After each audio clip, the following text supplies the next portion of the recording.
Good morning. Good morning, everyone. It is day 7. It's day 7, y'all. Crazy. Good morning. Let's get this out the way. Good morning, that girl, Mia. Good morning. Hey, Haley. Good morning, Carol. Hey, Cass, girl. Good morning. Good morning, Jasmine. Good morning, Sugar. Good morning, Gina. Good morning, Sherika. Good morning, Britt. Good morning, Vitra. King Jiggy, you early this morning. Good morning, Miss Sheila. I know you've been at work at least 5 hours by now. Good morning, Kendra. Hey, Karen, how are you? I'm ready for Cross Vitra. I was ready yesterday. Good morning, Tiffany. Good morning, T. How are you, T? I hope you had a good day yesterday, in spite of, friend. Good morning, Niara. Hold on, y'all. Hold on, y'all. I don't know what these dogs got. Hold on.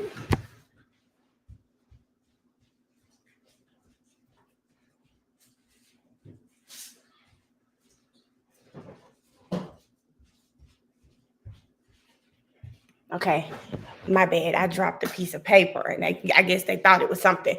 Good morning, Gariel. Good morning, Megan. Good morning, Lex. How are you? Hey, Ronnie's World. Oh, Ronnie, I got to message you back today. I have an answer for you. Good morning, Brianna. Good morning, Siobhan. Good morning, Brad. Good morning. You are here early as shit. You are here early. Good morning, Heather. Hey, Phoenix. Hey, Too Pretty. Good morning. As you guys come in, please like the live for me. It does help me stay into the algorithm over here on YouTube. Thank you. Good morning, Georgette. Good morning. Where we at? Good morning, Keisha. Good morning, Whitney. Good morning, TL Goldie. How are you? Good morning, Brianna with an A. Well, E. Okay, y'all get what I'm saying. Good morning, Brianna from Memphis. Hey, Cheryl. Hey, Crystal P. Good morning. Hey, Marina. Good morning, Stephanie. Good morning, Bridget. I think. Good morning, Princess. She says the roll call. Good morning. Good morning, Shavana. Hey, Tasha. Now, I don't know how to say this name. Ashil? Type that out for me. Good morning, Summer with the O. Good morning, Summer with the U. How are you? Hey, Jabria. Hey, Mia. Hey, Tati. Good morning. Good morning, Anna. Good morning, Claudia. Good morning, everyone. Good morning, Shalon. Hey, Beta. Good morning. Good morning. Hey, Monique T. Hey, Blackbird. Good morning, Gigi K. KT, are you ready for today? I think it's going to be another crazy day. Good morning, Crystal Jackson. How are you? Good morning, Traveling and Trading. That's I like that. That's good. Good morning, Molly. Good morning, OMG. How are you? Good morning, Jess. Good morning, Landis. Someone gifted KSW a membership. She messaged it to me yesterday. So thank you guys for gifting the memberships. I truly appreciate it. Good morning, Kira. Hey, Khalees, how are you? Good morning, Jazz. Hey, Brooklyn girl. Good morning, Tasha with a flower. How are you this morning? Good morning, Rain Shower. Hey, Alicia. Good morning, DJ Mommy. Good morning, Miss Davis. Hey, Shay. How are you this morning? Good morning, Kiara. And then we got Sierra down here. Good morning, Sundrop. Is it Ashley? Damn. You know what? Ashley, our parents get real creative with these names. It's Ashley. Golly. Okay. I remember that. Your mama got real creative there. Damn. Okay. Phoenix, I can upload it here. Oh, I don't know because hold on, y'all.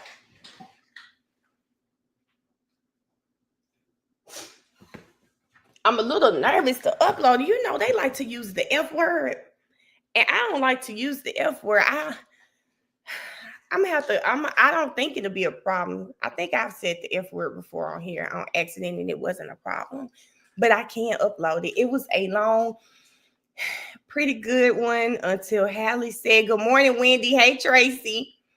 Until Hallie said she thinks Karen Reed hit that man, child. It just went downhill from there. I really think y'all ran Hallie off my live. I really think, hold up.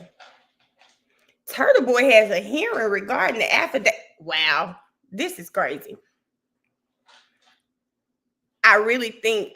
She said, Mel, you love the F word. I think we gonna good. When I tell you, I think y'all ran the Hallie off my live. But that chat was not letting up. I didn't appreciate that. I also don't really know. I didn't appreciate this. She can have her opinion now. I told Hallie, I don't know how, unless you have some type of personal feeling towards Karen, I don't know how you feel like she hit that man with a car, but hey. She said, not gonna lie, I went off on Hallie. Listen, hey, Bia, they said, baby, Hallie had that chat in an uproar. Do you hear me? Now, it's her opinion. It's her opinion. I just don't know how you look at the science of it all and you still come to the conclusion he was hit by a car. But good point they made. And some of y'all in the chat said y'all were hit by cars and had no injuries. Some of y'all said that too. I just like to point that out.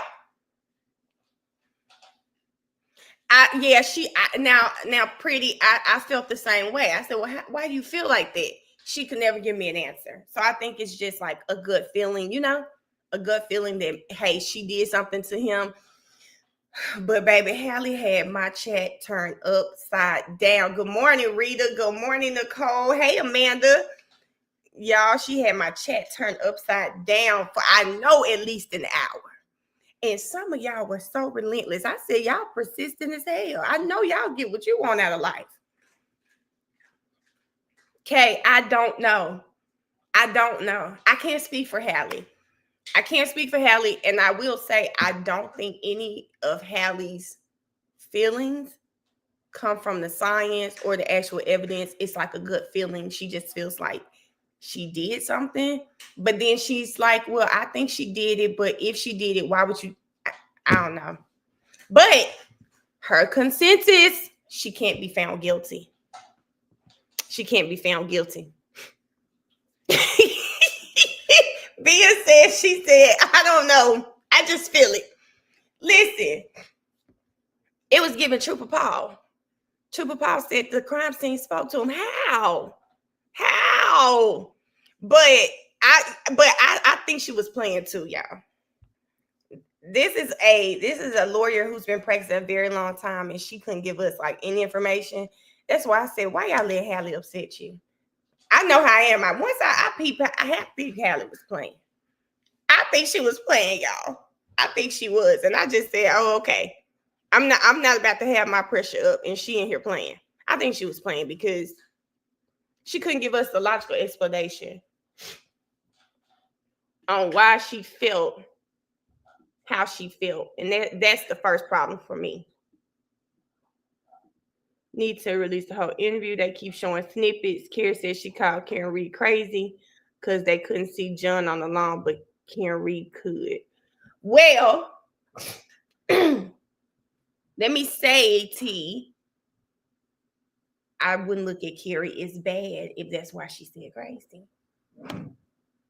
It adds context to why she said she's crazy. Hey, Della, good morning. Heather, I'm not mad about it because I'm cool with talking to people who feel like she did it, but just tell me why. Maybe you can persuade me. It's just the science of it all. But Hallie was deaf trolling, and people fell right into her. I think she was trolling. They fell right into that lady's lap. I promise they did. But I'm telling you, I think Hallie's maiden name is McCabe. Oh my God. But let me say this. Hallie, good morning, Dave. Good morning, Nikki. Hallie is not the only person who has said that Jen's testimony so far has been good. And then you have to think about it. We are people who watched the first trial. Good morning, Ronnie. Ronnie said, come in here and like the live or leave. I agree. We say thank you when gifting memberships. Oh, and learn your colors, because it's yellow hearts for male up in here.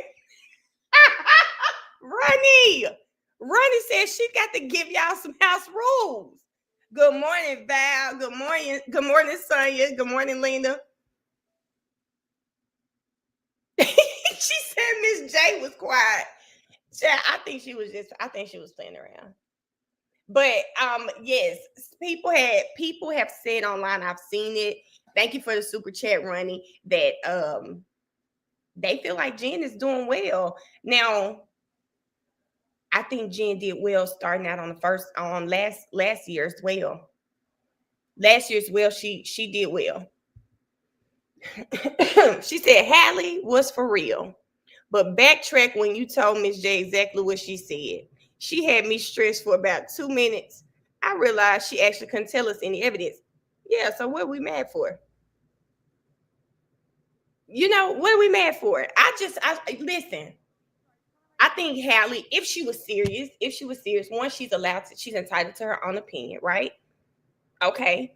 But I think Hallie, what we saw live and in action was exactly what the people who feel like the people who feel like Karen is guilty, they think. It's not based on the evidence, which is the trial needs to be based on it. But I think what was scary was two lawyers, because Yates said this too. I don't know if Starr said this, but two lawyers saying, hey, and this is true now, sometimes it's not based on the evidence. That's scary. Good morning, Jaleesa. Good morning, Mika. Hey, Sarah. Hey, Nicole. Hey, Nicola. Hey, Melissa P. That's the scary part for me. There are two attorneys telling me that, reminding me, because we know this, reminding us that it's not always about the evidence. That is scary. There's no evidence in this trial. Hey, Gwen, I made some spaghetti last night too. There's no evidence in this trial that proves she hit him. Like, not one piece of evidence, right? It's no evidence. But people may put involve their personal feelings, and based off of that, will convict her. That is the problem. Hey, Red. That's the problem. You made spaghetti too. It's Gwen's fault, and it was good too.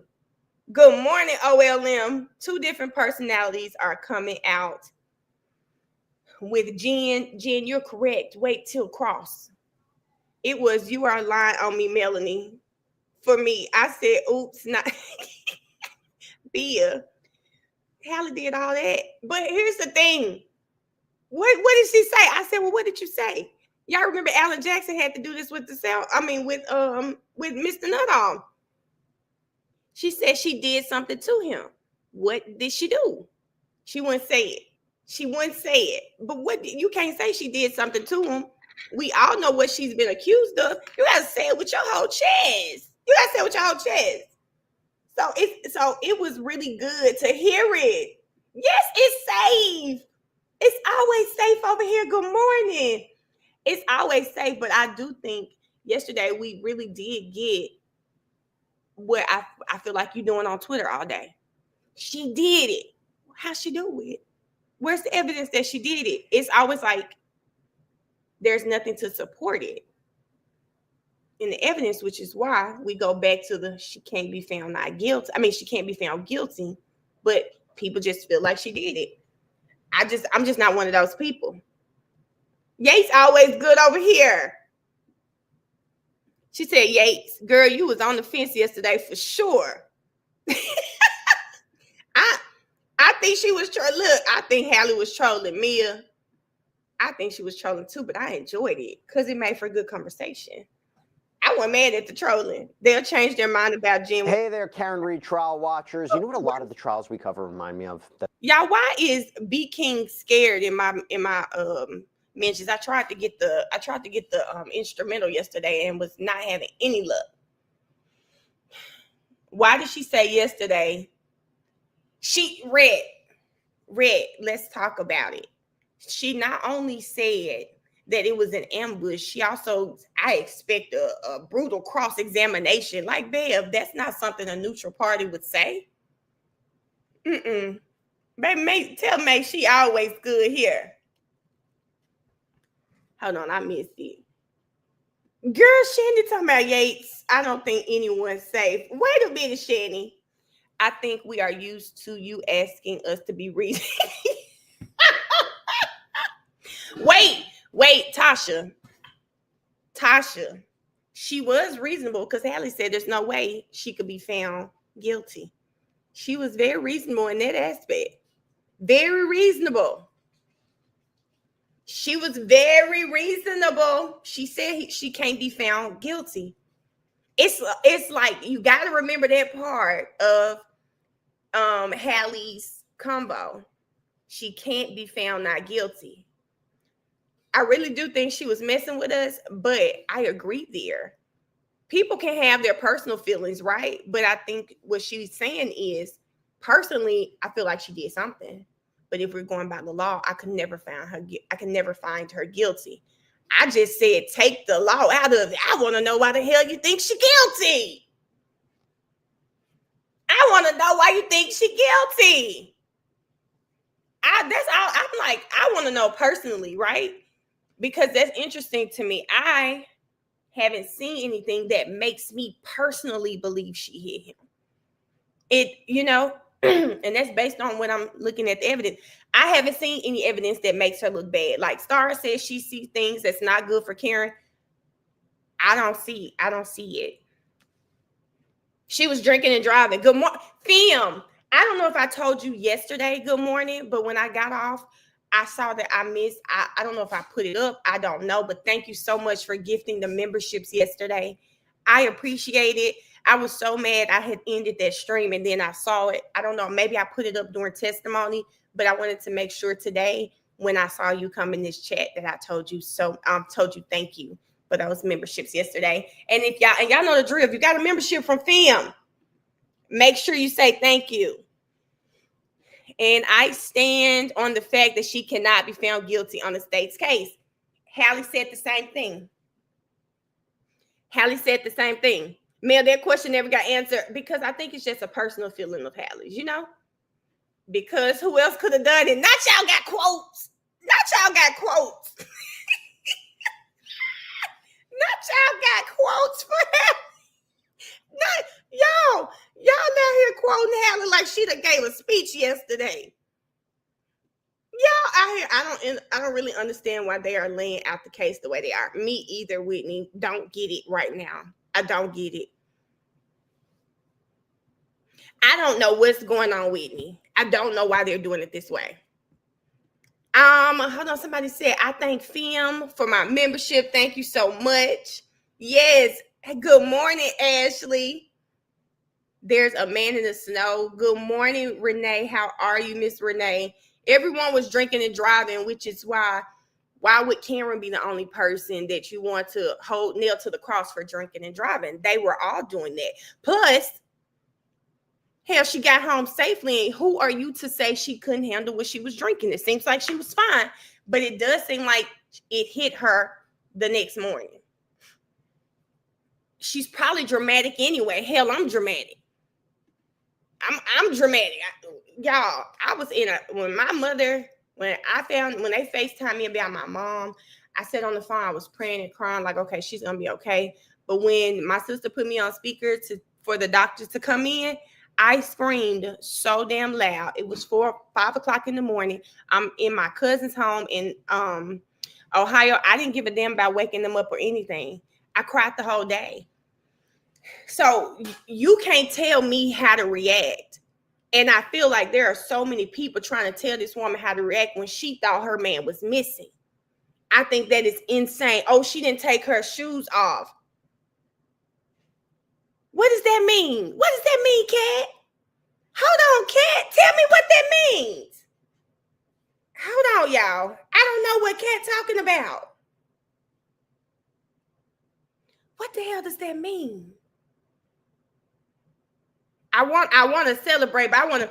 YouTube loves you. Period. Period.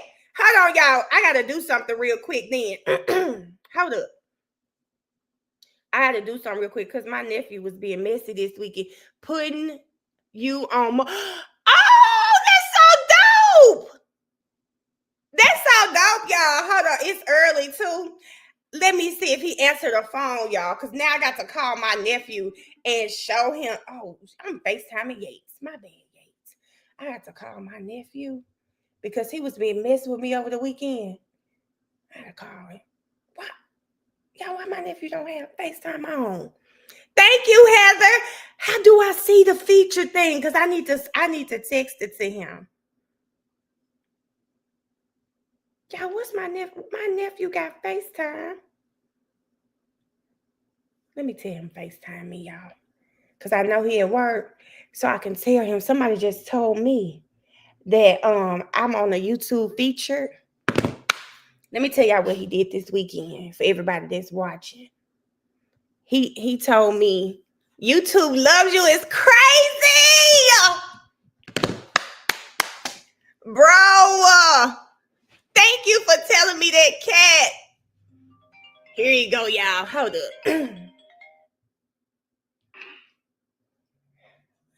Dang. Good morning. Good morning. Can you hear me now? Good morning. Oh, do you remember this weekend you sent me that? You remember you sent me that little gift that said, "You ain't got no job, man." You remember that? Yeah. Okay. So I'm on my live right now. I'm on my live stream and they can hear you. They can hear you. I already told them about you being messy. So there's another creator who I just love. Her name's Kat. She messaged me on my YouTube. She said, "Mel, your page has a YouTube featured by it." I said, "What does that mean?" She said, "YouTube loves you." Clock it. Clock it. Huh? Huh? I see what I said, but I ain't never take it be discouraging. Don't be stuttering. Speak clear. Speak clear. I ain't trying to discourage, but I'm saying though. Speak clear. No time, man. Hey, look, I'm going in these. That's all I wanted. That's all I wanted. Court starting. Court starting. That's all I wanted. I'm rooting for you, man. Baby, because why he playing with me? Way that you should have. Oh, okay. Yeah, that just made my day. You have 12 from yesterday, 12 A's in addition. This is regarding the evidentiary issue of Jen McCabe's phone call to John O'Keefe when she was giving directions and she identified the location by pointing out Bella's mom's house. Okay. I believe that those two clips will have statements of the defendant, which will establish the predicate for allowing in that statement by Ms. McCabe. And then I expect to play those clips after Ms. McCabe's testimony concludes. All right. What do you say, Mr. Jackson? That does not cure the hearsay aspect. I understand Mr. Brennan's argument about the relevance to this case of what Ms. Reed said and her statements. That's obviously admissible as a admission of party opponent and statement. That does not do anything to cure the hearsay that was being asked or requested by this witness to address the statements that was sought yesterday. Right. Hearsay. If you want to get clips in to do so, I would hope the objection to that as long as they were in context and if they pass the relevancy test, but it doesn't cure the hearsay issue. So, Ms. McCabe testified, my notes for whatever it's worth said, at the end of the day, one of the things she testified to was the defendant on the morning when they were driving over to Fairview saying, could John be cheating on her? Could he be with Bella's mom? Yes. So that's in evidence. You want more than that? What do you expect the testimony to be? I expect, if allowed to testify, Thank you. Mrs. McCabe would testify that she had a phone call with John O'Keefe before John O'Keefe and the defendant arrived at Fairview. And John O'Keefe and the defendant were lost. And in giving directions, she offered to John O'Keefe, which was heard by the defendant, the house is near Bella's mom's house. That is evidence of motive. All right, just that she said, yeah, I'm going to allow that. I don't have a problem with that. Yesterday, I'm sorry, I misunderstood. I thought Mr. Brennan was trying to get in the nature of the relationship between Bella and John, which would be hearsay. I have no problem with this offer of proof. Yeah, it's a little bit different than yesterday.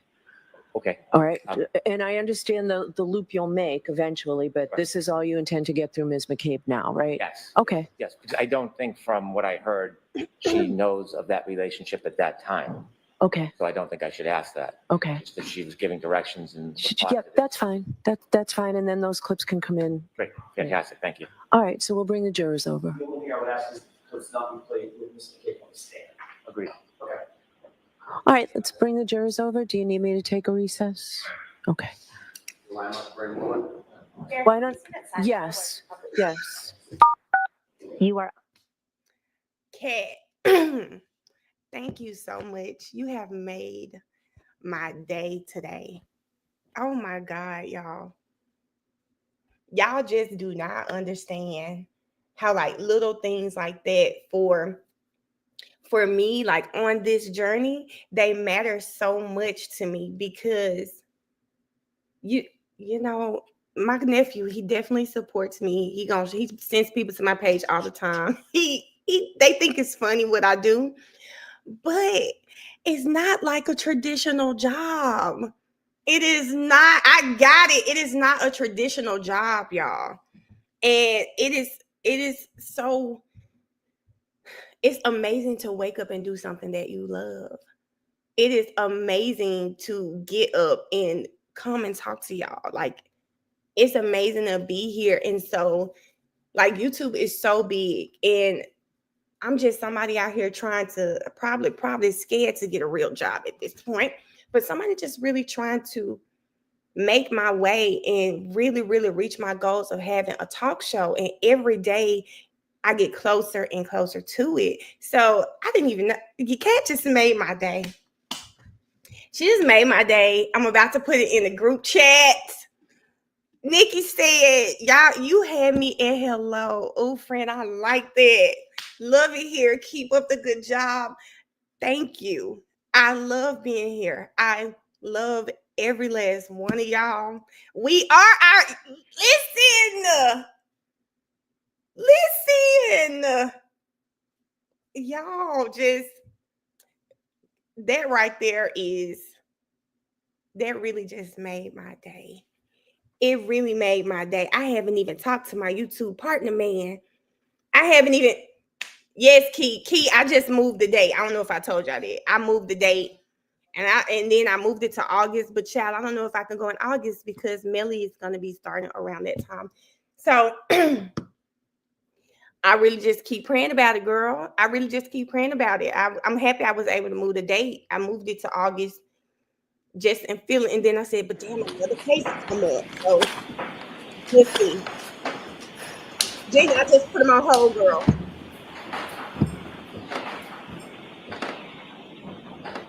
Yes. Not a case, but when it comes to live stream recording, oh, thank you, Molly. There go my girl. Thank you, Jaleesa. Thank you. Oh my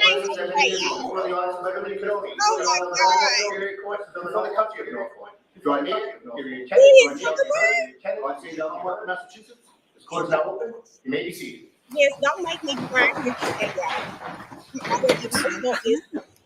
Don't make me cry. All right. Good morning again, counsel. Good morning, Ms. Reed. I'm Good morning, overwhelmed. James. Thank you, guys. We appreciate you being prompt and ready Thank to you, go this Ashley. morning. There was something I needed to discuss with the lawyers to help streamline the evidence that'll be presented to you today. So I appreciate your patience.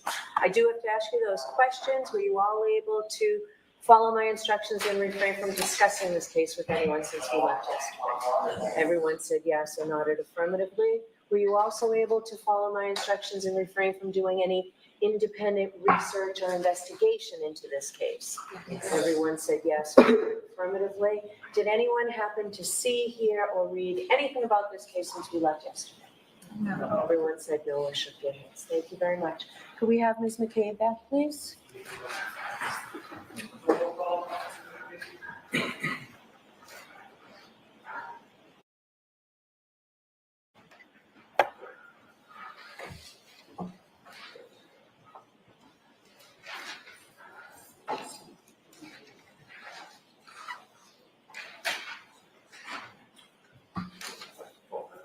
Good morning, follow me, please.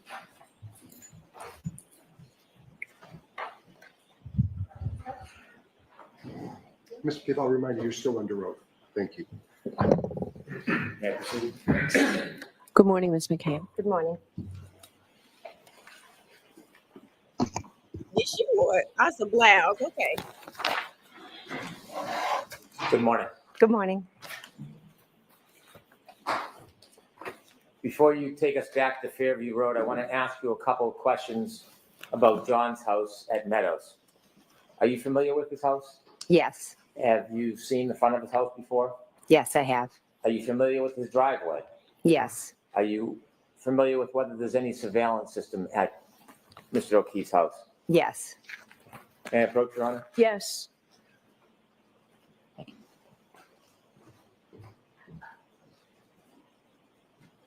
Ms. McCabe, I'm showing you what has been previously marked as Exhibit 6. Do you recognize that photo?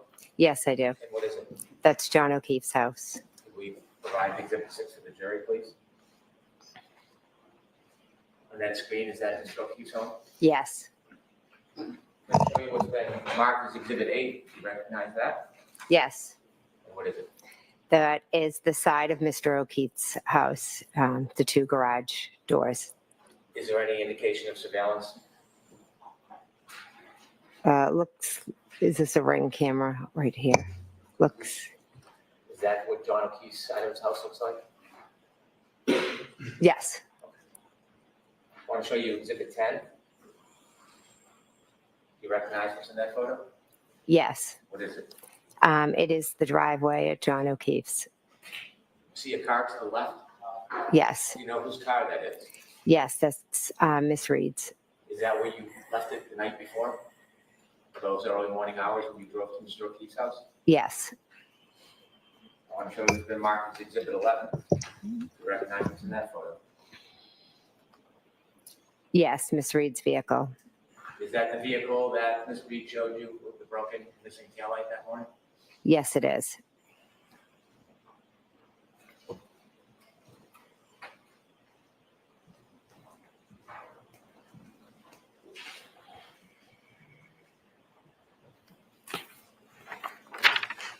You mentioned earlier in the night, you spoke to John O'Keefe when you called him or he called you about directions to Fairview Road. Yes. And you also shared that you had a phone conversation offering directions. Yes, I did. Did you tell John that the house at Fairview was near Bella's mom's house? Sustained as to form, Mr. Brennan. Okay. What did you tell John as far as directions to Fairview? How did you mark it for him? I told him to go by, past Bella's house, Bella's street, and then to follow it down to the end. Now I want you to take us back where we were yesterday when we left off. You had brought us to Fairview Road. You had found John. Yes. You shared with us that you were trying chest compressions. Before the chest compressions, did you make a phone call? I called 911.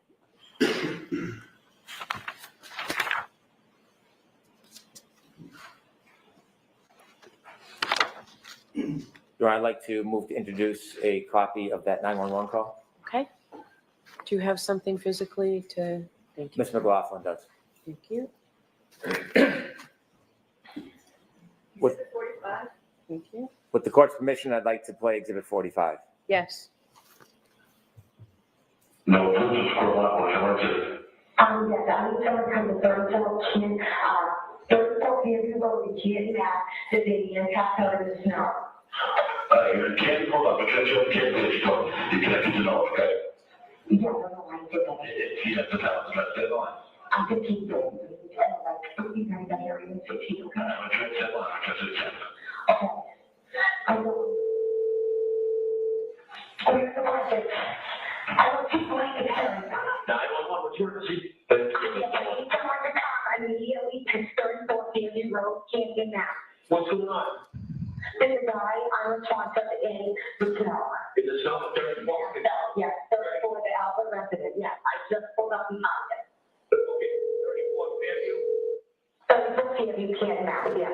911, that's under order, where's your emergency? Hello? Yes, I'm sorry, can you come to 34 Familial Road in Canton? 34 Fairview? Yes, there's a man unresponsive in the snow. Okay, and what else? He's gonna get here, okay? Okay, what's going on? Is he face down? We just switched him over. Okay. And who's that in the background? Is that someone related?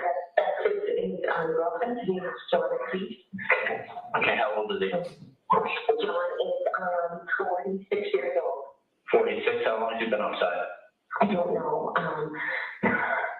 I don't know. He got out of the car and it could have been a couple of hours. Is he Terry? Is he? I don't.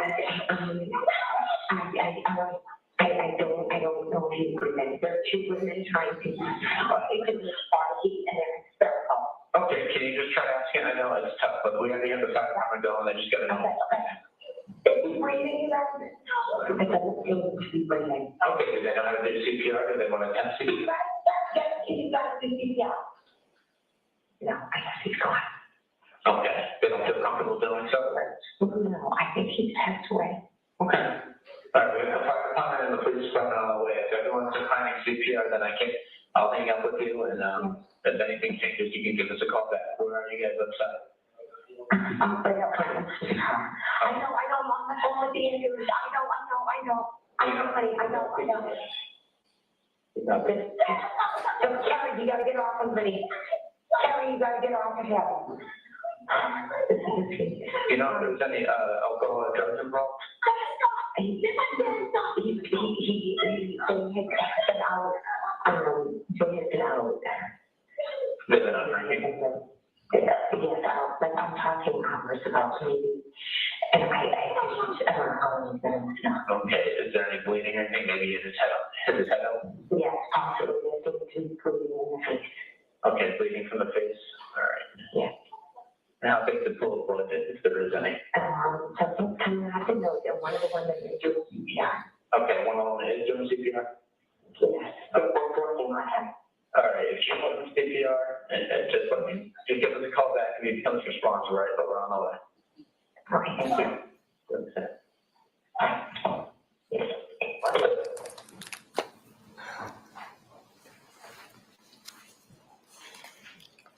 Mr. McCabe, describe your mental state when you were speaking to 911. I guess the best way to describe it was I was in shock. My heart was racing. I was trying to be as helpful as I could and get the information to the most important information out as quick as I could to the 911 operators. But also the scene there with Karen and Kerry was a bit chaotic between the two of them.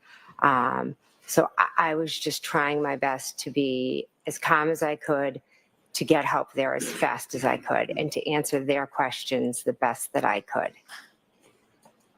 Before you told the 911 operator John O'Keefe's name and his age, you said there's a man in the snow. Do you know why you chose those words? I think I just wanted to get out the most specific details. So a man in the snow versus, John O'Keefe and into a story. I think I just get the details to them as fast as possible to get help there to him as fast as possible. When you told the 911 operator that your friend John O'Keefe was the person lying in the snow, how did you know his age? We used to joke because he was a couple months older than me. So I would, say, oh, well, you're older than me. It was a silly little thing between friends. When you called the 911 operator, had Kerry and the defendant already been around or near John? Yes. Do you know if they had begun trying CPR before you called 911? I'm not sure if they had, because Karen had straddled him and was lifted her shirt, was warming him up. And then Kerry was yelling at her to get off. And I think when Kerry got the blankets and was trying to put him under John, I think as she started to move him and wipe him, blood started to come out. And then Karen was afraid that he was going to choke on his blood and wanted to move him on his side. But then Kerry was yelling at her, we can't move him. And this was kind of all going on while I was talking to 911. You described what you saw, and you said at some point he was bleeding from the face area. Was that before or after he was moved? After. Before he was moved, did you see any active bleeding? No.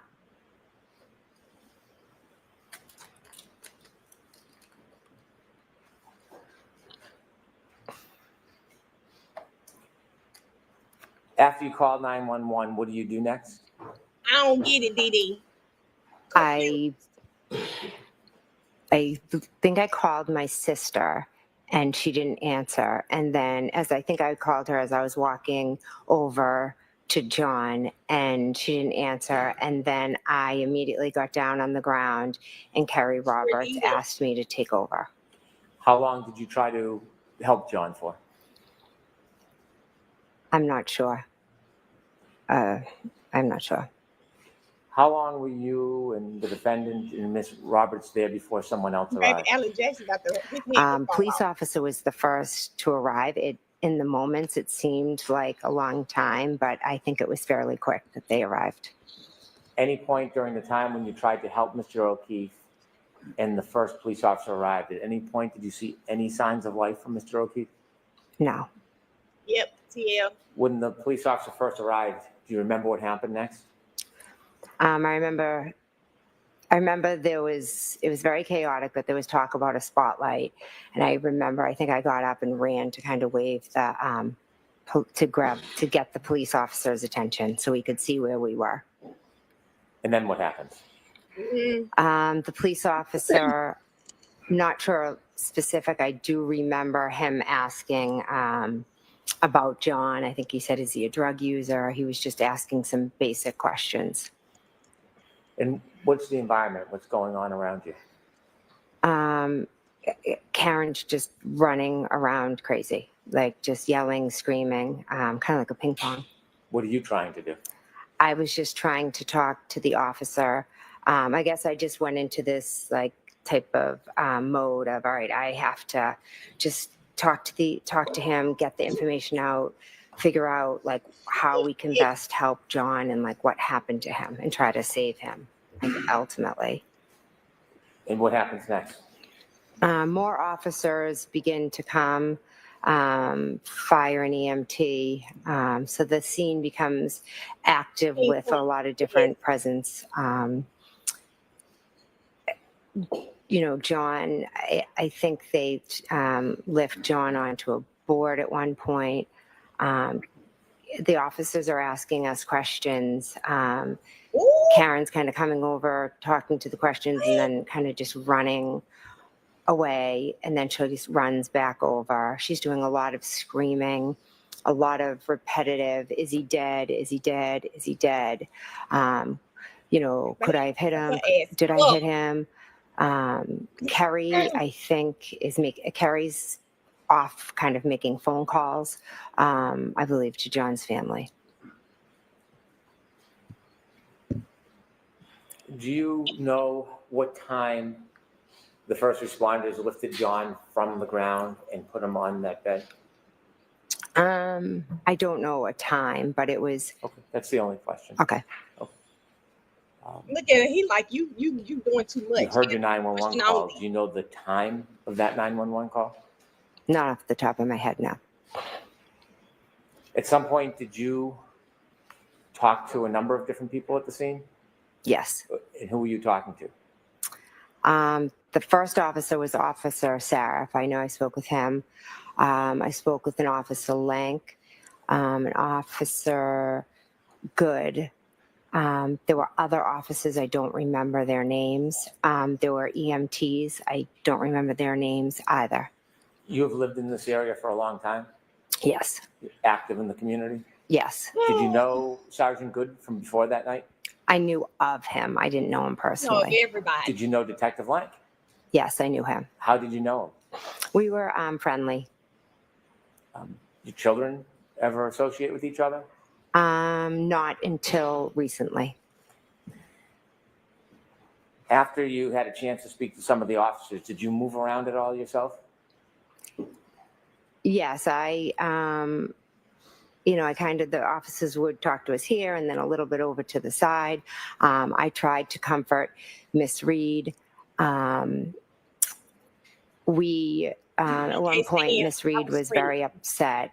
And one of the officers thought it would be best if maybe she went and just sat in one of the cruisers for a little bit because she was just doing a lot of screaming and yelling. And I think they were just trying to, get, work on John and make the scene a little less chaotic.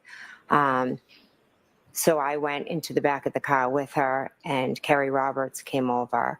And then we all were just sat in the back of Karen and I kind of were scrunched and sitting in the back, and Kerry was at the door of the cruiser. Me too, sassy. Why did you get in the car with the defendant? She was crying. She asked me to get in. We held hands. We prayed. She did have blood on her hands, and she said, could I have gotten my period? Who's going to take care of the kids? She just kind of was all over the place. And then at one point, we saw them moving John towards the ambulance. And at that point, Miss Reed started yelling to Miss Roberts, go check on him. Are they working on him? Is he dead? Is he dead? And at that point, myself and Miss Reed got out of the car, and she started yelling and pulling on me to Google hypothermia and Google how long it takes for somebody, to die in the cold. When the defendant first asked you to Google an inquiry about hypothermia, were you still inside the police cruiser or were you outside? Outside. Yeah, they were outside. I thought they were inside. What was the Maybe I weather? mixed it up. I know it's an obvious question, but how cold was it? It was very cold, She said that windy, last time the too. snow was blowing. As I stated, I have multiple sclerosis, so when I'm out in either extremely hot or cold temperatures, I lose the feeling and sensation in my fingers, which obviously made the Googling very hard for me to do because of my motor skills. So when you were outside of the car with the defendant and she had asked you to do a search regarding hypothermia, did you try to do that? Yes, I did. Do you know the exact time from your memory? Not from reading or learning, but from your memory. Do you remember the exact time you did that? No. Was it after the police came that morning? Yes. Had you ever attempted to search about hypothermia any time before that moment, that morning? No. Or that day? No. That week? No. Was this the first time that morning after the defendant asked you to search that you searched that phrase?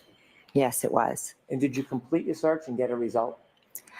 So I don't know what came up because I think as I entered it, I think I misspelled things. And so then I think I tried a second search. And again, I don't think I even paid attention to what came up because we were already on to the next thing. Karen was already moving and screaming about, the next thing to Kerry. Are they working on him? Is he dead? Did the defendant move somewhere from the point when she first asked you to try to Google about hypothermia to something else? She was next to me, and then I think she took off. Like she kept kind of running off. And what did you do? I believe as they were putting, I think I stood there. I believe as they were putting John into the ambulance, I went back kind of to the original spot where we had been talking to the police. And at that point, a new officer might have come because I remember talking to multiple officers there. At some point, did you go back towards the area of Miss Roberts' car? Yes, that's where I'm referring to. Sorry.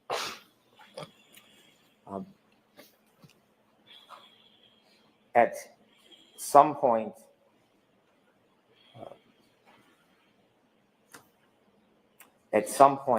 were you with the defendant when she spoke to an officer and a first responder?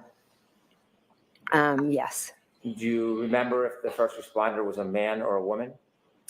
I remember there was a woman right next to us. Yes. Do you remember if that was before or after the defendant asked you to search about hypothermia? Yep. I'd be guessing if I then don't. Don't guess. Mhm. When the defendant was speaking to the first responder, the woman, were you near? Yes. Did you hear or do you remember the defendant saying anything to the first responder? Yes. What did she say? She told the first responder, I hit him, I hit him, I hit him. When she told the first responder, I hit him, how did you react? I was like startled, kind of like, what are you saying? What are you talking about? Did you say anything to the defendant? I think after the second or third time she was saying it, I was like, Karen, like, what are you saying? Why were you trying to interrupt her? Because I thought she was just talking crazy. And I'm saying, why is she saying she hit him? Were you trying to look out for her? Yeah. Oh, my sister.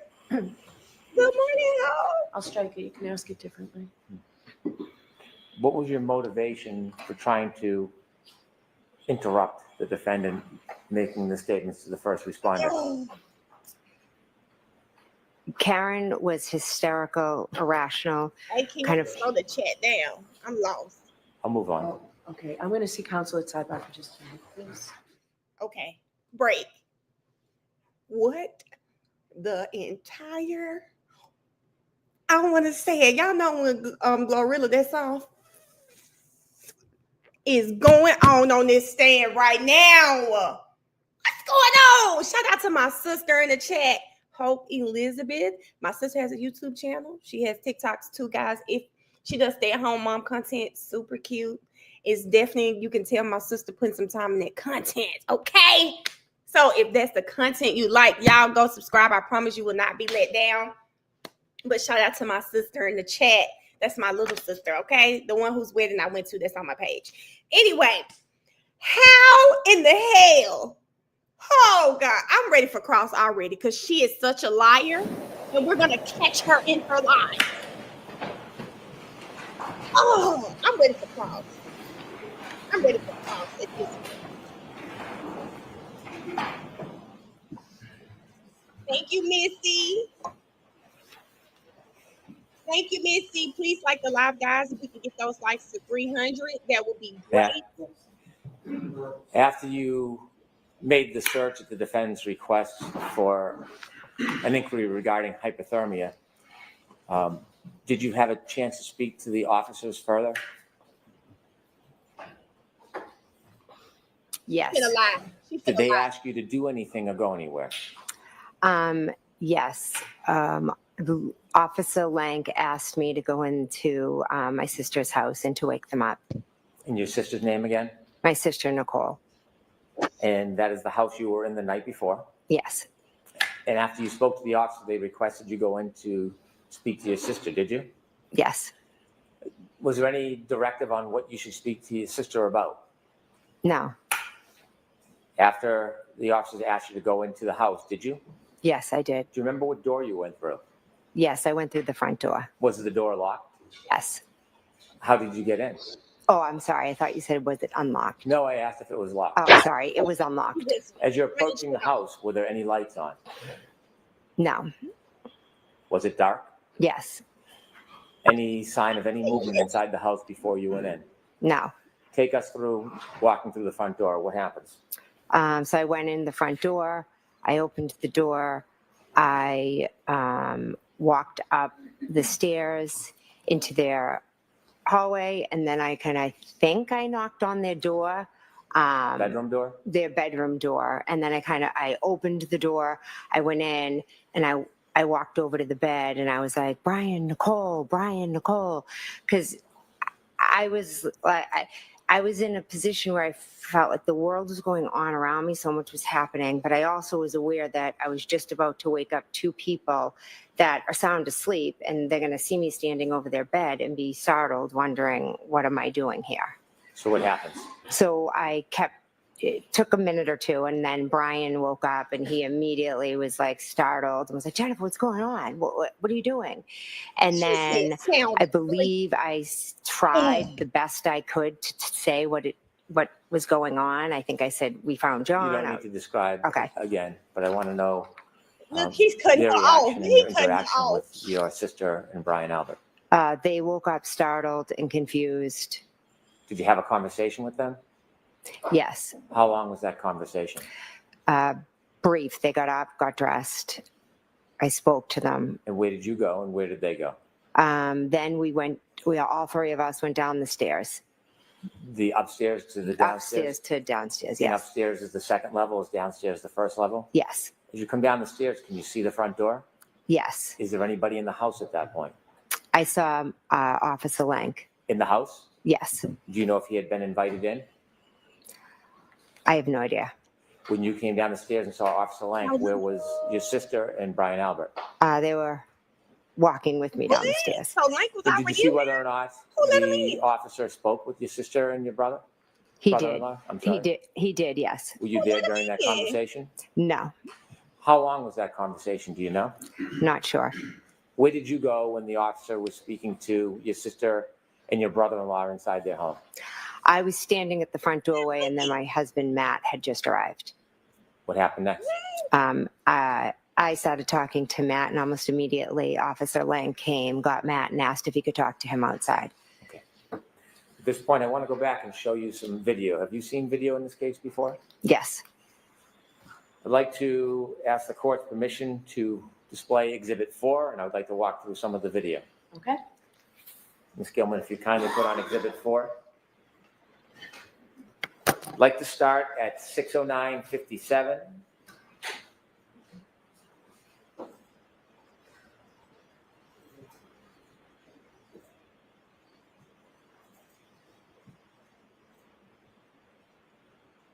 When the hell did the officer come in? Who let him in? AJ, she gonna be up there 3 days with cross along all these damn lives. And I do want to tell y'all something. That period, her mentioning the period, and Karen was like, "Did I get my period?" If y'all don't remember, the man who is Carrie Roberts' neighbor, can't remember his name right now. I think it's Whitley or something. He said that she was on her period. So maybe Karen was saying, "Damn it, I got my period," because she did end up being on her period. Ms. Gilman, if you can take us to the arrival at Fairview.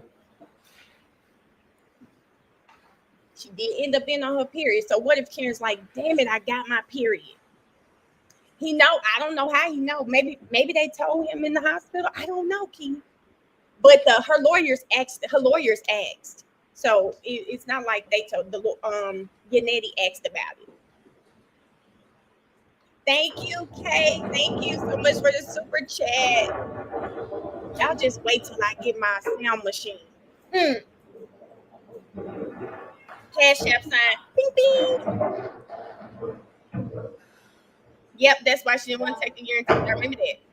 Can you stop there, please? Jen is going to get 8.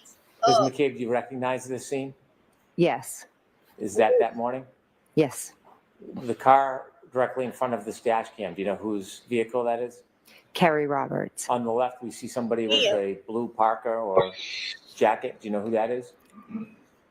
I believe that's me. Can you continue to play, please? Hank should have never let her do this. Alice, get ready. Okay? Blackbird, I need to get settled. I am. Gee, can I make my own sounds? Now, yeah, you're right. Group might see me. She's suing them girls' kid.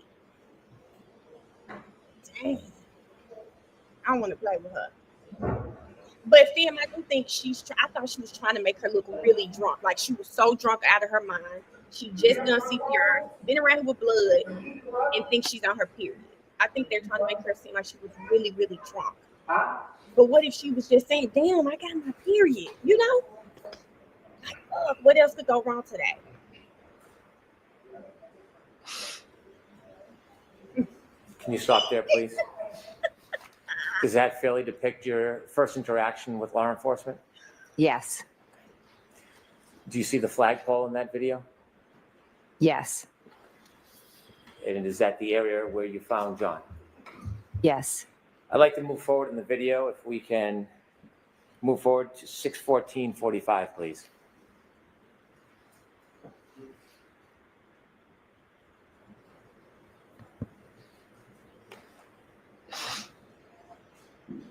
Could you stop there? Can you identify people on that video from right to left, if you can? I don't know the officer. That's myself.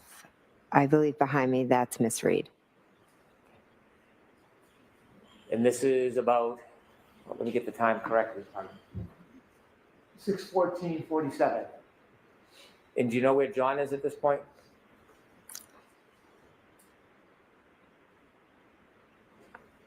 Are they lifting him to the left? Okay. Could you continue, please, Ms. Gilman? Mm-hmm.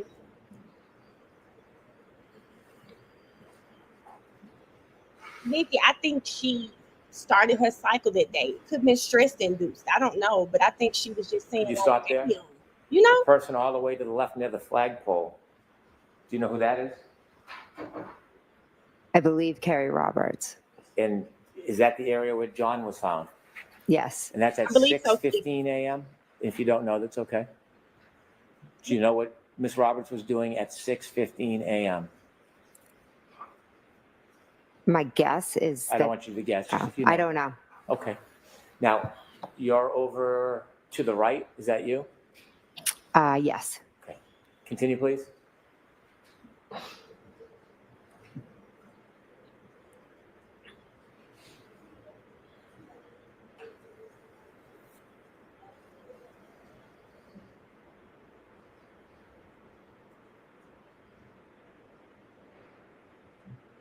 Is that Carrie on the left? Yes. Stop, please. On the right, do you see yourself? Yes. And which person are you? I'm the one next to the one with the fluorescent yellow. Is your back to us? Yes. To the right in yellow. Do you know who that is? I don't. Okay. Continue, please.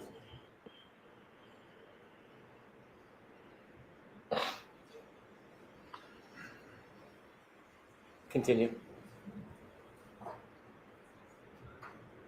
If y'all don't know this, Hank is cutting her off today.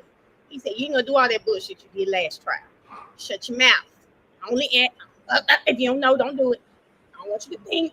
I don't want you to guess. I don't want any of that. Okay? T-Lynn, he's leading her because he knows she's a bomb witness. Stop, please. Do you see the defendant move from the right to the left? Yes. Do you see the yellow jacket? Yes. Do you know whether or not that's the woman first responder? I believe so, yes. Do you know why the officer moved the defendant over from right to left? I don't. Okay, continue, please. Stop. At that part, is there a conversation between the defendant and the first responder? Yes. Are you listening? Yes. Continue. Stop. Do you see the officer that was with you in that group? Yes. Do you see him now turned away from the group speaking to somebody else? I do. Continue, please. Y'all, why didn't any of the cops hear her say, I hit him, I hit him, I hit him? That's something that's always been crazy to me. No cop heard her say that. Only these EMTs. Why didn't the cops hear that ever? Doesn't make sense. Kaylane, tell her don't go in Thank you. If there. you could move ahead to 6:19, please. He said, this is not improv. Only answer what I ask. That's it. Shanny, she didn't say that. She didn't say it. She didn't say it. Bree, I don't think so. It's Is just that you, Ms. McCabe and Ms. Roberts? Yes. exactly, Kat. Let's talk about it. It's just not making sense. Mm-mm.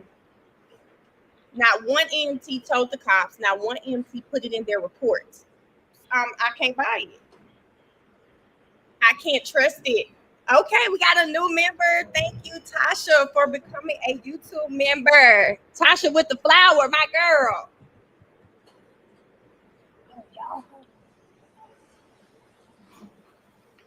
Is that Ms. Roberts? Trying to keep my Yes. laptop charged.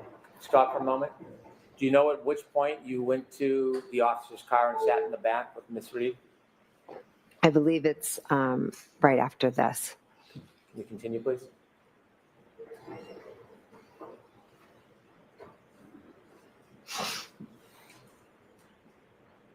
Now, y'all better fix this chat now. Okay, it's back. Okay. Okay, when the defense is going to eat her up and she's not going to want to answer because she's got to answer for that husband. Now, Fatty Maddie saw something. Now, when did you have a conversation? Last time it was inside the car. Now it's outside the car. Did you change that because Carrie Roberts said that she never witnessed it? Come on, man. You know he's going to ask that. You know he's going to ask that. Come on now.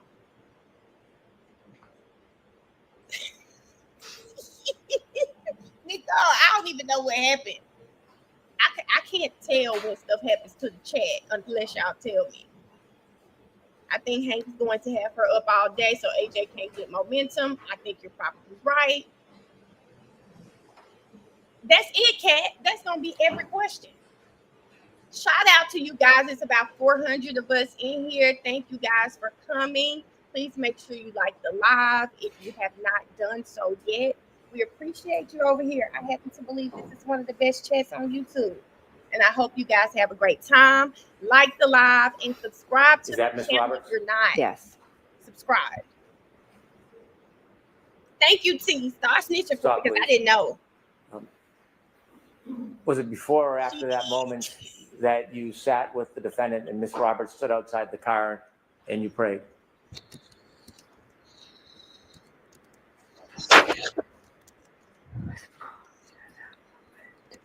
I'm not exactly sure from that video. That's fine. If we could move forward to 6:23:40, please.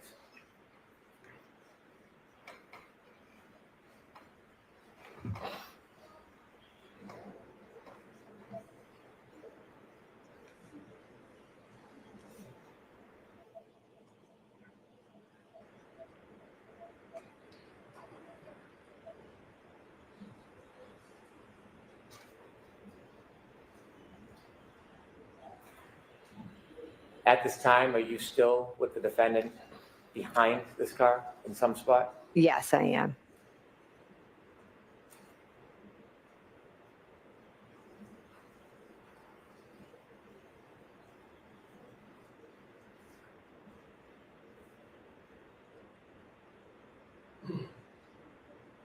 Is it during this time, 6:23 and 6:24, you tried to make those searches at the defendant's request? Yes. Ms. Gilman, if you can move forward to 6:26:15.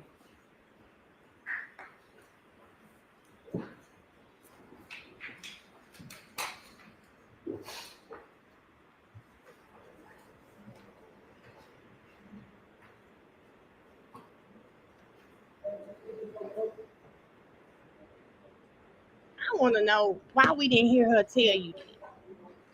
Why did we never hear her say, I hit him, I hit him, I hit him? Why?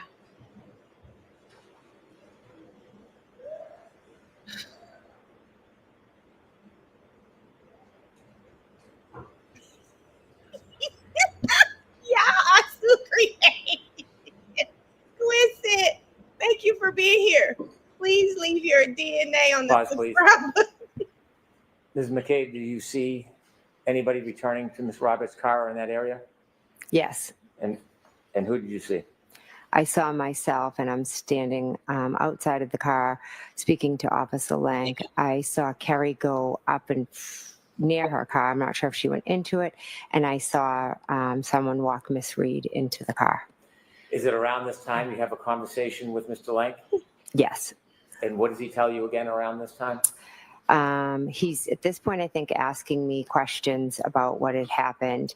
And then soon after, he asks me to go into my sister's house. Ms. Gilman, if you can fast forward to 6:34:15, please. Why do you have to ask you to go in there, man? That does not make sense to me. I'm going to go see about my sister.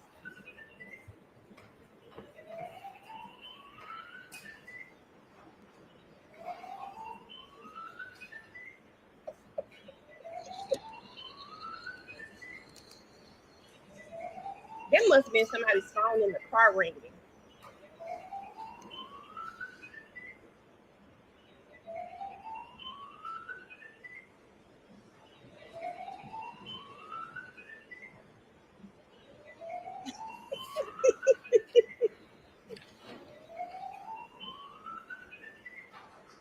No, that's Stop. not New Crystal. You described that the house had no lights on. Is that a fair depiction of, Yes. the view? Yes. Do you see a figure walking up the driveway?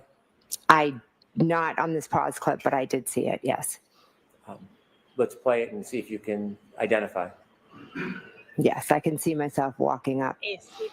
Where are you now? I'm walking up the path to go up to the stairs into the house. And this is at the request of Officer Lank? Yes. And you described first you went in and woke up your sister and brother-in-law?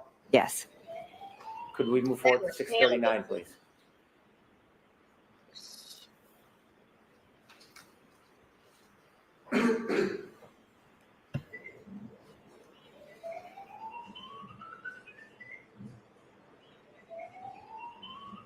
Stop. And do you see something happen with the house at that point? Yes. Okay. And what happens? Light went on. I'll note it's 6:39:08. Thank you, Ms. Gilman.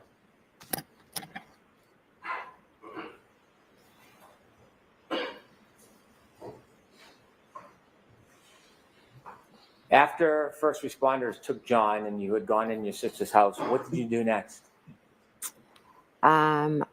Next, after Officer Lang spoke to my husband, Kerry Roberts, her and I had a conversation. She was going to go pick up John's parents in Braintree. At first, I had told her I would go with her. But then Officer Lang said that one of us had to stay at Fairview to speak to the, I believe it was the state troopers that would be coming. Did you stay at Fairview? I did, yes. What was your mental state at that point?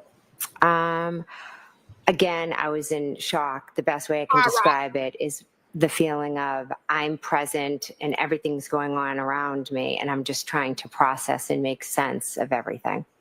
Did you speak to your sister about what happened? Yes. Did you speak to your brother-in-law about what happened? Yes. And were they giving you any comfort or support? Yes, they were being very comforting and supportive. As you were waiting at Fairview, did anybody else come to the house? Well, my husband, Matt, had arrived.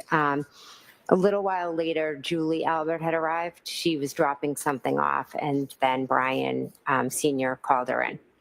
Is Julie Albert the wife of Chris Julie Albert? knew what Yes, was she up. is. And Brian Albert and Chris Albert are brothers. Correct. When she arrived, did you talk to her? Yes. Were you in a group? Were you talking to people privately? No, we were all sitting around the kitchen table. And why were you talking to everybody? We were trying to figure out what had happened. They were trying to be supportive, trying to help me. What was your mood? I was extremely concerned. I was calling Kerry, trying to get updates about John. I was worried about John, his family, about Kaylee. At that point, did you know whether John was going to live?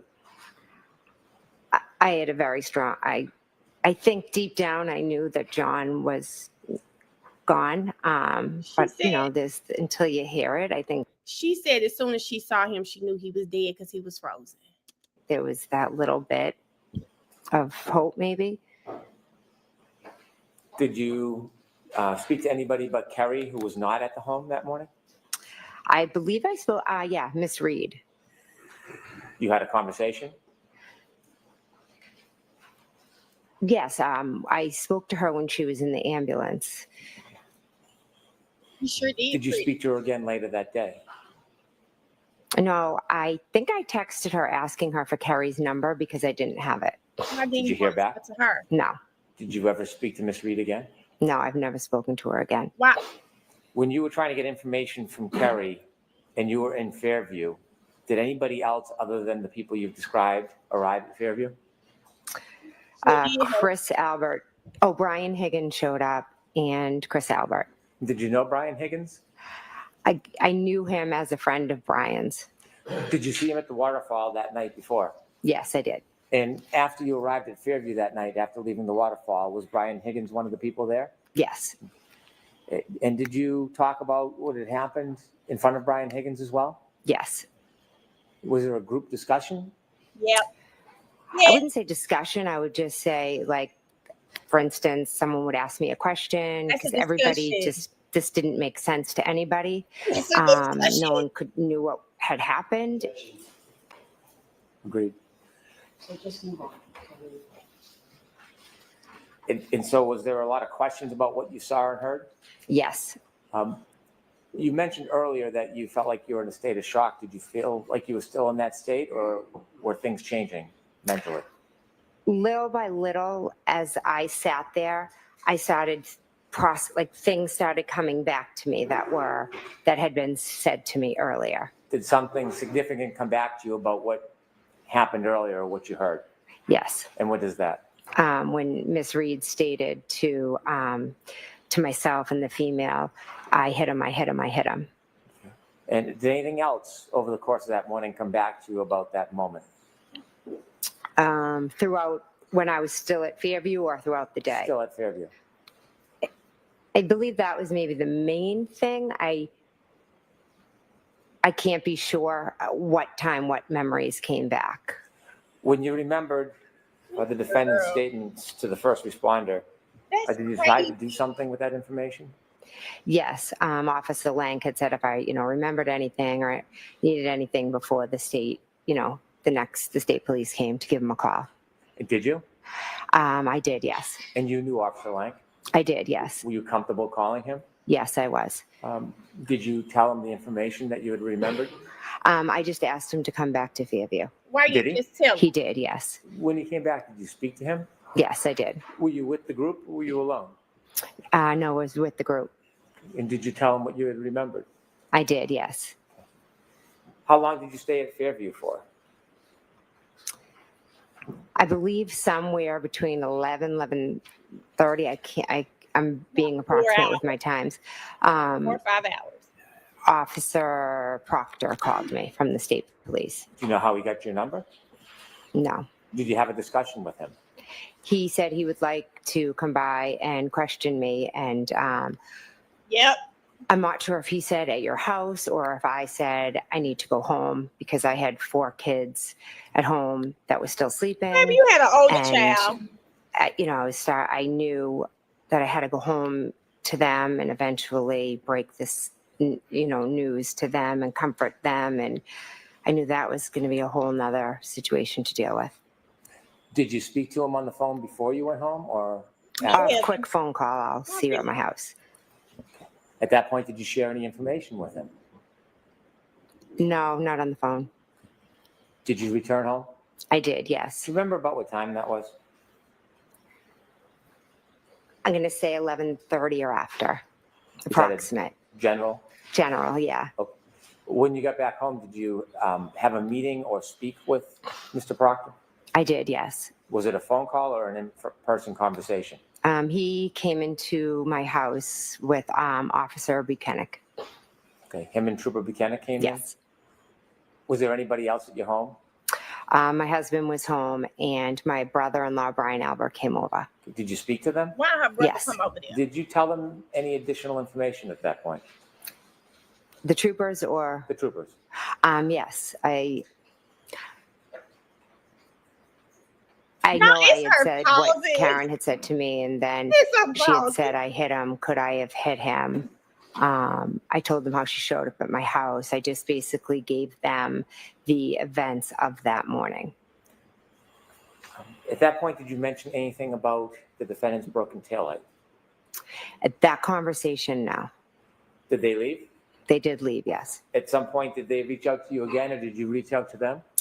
At some point, I had another conversation with them a few hours later. I'm not sure if they called me or if I called them. Do you know what generally the content of that conversation was? Yes, I had remembered that Karen had told me about her taillight. As you're processing that morning, are you trying to think and recreate the event, or are you trying to put it out of your AJ, mind? y'all. I couldn't get it out of my mind.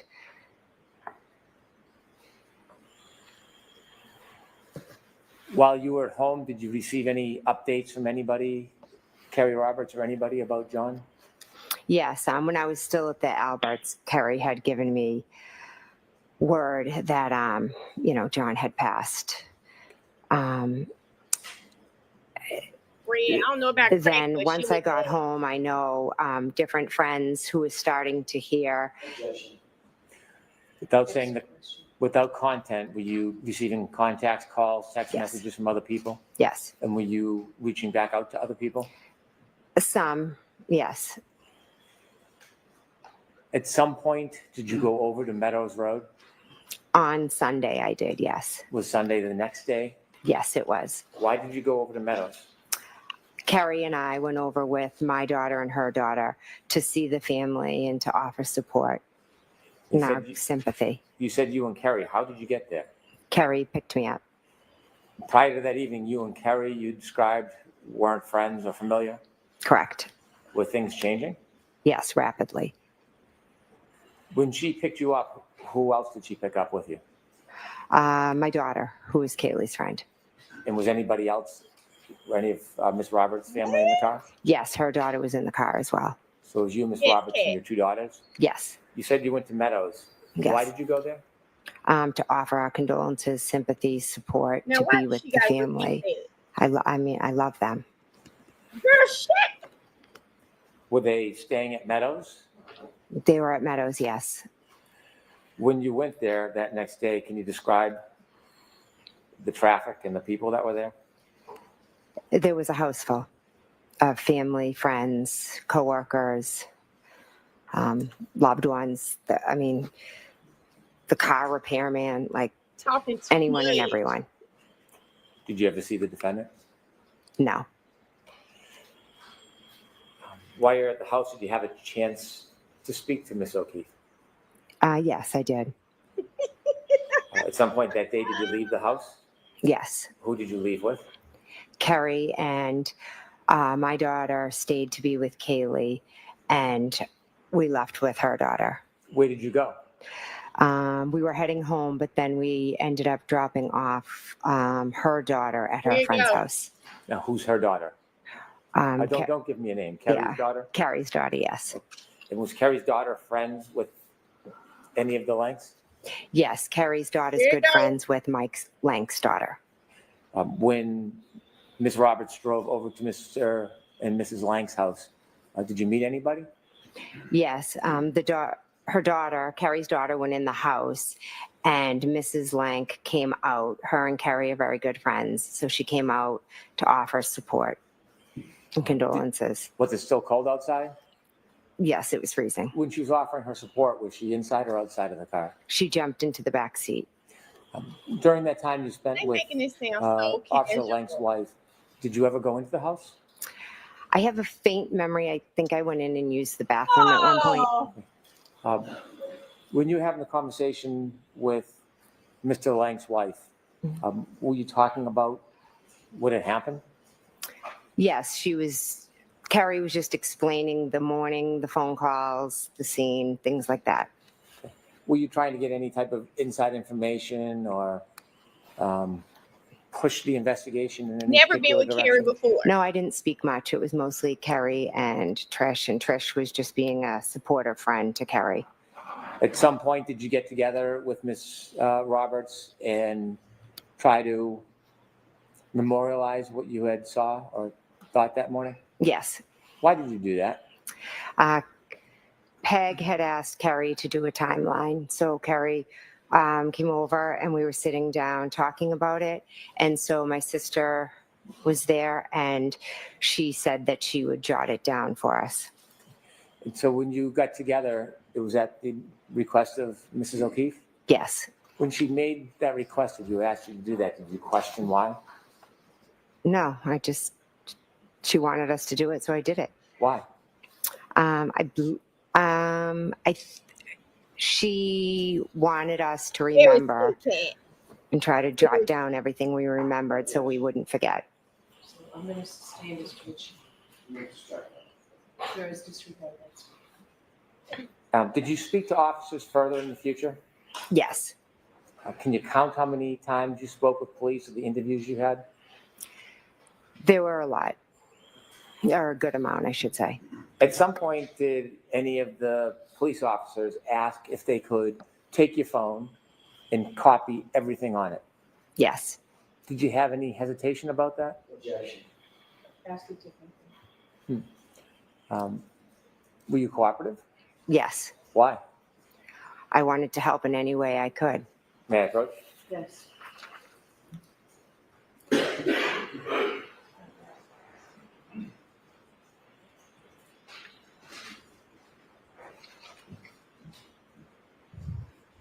Gave you a piece of paper. Do you recognize that? Yes, I do. And what is it? That's my signature. Do you know what that document is? Yes, it's the consent form that I signed from my phone. I can use this as an exhibit. Any objection? Yes, Your Honor, we can deal with it sidebar. I have no objection to the identification of it, moving in as exhibit. I do have objection. Okay, I'll see what's on that. So Sarah, I figured like maybe they went through her phone, put two and two together and got 4. But one of the things that's really funny to me is how they are really making it seem like it wouldn't be plausible for this woman to pull up at the officer's home who she just spoke to. And I had to use the restroom. You didn't know those people like that. Oh, I had to use the restroom, so I went in. Was he there? Was he there? Now, if he wasn't there, cool. Was he at the house? Was he at the house when you went to use the restroom? Because it sounds like you were trying to go talk to him. And that's the shady shit that I'm talking about when it comes to this family. I would believe they had nothing to do with it if they weren't so shady. Now you all of a sudden buddy with Carrie.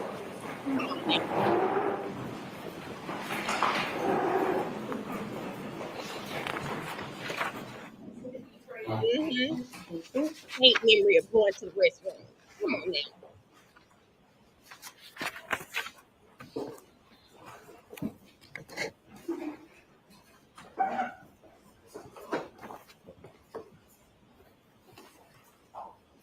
After that day when you met with Miss Roberts and you try to memorialize your memory about what had happened, after that date, have you discussed what happened that morning with other people?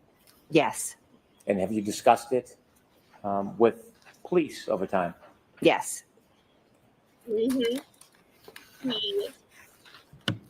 I have no further questions at this time. Damn, that's it? Oh, baby, it's on. Oh, it's on and popping. Yes. Oh, she'll be up here till tomorrow. Let's go. Put some fire in the chat, baby. AJ finna set her Good morning, on Ms. McCabe. Good morning.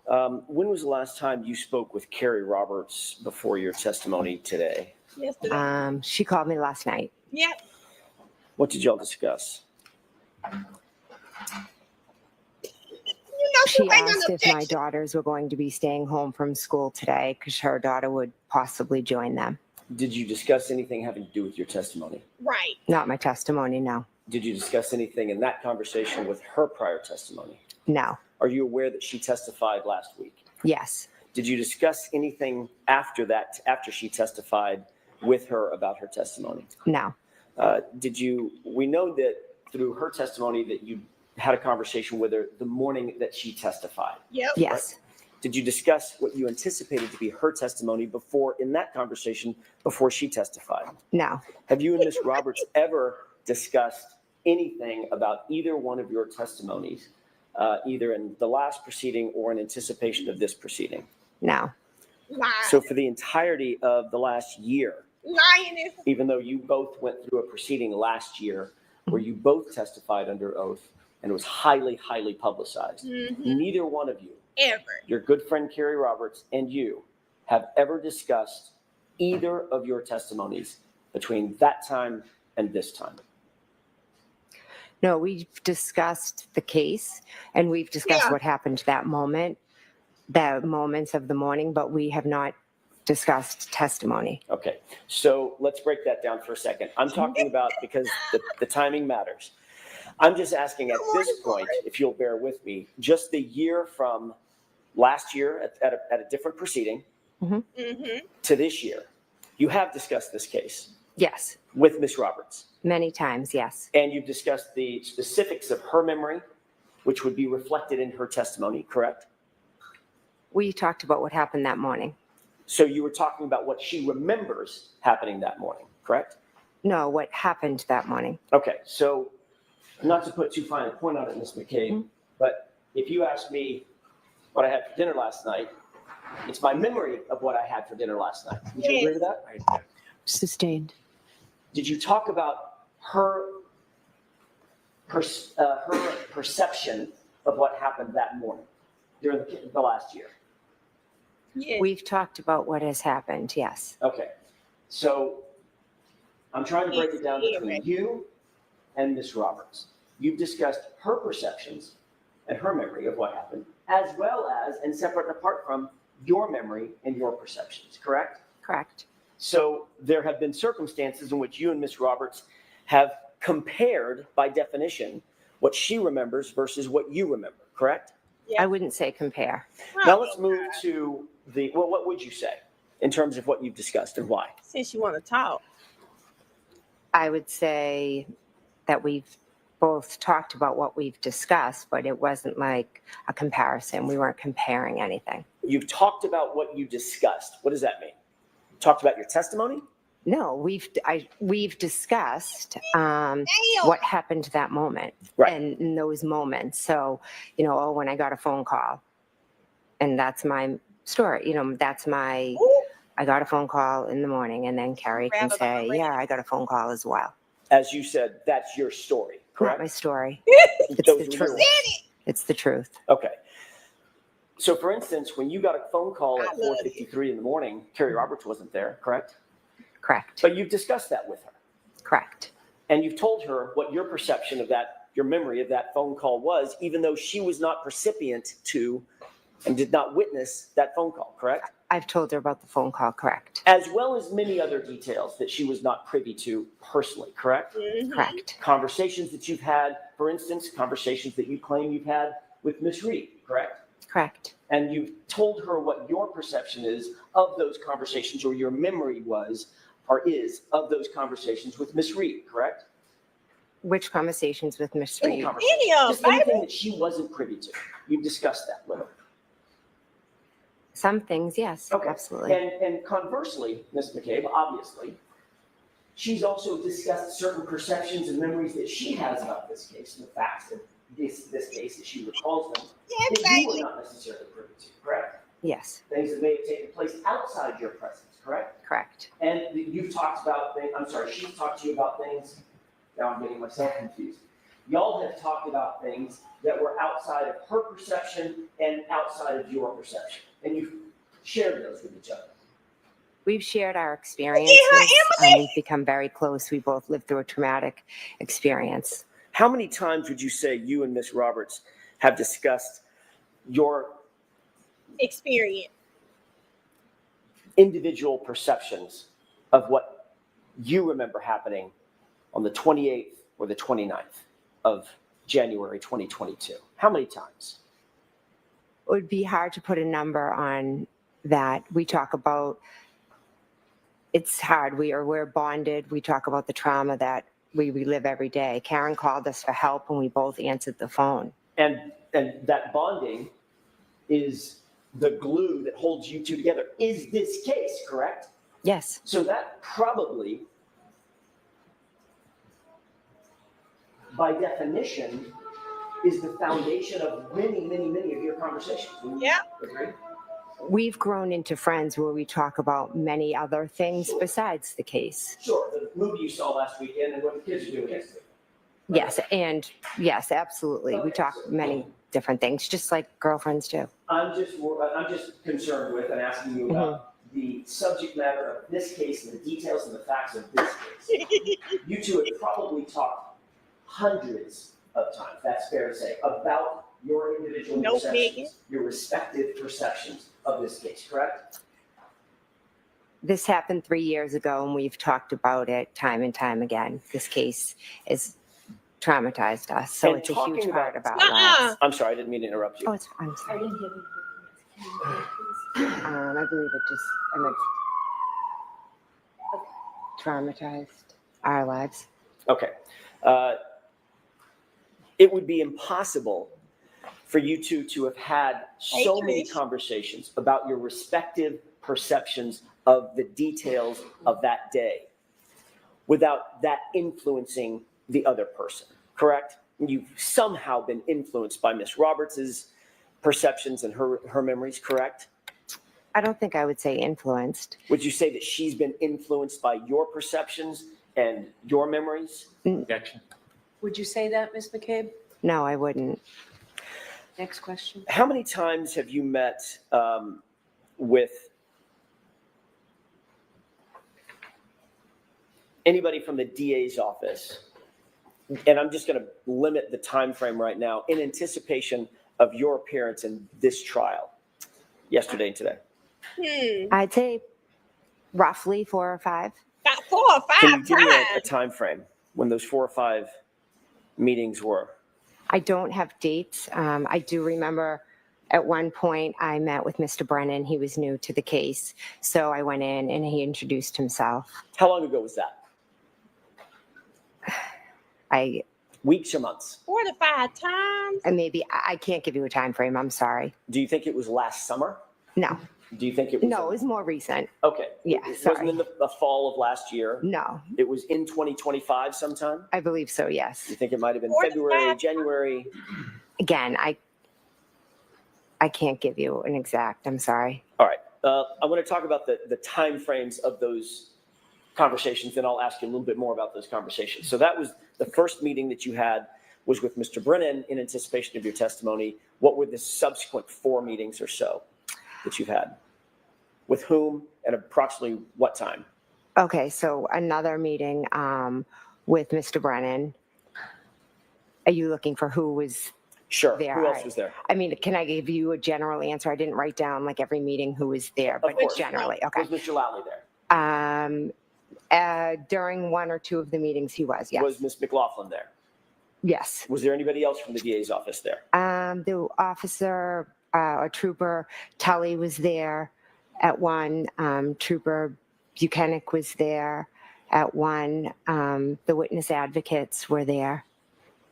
And again, give or take the particular meeting. Those are 2 meetings Right, that you Chief. talked about with Mr. Brennan and others.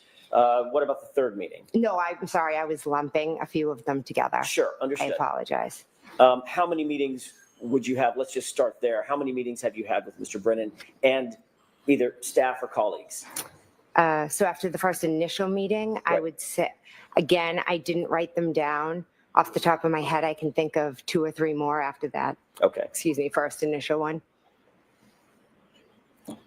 so that's either 4 or Okay. 5 meetings with Mr. Brennan and some combination of his colleagues, Mr. Lally, Ms. McLaughlin perhaps, Mr. Nelson perhaps, the other employee of the DA's office, and Troopers I think this is Buchanan normal. and Trooper Tully.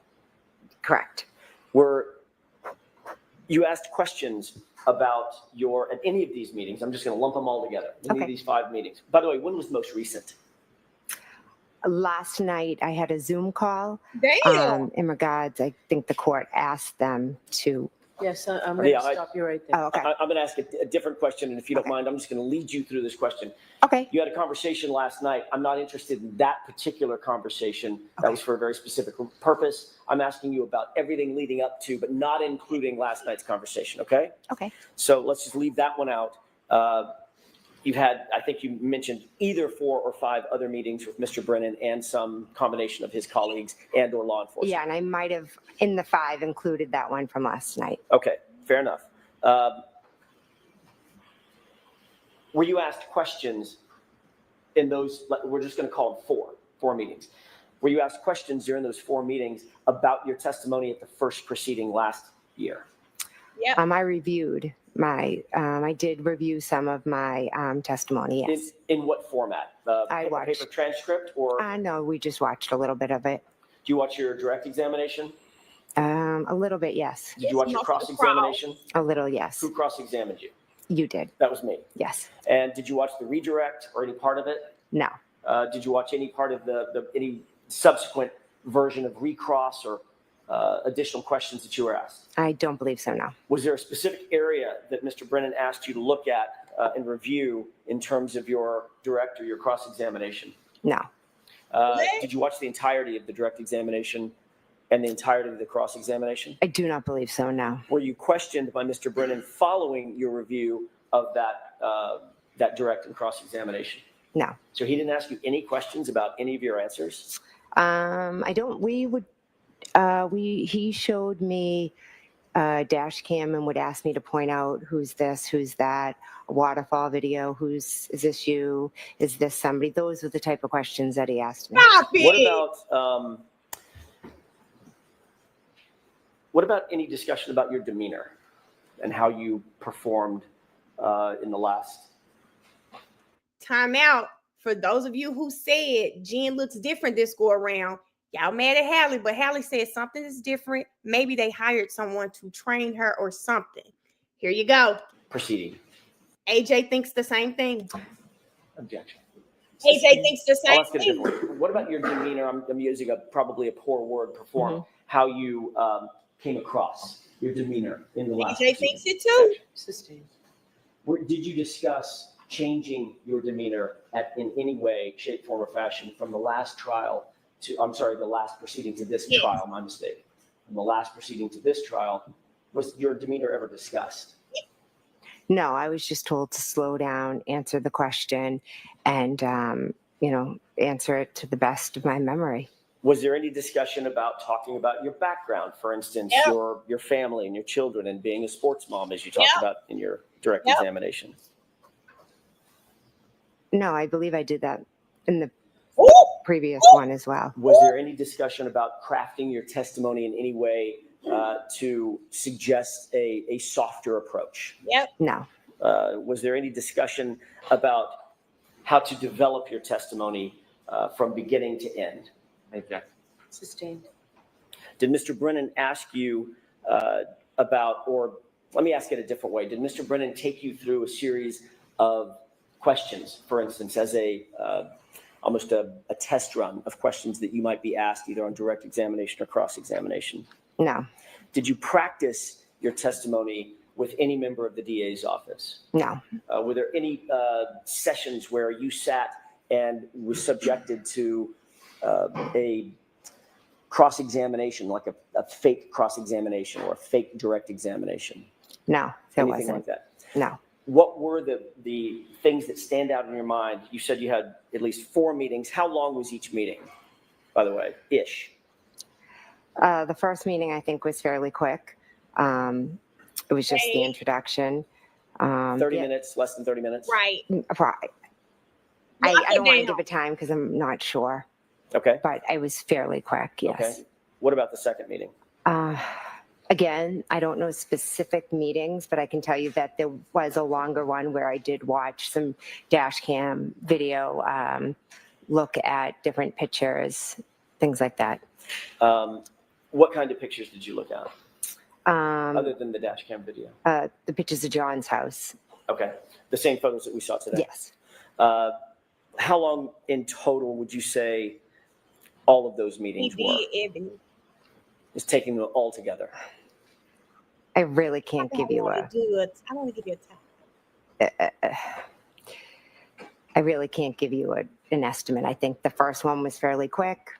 The second one, one of them was a little bit longer, maybe a couple hours. Okay. Then the third one, was that also a couple hours, or was that one fairly quick? That was fairly quick, yes. So fair to say between 2, 3, 4 hours total meeting times? Again, I'd have to probably go back and look at the date and the time. I really can't give you a specific amount of time. I apologize. Did Trooper Tully or Trooper Buchanan ask you any questions during the course of any of these meetings? Regarding the case, no, but we did briefly talk about how my kids were, how their kids were. But they didn't ask any questions about your testimony, about your case, about the case, about your memories, about specific facts? I do not believe so, no. During any of these meetings, was anybody taking notes? Ms. McLaughlin, Mr. Lally, Mr. Brennan, any of the troopers? No, I don't believe so. So there was several hours worth of meetings with you, and nobody scribed any notes that you saw? None that I saw, no. And these meetings were not recorded? I do not believe so, no.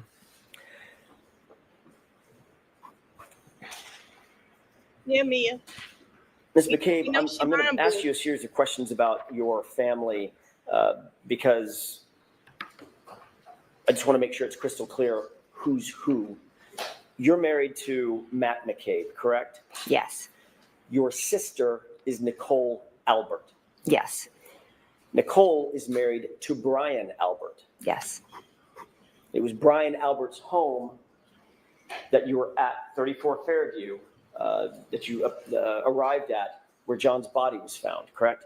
Yes. The same home where that late night gathering was on January 28th going into the morning of the 29th, correct? Yes. Would you consider yourself to be close with your sister Nicole and Brian? Yes, very close. Your families, it's not just you and Nicole, your whole families are close, correct? Yes, we have a very close family. How long have you known Brian Albert? Since I was in kindergarten. You consider him, even though he is not blood related to you, you consider him family? Yes. In addition to Brian and Nicole Albert, you're also very close with Chris and Julie Albert, correct? Yes. Just to be clear, and I'm going to do this slowly, Okay. Brian Albert's younger brother is Chris Albert, correct? Yes. Chris Albert is married to Julie Albert. Yes. You consider Chris and Julie family, even though there may not be a blood relation as well, correct? Yes. Chris Albert is a Canton Select Board member, is that right? Now he is, yes. And the Canton, that's in Canton? I said Select Board member. Did I mention Canton Select Board member? It is in Canton, Okay. yes. All right, obviously it's in Canton. The Canton Police Department reports to the Select Board, correct? I'm not aware. You're not aware of that echelon? No. Okay. You're aware that Brian Albert, your friend of, I'm not going to say how many years, but since kindergarten, was a Boston police officer. Yes. He had been a lifetime law enforcement officer for some 30 years before he retired recently, correct? Yes. He's a trained first responder, obviously. Yes. Brian Albert and Chris Albert have another brother named Kevin Albert, correct? Yes. Kevin Albert is a detective with a police department, correct? Yes, I believe that's his title. I'm not Which- 100%. Which police department is Kevin Albert associated with? Canton. And you've grown up in Canton your whole life, you indicated. Yes. Your entire family has grown up in Canton, correct? Yes. And you, Ms. McCabe, have 3 sisters. Nicole, we've talked about. You also have a sister named Shelley, is that right? Michelle, yes. Michelle? Mhm. And Denise, who you mentioned in your direct examination. Yes. Nicole is also known by nickname, is that right? Yes. What is Nicole's nickname within the family? Coco. Does Shelley also have a nickname? Well, I guess Shelley is the Yeah, shortened Shelley name from is. Michelle, correct? Yes. What about Denise? She's Dee Dee. Dee Dee? Yeah, like Deedeee. Look at Karen. Your father lives close by in a neighboring town, correct? Yes. Don't tell me the town, but it's relatively close to Canton. 20 minutes, yes. Okay. His name is Tom Weeks. Yes.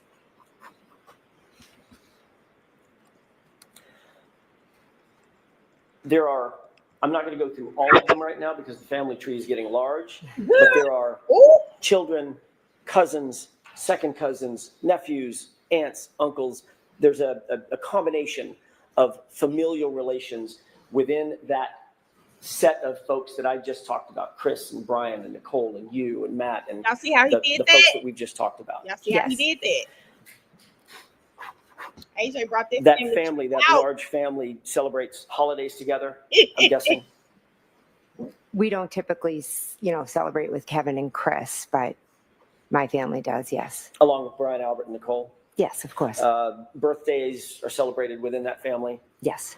Go on vacations together, I'm guessing. Yes. Gatherings like the one on the 28th. Yes. Special events. Yes. Spend weekends together. Yes. You mentioned a lot of sporting events. There's a lot of sporting events that y'all go to together. Yes.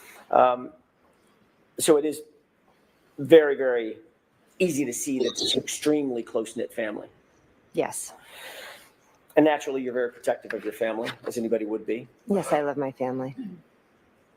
You had also said that you knew, and your words, liked Karen Reed, my client, on the 28th of January 2022, correct? Yes. But she very much is not family, correct? Correct.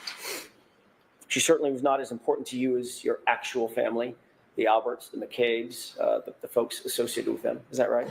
Yes. She ain't lie right there. On January 28th, 2022,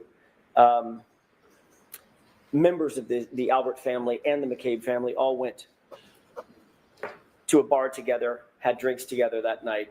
Waterfall, we've heard a little bit about that, correct? Correct.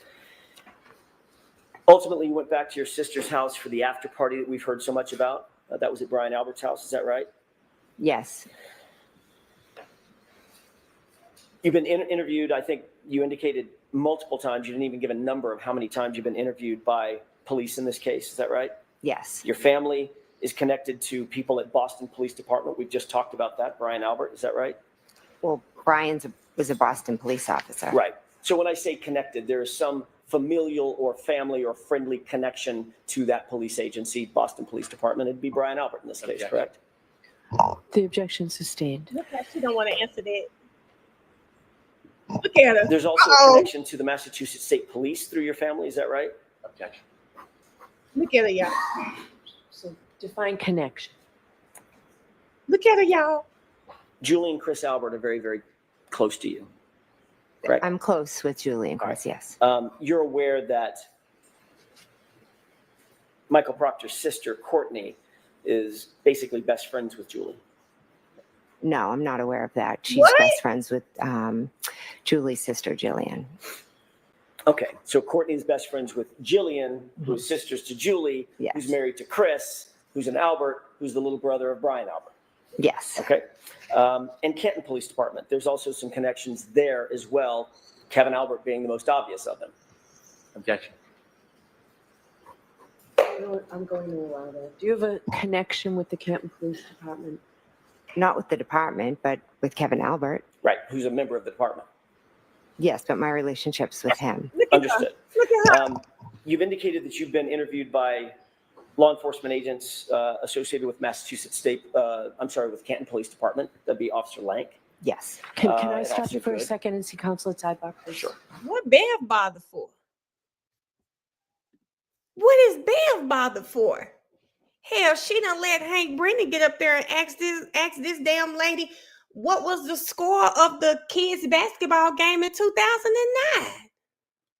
But now all of a sudden she's bothered by his questions. There go Paul, y'all. Okay, that's what it feels like. Cause what is Bev so bothered for? Like he just started and no one objected. She said, I need y'all to come over here for a second. Because what are we doing? What is Bev so bothered for? Kevin Albert is connected to the Canton Police Department. She knows Kevin, which is the connection she has to the police department. I don't know why it's so hard. Because I'm going to tell you, when my baby needed to go to Memphis, we needed to get him in school. You know who I called? I called my godmother who's connected to the school system there. Help me out. Let's figure out what to do. Listen, if Paul didn't get suspicious through that last trial, I highly doubt he'll be suspicious in this trial. Okay? And Paul's got bigger things to worry about. He needs to understand why damn Peggy is sad she's left with him and him only. He needs to wonder why Peggy is mad at God right now for leaving him here and taking her other kids. He got to wonder, he got to figure that out. What the hell are you doing to Peg? Why was Peg so damn sad? You're the only one left. These are facts, not hearsay. That's true. That's true. Aaron is dumb. There's no way I will be sitting by Paul. This Key, every time I see her, I think about you talking about look at Roseanne. I don't know why she stopped this line of questioning, honestly. And I would love to know why. I'd love to know why. And she got to sit behind him. Baby, I hope she go upside their head every chance she get. Because he was wrong sending that damn dad bod in that text message. He was wrong for that. Hold up. The pause is letting it marinate. Kat, that's another way to look at it. She said the pause is letting it marinate. That's another way to look at it. So we'll see in about 20 minutes.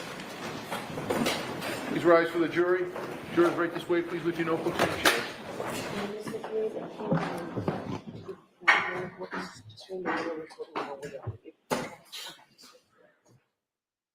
is she giving her a break? What's going on, y'all?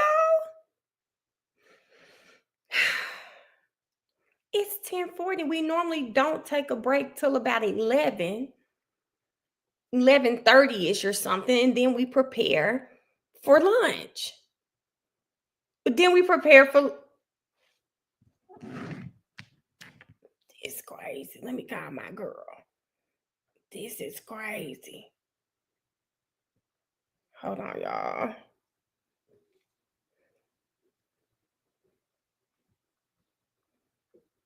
All right, y'all, just a second. Give me a second because I needed to send something to myself real quick, and then I'm going to call Miss J. I don't understand why we had to break this early. Forrest said Bev needed to stop AJ flow, and that's when I'm be trying my best not to like play into the Bev thing, but I don't really know what else to think when she does something like this. It's early as hell. Why are we taking a break at 10:43? It's too early. It's early as hell. Hold on, let me turn this down. Okay, there she are. Hey, girl. Hey there. Wait, let me ask you this. How do you feel like she holding up so far? I feel like she has definitely, it feels rehearsed. The bronzer's not working. The contour's not working. It's coming out red all through that bronze. Red.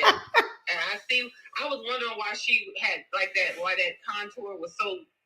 Yesterday was bad. It was real bad, and yeah. I was like, you know what? It's like that today. It's like that to hide the red. Because obviously she can't, her face can't not blush.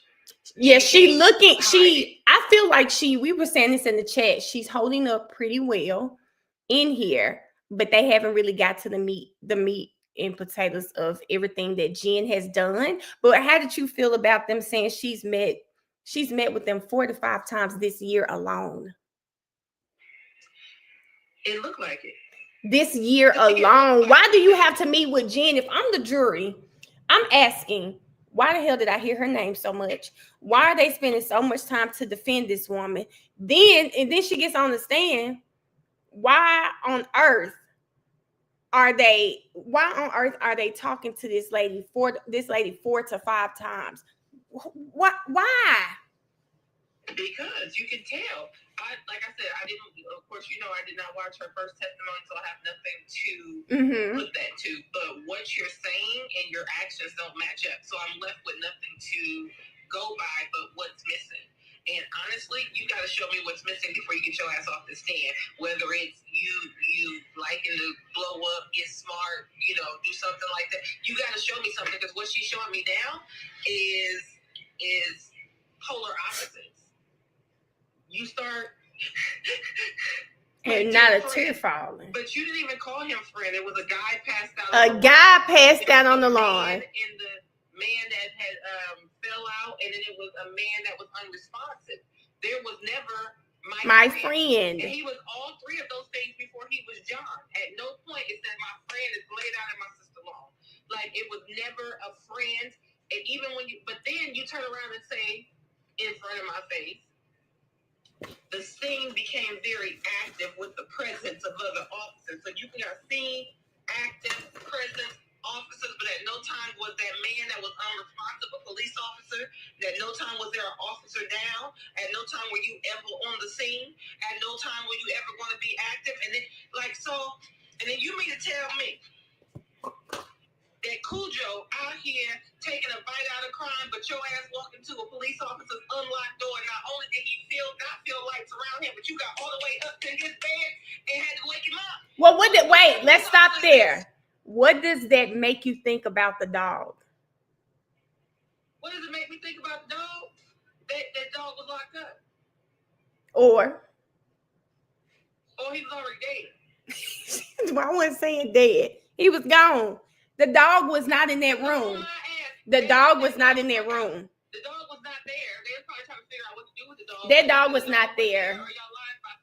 That dog was not there. The dog wasn't there. Cujo is not there.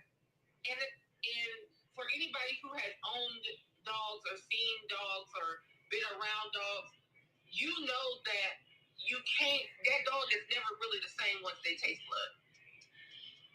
That dog is never. How do you know that? Do you know that from Bear? No, because Bear didn't bite nobody. Okay. What I know is, I do know that, like, my friend had a dog, and that dog ended up biting somebody, and after that she kept snapping at everybody. It's like, once they get, and I know somebody who breeds dogs, but it's just like, once they get that taste of blood, that's where the wild animal part of them, their ancestors, is activated. They never quite the same after that. And so you have to continuously watch them, because it's not a matter of if they will bite again, but when. So then, even if they never do it for years, if they get into a fight, if they're forced to protect anything, they're going to turn into a wolf. I want to say something. I just had a comment up here, and Key said, Chloe wasn't alarmed by Jen. Here's the thing that you got to remember, Key. Maybe once Jen got into the room, okay, cool. But hearing someone walk up the stairs and you got a canine, that dog is gonna say something. But not only that, every time they ask, "Where's the dog?" is very like, "Oh, I think it was in the corner. Oh, she likes to go in the closet. Maybe she was in the closet." Or, "Oh, I don't know why." They can never give you a concrete answer about where their dog is. I do think that dog went home with the daughter that night. Because remember, she was supposed to stay the night. The daughter was supposed to stay the night, and she didn't. I do think she called her boyfriend. They took the dog. She took that dog that night. Because not only them, Key, remember, officers testified they did not see a dog that day. So I don't think the dog was in the house at all. I thought that I'm sure that dog got out as soon as after they got John situated. The dog was gone. Oh, Shannon said, "What's a PM?" She's obviously guilty because she was hysterical. All they're showing is that she was the only person that had a normal reaction to seeing a loved one unalive. I agree with that. Like, the fact that y'all using words like chaotic, out of control, ping-ponging. Like Ping what would you do pong. if you seen your man laid out? Like, if Well, you wait, find- apparently they said Go Turtle Boy down. said ping pong last night on his live. And Jen get in there today and say ping pong. Property manager. Oh, okay, Shanny. Got you. Oh, we. And now I don't remember that, Nana. Her saying, I know Officer Lane. I had to go back and I missed this, that Officer Lane ended up coming in the house at about 6 a.m. What I don't remember is she went in the house with Officer Lane. On the video, it does look like she walked in by herself. But through her testimony today, Jen is saying, I walked in the house, the door was unlocked, went and got my sister, went and got Brian, woke them up because they were sound asleep. By the time we came downstairs, the officer was there. How did he get in? How you walking somebody And out? wait, they got two doors right there in the front. How did he know which door to go in? Well, my thing is, again, where was Cujo? Even if you want to say Cujo let Jen in because, if she's only unfriendly with people she don't know, she don't know Officer Lane. She doesn't know Lane. That's why I know she wasn't there, because no officer that went in that house that day testified to seeing a dog. They got rid of the dog that night. And I think that's why Caitlin went home. No dog is quiet with strangers outside the house. Hell, mine ain't quiet with people she know in the house. So I can imagine people you don't know. If somebody is creeping down the hallway and they can't see them, it's at least going to be a growl or something. But Key, they didn't even hear a dog. I could put Barchi. My auntie has a 3-story house. I put Barchi. Huh? Who called Brian Higgins? Oh, Brian. That Brian called Brian. Who else called him? But who called Brian Higgins? That was only to bring him in there so he can have eyes and ears out there without having to take his ass out. Y'all. And now they talking about he just recently retired. That's Brian Albert. Yeah. Right. I put Barchi. My auntie has a 5,000 square foot home. 5,000 square feet. Okay. In her basement, on the lower level, there's a room in the back. Right. I put Barchi in there doing family events in her crate because she does all that barking. I put her in her crate and I put her in that room. I can hear Barchi on the second level of my home. Of her home. I could hear her barking like it's a faint bark, but I know it's a dog in the house. I can still hear her barking. So I don't buy that, only because they didn't see a dog there. Nobody heard or saw that dog. That dog was gone. She was gone. She said they gave Chloe a tranquilizer. Now that's a possibility, Key. That's a possibility. I can see that. I can see that. Y'all know the shit Diddy had. Ain't no telling who was in that den of sin. I think that dog left with Caitlin. Are you talking about Caitlin Lynn? I think that dog left with Caitlin. The dog was there. Remember, a witness had a video of inside the home. Jen asked her for the video for a timeline. The dog sitter. Sassy, I don't remember that. I don't know. Key, I definitely push Barchi away. She too loud. She too loud. Barchi's too loud. I want to enjoy the family events. I don't want to have to hold the dog the whole event. Barchi have to go in that crate, baby. I travel with it. When we go to my auntie house, I travel with it. I put it right in there. I put it right in that room. Why they need directions if they have ways, LL, that's weird to me too, especially since they had the address. Baby, I locks Barchi down. That's the only way I'm going to enjoy the family event. Because if I put her in a crate and put her beside me, she's still going to bark with all of the people moving and walking. She has a little anxiety. I get family, but Higgins, Gwen, and this is again why I'm telling Hallie yesterday, and for anybody else who believes Karen did it, you can believe that Karen did it. That's fine. I just would like to know what evidence you have. These people act like they're guilty. Like, you don't do this type of stuff if you are innocent. All of their actions. Jen. Oh, I called to let Julie, see if maybe he walked home with Chris. You saw him pull up at the house. Come on now. You get to your sister's house here in the snow. You don't call 911, say, I'm finna go get my sister. I gotta go check on them. Then the damn door unlocked. I don't know. Maybe it's because I'm from Memphis, baby. I don't know. Maybe it's because I'm from Memphis, and that's why you'll never catch a door unlocked. I don't care where I can live in Beverly Hills, okay? My door is going to be locked. My alarm is going to be on. If it's a deadbolt, the deadbolt is on too. I just don't care. Maybe they live in the area where having the door unlocked is normal. I'm gonna stop, Ash. But we had this conversation yesterday. Y'all, them saying they don't lock their door is crazy. Erica, that's all she doing. They're disposing of phones. Jen, why you gotta constantly talk to police officers? What is that all about? Happy birthday, Paris. I see them telling you happy birthday in the chat, girl. Happy birthday. It's Taurus season. Shout out to all the Taurus in the chat. Happy birthday to you guys. But a cop leaving his door. Now, okay, Ash says she don't lock her door. Is it on purpose, Ash? I mean, is it on purpose? Why don't you lock the door, friend? Are you forgetting to lock the door every day? Or are you in a neighborhood you really presume is safe? I don't care how safe I think it is. I'm locking my door. You lock your door, T? Always. But, okay, when I had Bear, I did not lock my door. Hell, you don't need to lock a door with Bear in it.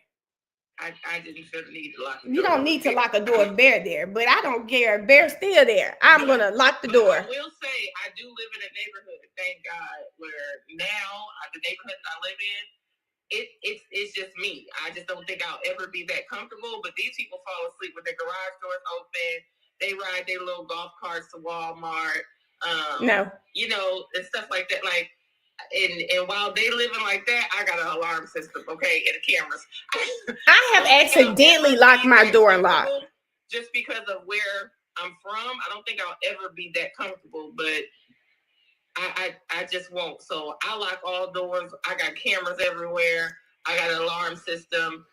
I will do something like run to the car with the door unlocked. You know, run downstairs with the door unlocked, which is, I really don't like to do that either because, you know, somebody could be waiting on you, you come back in. But I'm just saying, I'll do something like that. And I've accidentally left the door open. But, no, I am willingly leaving my doors open. I'm going to tell you where I never leave the door open at my mama's house. My mama live in South Memphis. Never, ever do I leave the door open, okay? I don't know what type of rich you think I am, but no, I don't have a golf cart. Now, do I want one? Yes, because I'm not talking about little golf carts.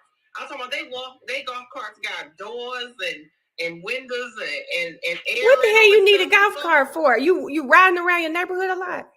Yeah, they drive around. They drive to Walmart and stuff like that. Like yeah. Why would I buy a golf cart to drive to Walmart? You just go ahead, get in your car. Meanwhile, Big Ump got his shit on 28th. Hold up, y'all. They said, Mel, breaking news. The NFL just fined the Atlanta Falcons $250K bitches and their DC Jeff $100K for that Shador prank call bullshit his son did. NFL, y'all played in my boy face this weekend, but I'm glad to held that man accountable. Listen, I said, Lord. I'm glad they held him accountable for that. Listen, y'all. My neighborhood, she said my neighborhood is the same with golf carts. I know a guy, his mama live in the hood, baby. His mama got a golf cart. He called me one day. They were riding to the store on it. Well, I will say this. Period. I'm happy about that, baby. The last house I lived in before I moved to, no, it wasn't the last place because I was in my condo before I came to Arizona. Before I came to Arizona. But the last actual house that I lived in was I did not want to take that house, but it was in the hood, but it was so freaking big and I needed the space. And when I went down the street, there was nobody on that particular street but old folks. That's always a plus. If they can make it, that's a plus for me. It should be cool. So that's a plus. you know, they didn't have to work. They weren't doing anything. So even though I knew that the hood was all around me, they were like, yeah, not on this street. I'm sorry. You know, like, Gwen they were said, so nosy. Gwen said, I got 7 cats. Come try and play. I don't really be around cats like that, so I didn't know if cats scare people. But I'm gonna tell you this: I won't walk in your house, Gwen. I tell you that. I won't walk in your house. Listen, Hannah, listen. Ash, lock that damn door. Big Unc let them know. Listen, Big Unc let me know. No matter what neighborhood we have lived in here in Arizona, and well, it's only been 2 because we've been in this house since before I had Dallas.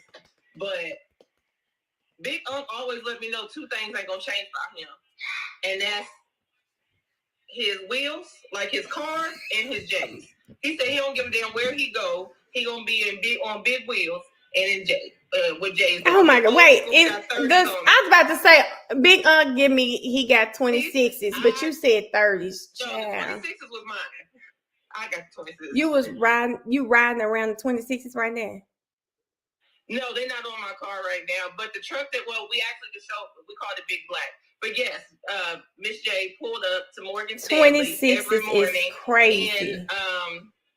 In pantyhose and less than 4-inch heels. And you got out the car with 26s. And I drove a Tahoe on 26s with remote start and brakes. That makes me, you know what that make me feel like? You could take the girl out the hood, but not the hood out the girl. Never. 26s. Everybody talking about their dream cars and they want Mercedes. Baby, I need a T-top money. I don't even know what the hell that is. Big Unc, I think he done found me one. If y'all see me in a box Chevy, listen, don't mind your business. Stepping out with the red bottoms on show is my 26. Did you say box Chevy? A box Chevy, baby. Mm-hmm. I just know you in that box Chevy blasting trapper dive. You hear me, Key? Key said real trench, baby. I tell you that I need to see Thug Motivation 101 in black tie. You can understand who I am at heart. I have a little of that in me, but it's not box Chevy heart. I get it. It's box Chevy over here. Big Unc's new truck just got delivered. I said, he's like, you about to be riding, ain't it? As soon as you put them shoes on it. As soon as the wheels get put on. Baby, this has tickled me. Yeah. This has tickled when I get my dream car. The thing is, I always got some corporate ass jobs. So when I pull up, they be like, is that Miss? Now the most I can do is be in the corporate world, and I'm always gonna love trap music. I'll tell you that. And rap it like I was out there. Trap music and Whitney Houston. That's me. You gonna catch me? Give me, yeah. Some nippy on. Oh God, I just cannot. A box Chevy is hilarious, girl. You have to send me a picture, friend. I got to see you in the box Chevy. I'm trying to get one. That's what I want. Because everybody kept saying, I said I turned 40. I'm getting my big girl car. I was stuck between a Beamer and a Benz, and I was like, I don't know. Somebody, I guess it was a prank because it's all over IG that in 2026 they supposed to bring another. I think it was a Caprice out, or it might have been a Caprice. I feel like I'm talking to somebody I dated 10, 15 years ago. Listen, yeah, Miss J hung with the when the cars came rolling down the street, and then all the girls want to get in front of the cars and. I mean, I've dated men with the cars, baby. I've just never desired one. That is crazy. He said, kid said he had an 88 box Chevy on 24s. I'd have to Google that. I know the box Chevy is, but I have to Google it. I mean, I've been passenger princess in my fair share of cars with the rims, but I just never desired one. Not the rims, you know? I don't know what this T-top is she's talking about. I know what T-top is, but I don't know what car she's talking about. Listen, I will say that I used to be the passenger princess, but it was something about when I started driving them myself. And then I remember my car went down and Big Unc was already in Arizona and I was still in Ohio. And he sent me my Tahoe on 26. I just can't imagine me driving a car like that. Now I feel like I need to find one. But when I just gotta sit up high. I gotta feel my music. I just got it. I'm gonna have to find one of these cars and sit in one and just get a feeling of it because, like, drive it, not sit in it, drive it. I say, get in there and you control it. You back that bitch up. I'm talking you man, listen. And then what you do is when you whipping it real slow, you just turn on the little who I'm is. Rubber band, man. Wow, that's tough, man. Nah, listen, just start talking to yourself. Just start talking to yourself. Just start playing affirmations while Hey, you're dude. driving. Listen, Key, because she really a hood. She really a YN right now. Do you hear me? She's really a YN right now. 26s. A box Chevy. Start talking to yourself, you know, and then what? First, I'm gonna stack my.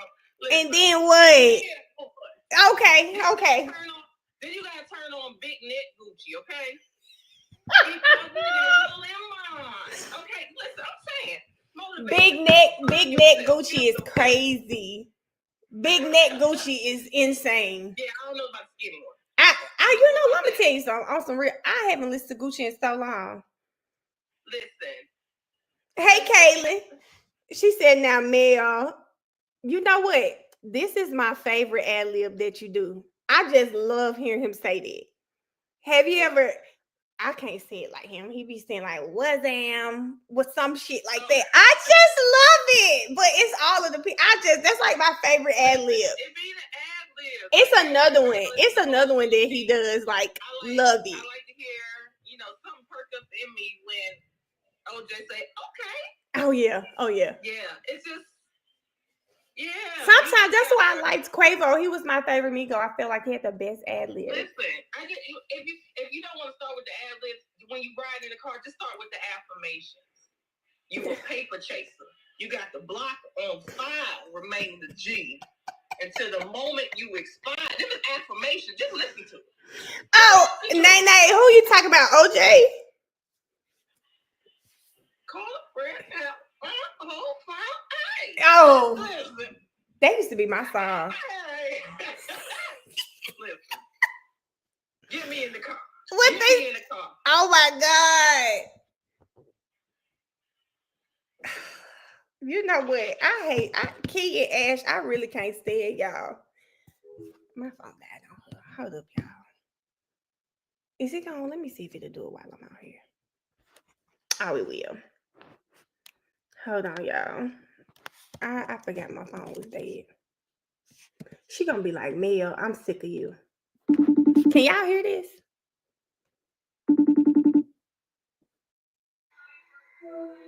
There we go. Okay, my bad. Brianna said, now, Mel, they talk about they want to ride with you. Can y'all hear me? Mm-hmm. No, not you. I don't know if they can hear me because I had to call you on my MacBook. Okay, they can hear. They can hear. My bad. I had to call you on my MacBook. Hold on, let me make sure this playing because I feel like it stopped. It's playing. They got another commercial again. Listen, but the crazy thing is, when I step out the box Chevy, I'm gonna be dressed. I don't doubt that. It's just I don't know how I feel because I don't know how I feel driving the box Chevy though. I don't know how I feel about this. There's the truck. I got my car, but you know, like if I'm that girly, yeah, I just. Miss J acting like she was moving bricks with Meech. Key, that's what it's giving. All the way to work. All the way to work. I was telling them all the way to work.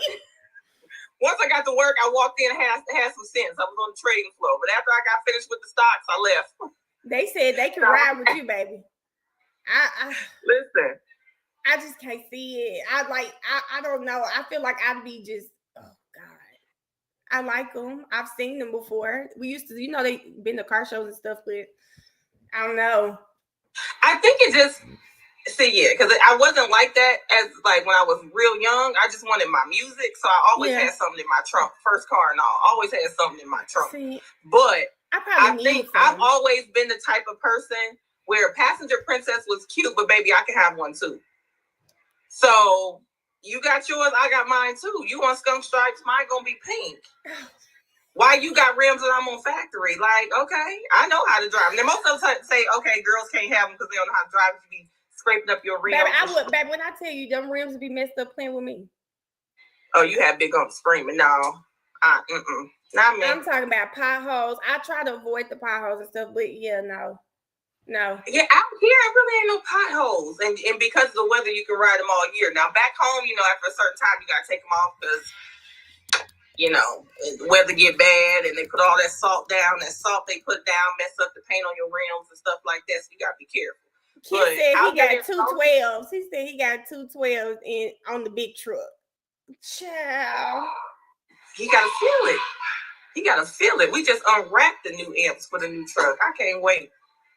I think I'm gonna call it Nina. I would, T. I know I would. I would never even play and waste my money on rims like that because I know I would mess it up. I'm not a bad driver, but I'm not great at avoiding you gotta get used to it. I'm not great at that. Yeah, you gotta get used to driving with them, especially when they're that big because the tires are so thin. So you go through and stuff like that, and you don't have a good tire. That's the other thing, though. A lot of people don't want to do it either because them tires get expensive. You go out here buying $100 tire, and it's gonna pop next week. Yeah, no. You gotta be careful. Oh, that sounds like big. Y'all, it's been about 20 minutes. It's been 20 minutes, and I don't know what's going on. Why the break is? It's past 20 minutes because they said they'd be back at 11 o'clock. And it's 8:10 over here. Let me kick your nephews out the door. Okay. No, I don't. No, I haven't hit a few bodies. That's not what I'm saying. She said, baby, I would set my 2014 Chevy Cruze on some rims like Mexicans. Huh? I'm just not big on rims. I'm not big on rims. I don't have to have that. I'm okay. I had nice rims on my first car. Never again. Child, no.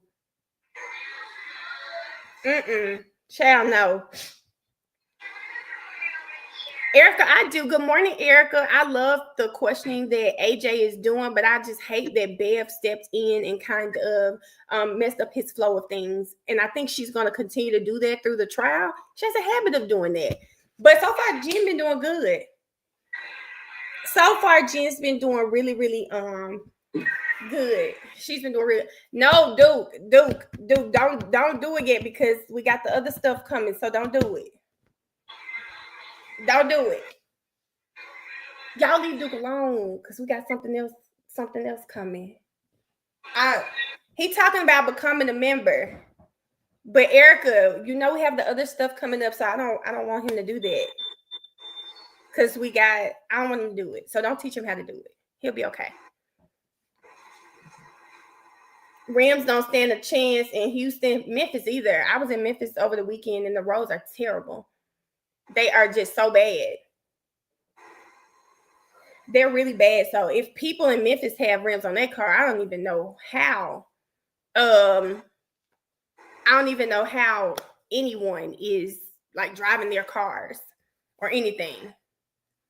I don't know how they're doing that. Mel, you sounding like Jen. What you mean? What I mean about what? What I mean about what, y'all? All right, they better bring their asses on. Yeah, I'm wondering what happened.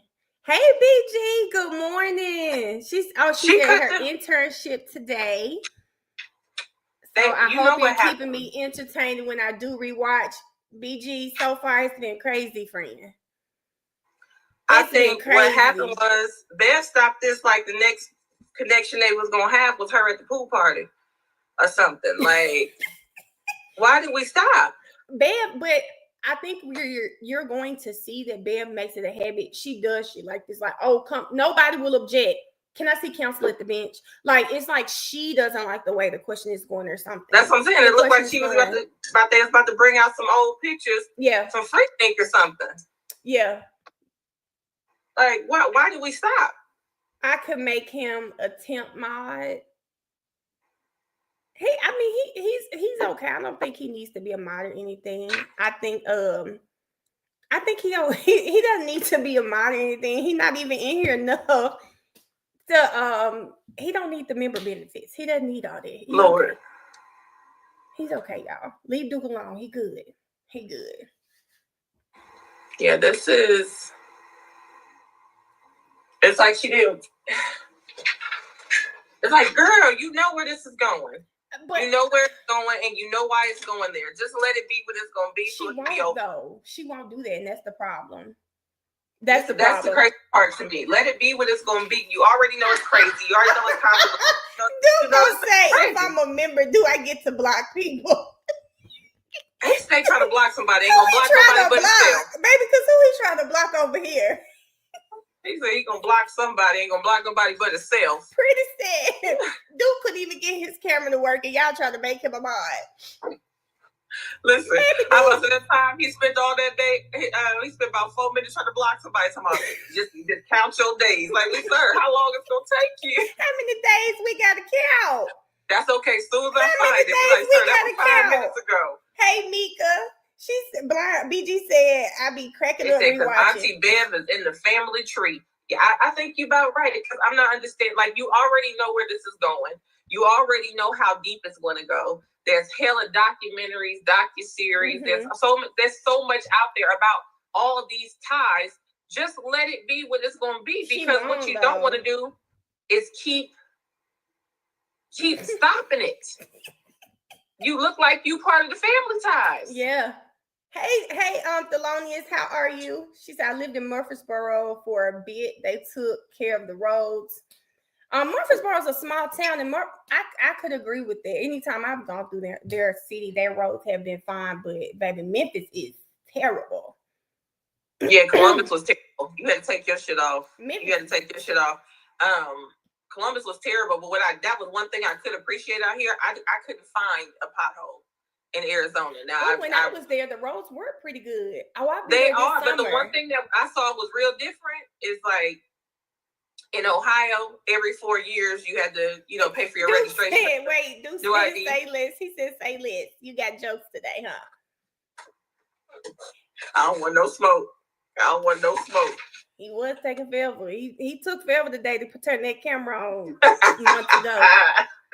Couldn't turn that camera on for about 3 lives straight, I think. Y'all know what was going on. He couldn't figure it out. Y'all. He was coming. I don't know. I don't want no smoke. We want him to get his stuff back. That's what we want. Wait a minute, dude. Talking about, because I'm going to get some folks out of here. Who the hell you going to? Who you getting up out of here? Trying to get up out of here. Next thing you know, he going to be letting me back in. Man, dude. I can see Duke now. Y'all remember that day Erica had the chat cut off? Baby, I can see him now cutting his chat off. We can't figure out what he did. Till y'all get y'all stuff together. I can't believe she really taking this long. You said 11 o'clock. It's damn near 30 minutes. It's damn near 30 minutes now. Jen didn't say John's name, just some man, OLM. Correct. That's why I don't believe it. It's hard for me to believe her, honestly. And I think that's the problem I have with Jen. I don't believe her, so anything she says, I'm like, ugh. Yeah, I believe her, but I believe what she do more than what she say. Like, because she'll say, this is my dear friend, but then your actions don't show a dear friend. Yeah. When you call 911, I'm sure you're already prepped from knowing this man from kindergarten. So you pretty much knew him the whole 30 years he was a cop. He didn't teach you and your sister nothing. Yeah. He didn't tell y'all what to look for, keep your head on the swivel, how to act when you in public, and who to call first. Like, you should have known. Like, he probably got y'all with a secret line into the dang on office. And y'all, you mean to tell me that you just out here oblivious like a regular old civilian? No. I don't believe that. No. And then you got detectives, you got ATF around you. I'm sure they done told you how to act. Mm-hmm. I'm sure they have. So you sit up here playing this game. You knew what would get him a quick response. If they thought a police officer was stretched out on that lawn, they'd have ran there and worried about the officer. I would have been on the phone. Officer, damn.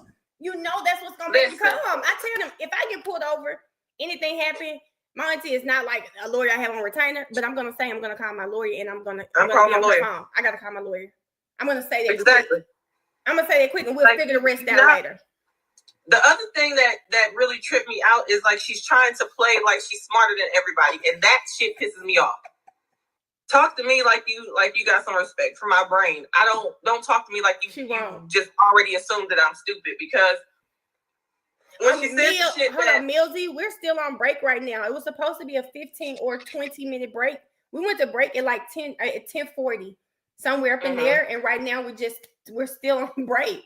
Why we still on break right now? I don't know. I don't know why we're still on break. Yeah, because it's been about 30 minutes. It looks like Law and Crime changed their thing from 11 a.m. to be back soon, so they even realize they don't know what's going on. No, for real. Missy, we got to get him to record a welcome message or something for real. We need to work on it. Now I think about it, the other thing is she freaking said how they get into how she had all these conversations about what happened that day, but never testimony. But it's not the testimony. Bitch, that is your testimony. What happened that day is the testimony. She lying. Oh, she lying. She is lying. She's trying to make it seem like everybody in that courtroom but her is a blind, deaf dog with 3 legs on a stick trying to get somewhere. She act like ain't nobody, like we a fish in the water with one fin just swimming in circles. Ain't nobody playing with you. Like everybody understood. Like, do you not hear what you're saying? Girl, not they done spelled your whole name out. I'm talking about Tiandra. What? What they want? What I do now? Oh, good. That they said Tiandra. What? What I do? Oh my God, that's too funny. Did you catch her say my story? Yes, we did, Nicole. She called herself. My story. She called herself saying that. That they said on X, it says. Yeah, when she said he said, so that's your story. And she said, no, not my story. It's the truth. They said on X, it was just said that it's an extended break and the family and attorneys all got called upstairs with Bev. What the hell? Somebody tied up somewhere that we don't know about. There's a tie in there that we don't know about. There's a tie in there that we don't know about. And I feel like that tie goes straight past the police department to Bev at this point, because they done brought up some people and it just could be me that I hadn't heard of. And they brought up those boards and stuff like that. Somebody from the board. Wait a minute. It's an extended break and the family. What family? Hold on. Kay, what the hell going on tonight? I'm telling y'all what's going on. Kay, I probably done missed it because I'm looking at the chat, but I'm looking at Miss J because she's on my FaceTime on my laptop this time. Kay says so many emails from Jen McCabe. It isn't funny. Hold on. So who Jen been emailing?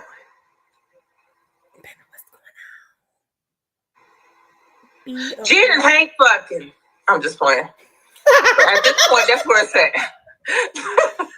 What else is going on?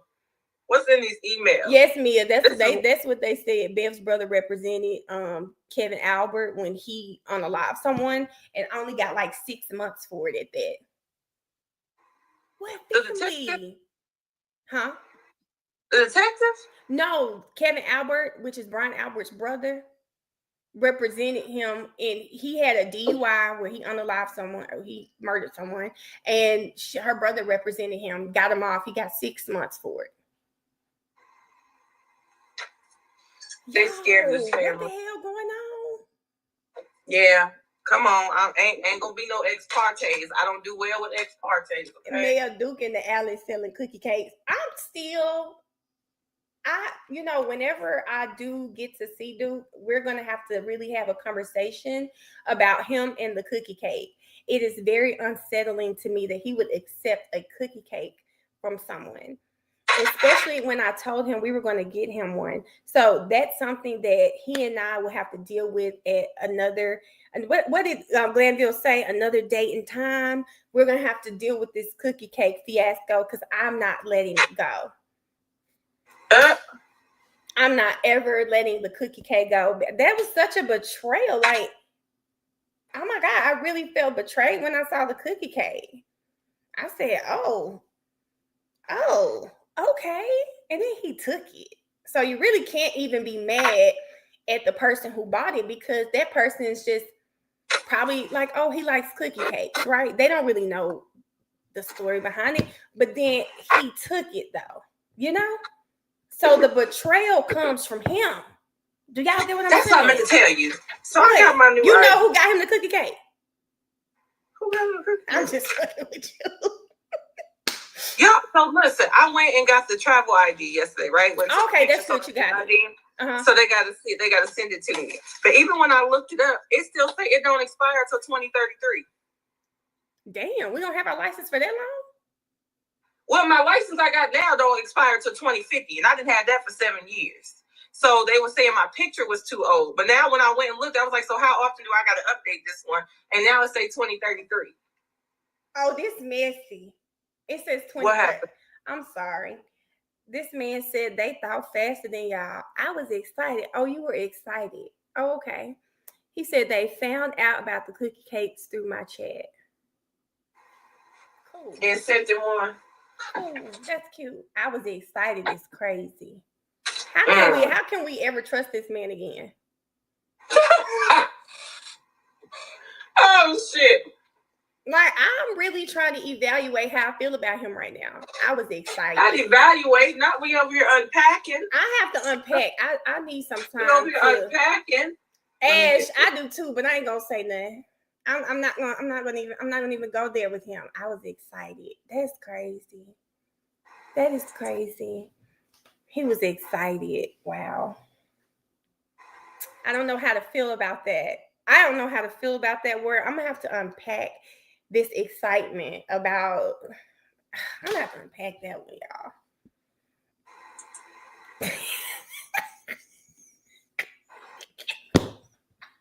It was the excitement, honey.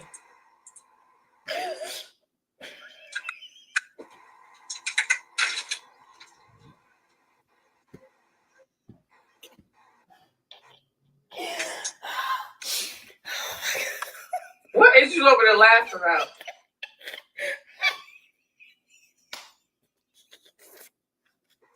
He said, I really wanted some firefighter gift for my birthday. Jesus. Oh, today's the 30th. It's not the 1st, it's the 30th. I'm just kicking April right on out of here. Okay. Oh my God. Oh my God. That is so messy. That is so messy. But I'm gonna let him have it. I'm gonna let him have it.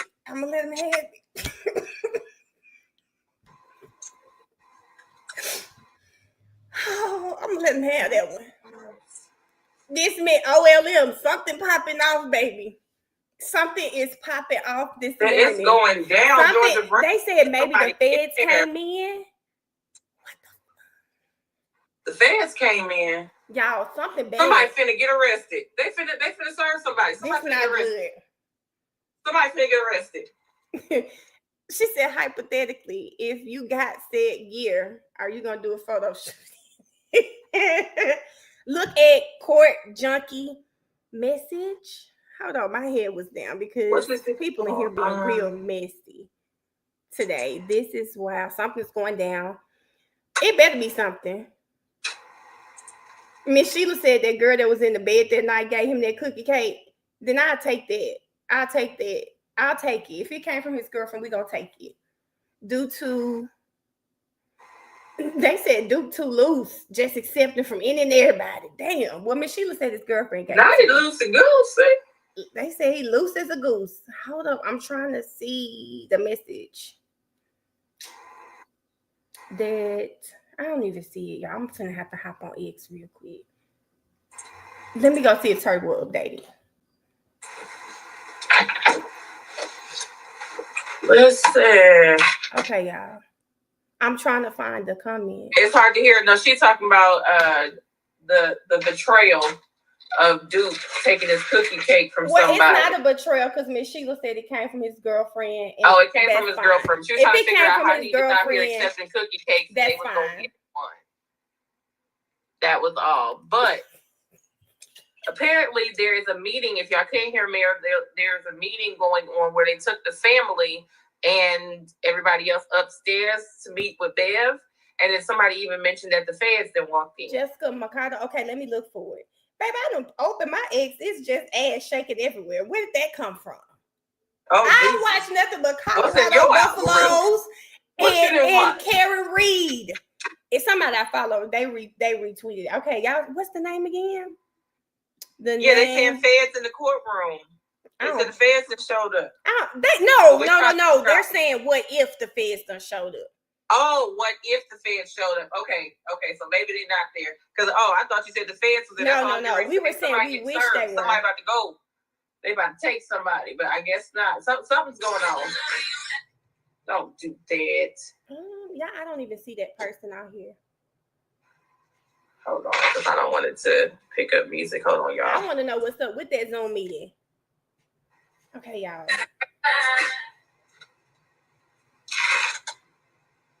Okay, Kathy Russin said something is going on in the Karen Reed trial. The morning break has been extended. There was a meeting with the judge, attorneys, and families. Do y'all think they're gonna drop the damn charges? Okay, Ted Daniels said there was a private meeting in the courtroom with the judge, the prosecution, the defense, and members of the O'Keefe and Reed families. What the hell? I'm told everyone else was asked to leave the courtroom for that. What the hell is going on? Y'all, it's day 7. It's day 7. Hold up. Y'all, it's day 7. Day 7. What the hell could be popping off this early? What the hell could pop off this early? Okay, y'all. Some popping off. Emily, I don't see that name on X. I looked for it. I don't see that name on X. Jaleesa, listen, what the hell is? What's going on? I'm trying to see if I find someone. But shout out to anybody in the chat a Falcons fan? Are y'all anybody? Is there anybody in my chat a Falcons fan? If you're Falcons fans, can you put a 1 in the chat for me? Hold on, y'all. Falcons. They got. I'm gonna tell y'all. Y'all remember what Glorilla said? The Falcons. Emily, I can't find her. Oh, Shay, I love you, Shay, a lot. So don't take it to heart. But the Falcons. Okay? And I hope y'all, I don't want to say I hope y'all have a shitty ass season because I like Michael Penix. Okay? Like Michael Penix a lot. Love his story. But fuck y'all right now. Look at you. Dude, not you said you saw the documentary on Karen. He said he thinks he's up to speed. What you think after watching it, dude? Ashley, I don't know what's going on. Okay, Emily, let me look now. I'm gonna check. Okay. Yeah, I did this definitely not the page I was on. This not the page. Oh, okay. Okay, y'all. Okay, she sent me her page, y'all. Let me see what she's saying. 2 hours. She said, I'm hearing a bunch of different things, so she can't confirm what's going on. What's going on right now? Paul O'Keefe is in the district attorney's office here downstairs. He's trying to win the chat back. Tell him it's not that easy over here. He's trying to win the chat back, talking about he watched the documentary and now he up to speed again. Oh, that's what we said. Duke, they said they couldn't hear. They couldn't hear. Share my screen. You want to see the text, Pretty? I'm wondering if they're going to declare a mistrial because AJ did say trial. I wonder if that's what it is. He tried to fix it up, but he did say trial. I wondered if that was a reason, but I can't see the state. I mean, the jury's not stupid, but when he said trial, I'm sorry, I mean proceeding. This is the trial. He tried to fix it. I wonder if that's it. Emily, I hear you. I hear you, friend. I guess this is our first WTF moment. Yep, this might be the end of the trial. Girl, let me tell you something. No, this not it, Emily. I'm reading it. I'm not gonna get my pressure up like this. I'm not gonna read Yeah, I the whole got court thing keys because too showing John's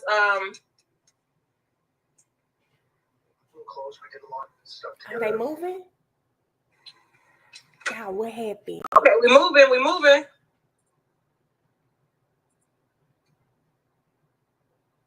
Is Peggy crying? She look. Oh, Paul done sat by his mama now. Paul sitting by his mama now? Yes. Hold on. Please. Paul by his mama now. Y'all, that might mean something. Could that mean something? Paul done switched.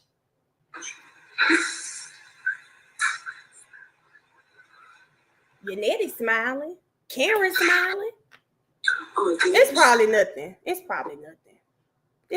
nothing. Why Erin sucking her teeth back there? Why he patting her on the back? Why everybody smiling? It's probably nothing, right? When one side crying, the other one smiling, all of a sudden you forgive your witch ass mama. You know what? And now Court TV up here playing his life. Now we back in the sky. I'm sick of this ceiling fan. Y'all, what's going on? Are they preparing them? Did they prepare the family for something? Like, hey, we're going to mention this. It sounds like they just prepared them for something, but you'll never, even when you about to show them autopsy photos, you say, hey, get ready. You need to leave or something. Like, you don't stop it and talk to them for almost an hour. It's been almost an hour. Hold on, Brianna. I just saw your message and I don't know where it went. They They said the gave pigs some water. Brianna, Thank you for your patience. Sometimes there are matters that we need to address, and that's what happened here. So I appreciate your patience. Mr. Jackson, could we please have Ms. McCabe back in here? All right, friend. Let's see. All right. what the hell was all this for? Nothing, y'all. All that for nothing. Oh, okay. This is what. Baby, I'm pissed off. Paul, but why is Paul right there now?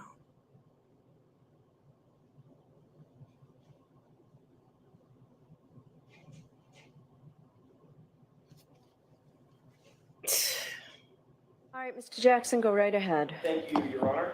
What the hell? Ellie? When last we left off, we were talking a little bit about some of the familial connections that your family has with certain law enforcement agencies. We talked about Boston Police Department, obviously, Brian Albert. We talked a little bit about Massachusetts State Police and knowing friends of friends with regard to Chris and Julie, correct? Yeah. Knowing friends of Chris and Julie? Friends of friends of Chris and Julie. Is that your relationship? With who? I'd asked you about. I'll ask you a different question. Okay. A little bit vague. Courtney Proctor is friends with Julie's sister. Yes. And obviously Courtney also knows Julie and Chris, correct? Sustained. And there's also a connection to Canton Police Department through Kevin Albert. Is that right? Yeah. Can you answer that? Is there a connection? Do you have a connection with the Canton Police Department through Kevin Albert? Not with the police department, but Kevin Albert is Brian Albert's brother. Right. And Kevin works for whom?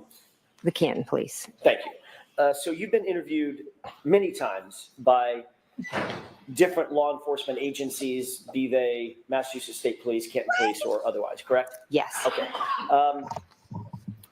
Those interviews have not just been over the period of weeks, it's been over the period of weeks and months and even years since this occurred, correct? Yes. You were contacted by another law enforcement agency that was not Massachusetts State Police and not Canton Police Department at one point in April of 2023. Do you remember that? Yes. I want to talk for a second about that series of interview or that interview.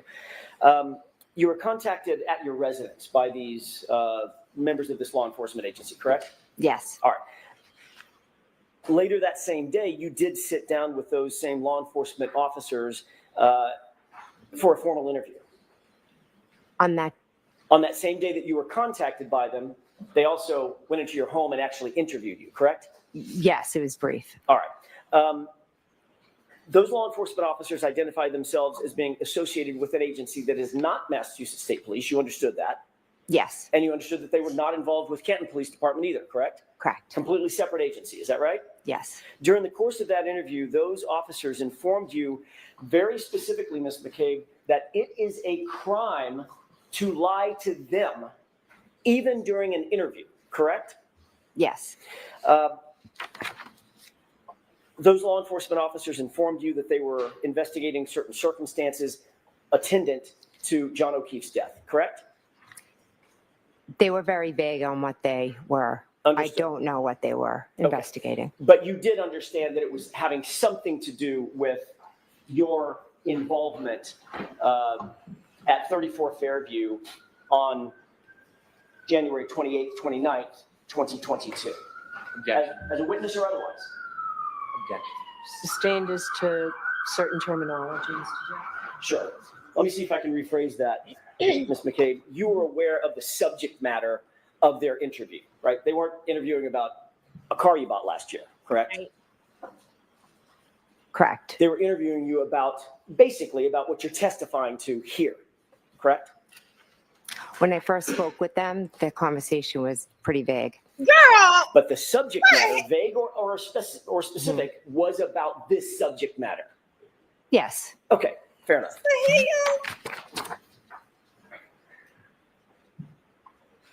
They first contacted you telephonically, called you on the phone. Is that right? actually, they walked up to my car. They walked up to your car. Yes, Okay, that was the very first introduction, correct? yes. At that point, they had not identified themselves, correct? They didn't know. All right, and at that point, you told them that you were not Jennifer McCabe. They asked you who you were, and you said, I'm Nicole. I thought they were like selling something, so I was like, oh no, I'm not the homeowner. Fair enough, fair enough. However, after you said, I'm not Jennifer McCabe, you walked into the house, they then called you on the phone. Yes, They were correct. still sitting outside your house. I don't know where they were, but they did call me. They were close by. I'm not aware. Well, the call came almost immediately after you walked back in the house, correct? I'm not sure how much time had passed. Give me an idea. It wasn't an hour. It was No, it was 5 to 10 soon minutes. after. I'm just not sure. I can't tell you where they were located. I'm sorry. Okay. They told you that they would, at that point, they identified themselves as being law enforcement agents, correct? When they called me, yes. And they told you at that time that they were not with Canton Police. You knew at least they were not with Canton Police Department. They were not troopers with Massachusetts State Police, correct? Yes. Okay. And they told you that they would like to have an interview with you. They'd like to have a sit-down talk with you, correct? Yes. You told them that you would be willing to submit to an interview, but you needed about 10 minutes to get ready, correct? Yes. what you doing in 10 minutes? You ultimately did allow them into your home, and you did sit down for a formal interview with them, correct? Yes, brief, but yes. And it was during that formal interview inside the home that it was explained to you that it would be a crime for you to lie to them on any material issue, correct? Yes.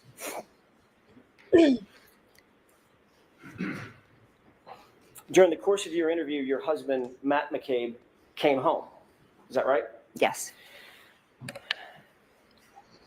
As these law enforcement agents continue to question you, as law enforcement officers continue to question you at some point, you inform them that you did not feel comfortable with any further questioning and you suspended the interview, correct? Yes. Y'all did. Before leaving, however, those same law enforcement officers asked you if you had contacted anyone in those 10 minutes when you indicated, I need 10 minutes to get ready, between the time they called you and the time that they showed up and came inside your house, correct? Uh-oh. Yes. You told them that you had contacted your husband, Matt McCabe, Yes. which is why he came home, right? Yes. And you told them that you had called Carrie Roberts before they interviewed Yeah, she you, called correct? Carrie for. At that Why? moment. I'm not 100% sure, but if you have it, I'll. Look at her. It seems like something I would do, but if you have it, could show me. There you go. Absolutely. If you have it, you can show me. What the hell was she called Carrie for? Y'all, I may have this is just a moment, new. Your Honor. Okay. This is new, guys. We didn't hear this. This is new. Oh my.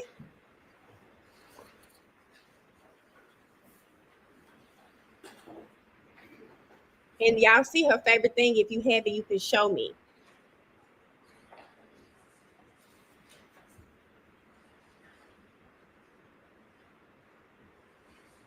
May I approach briefly? Yes.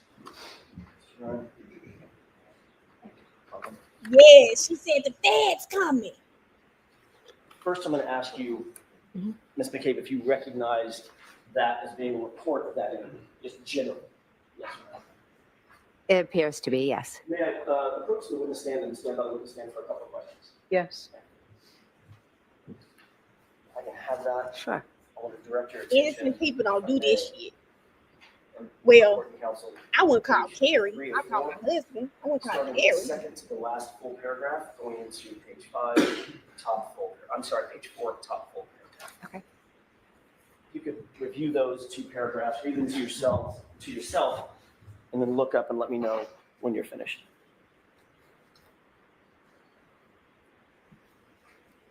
She probably reading like these mother. I know. Ooh, we y'all.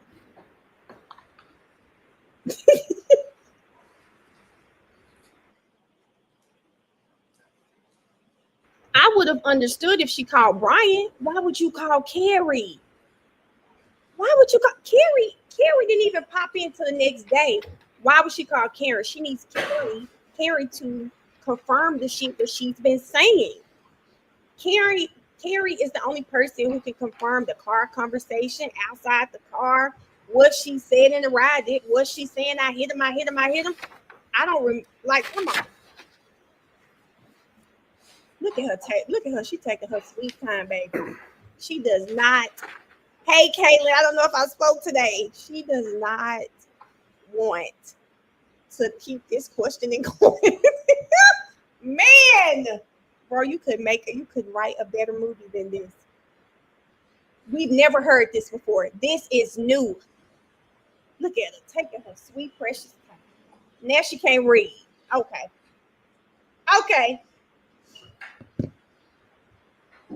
Okay, Jen. Now you can't read. Oh, okay. May I approach, Your Honor? Yes. Thank Bro, you. look at her face. She looks fucking defeated. Thank you, Ms. McCabe. Yes. Look at her face. Damn. Did reviewing those paragraphs refresh your recollection Why she as say to whether or not, as to what you told those agents initially? I'm sorry, what you told those officers initially from that other law enforcement agency, that I know. about who you contacted in that 10-minute interval? Yes, I told them.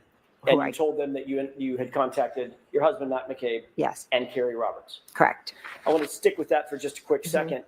One of the first calls you made after being contacted by these other law enforcement officers from a different agency, one of the first calls you made was to Carrie Roberts. Is that right?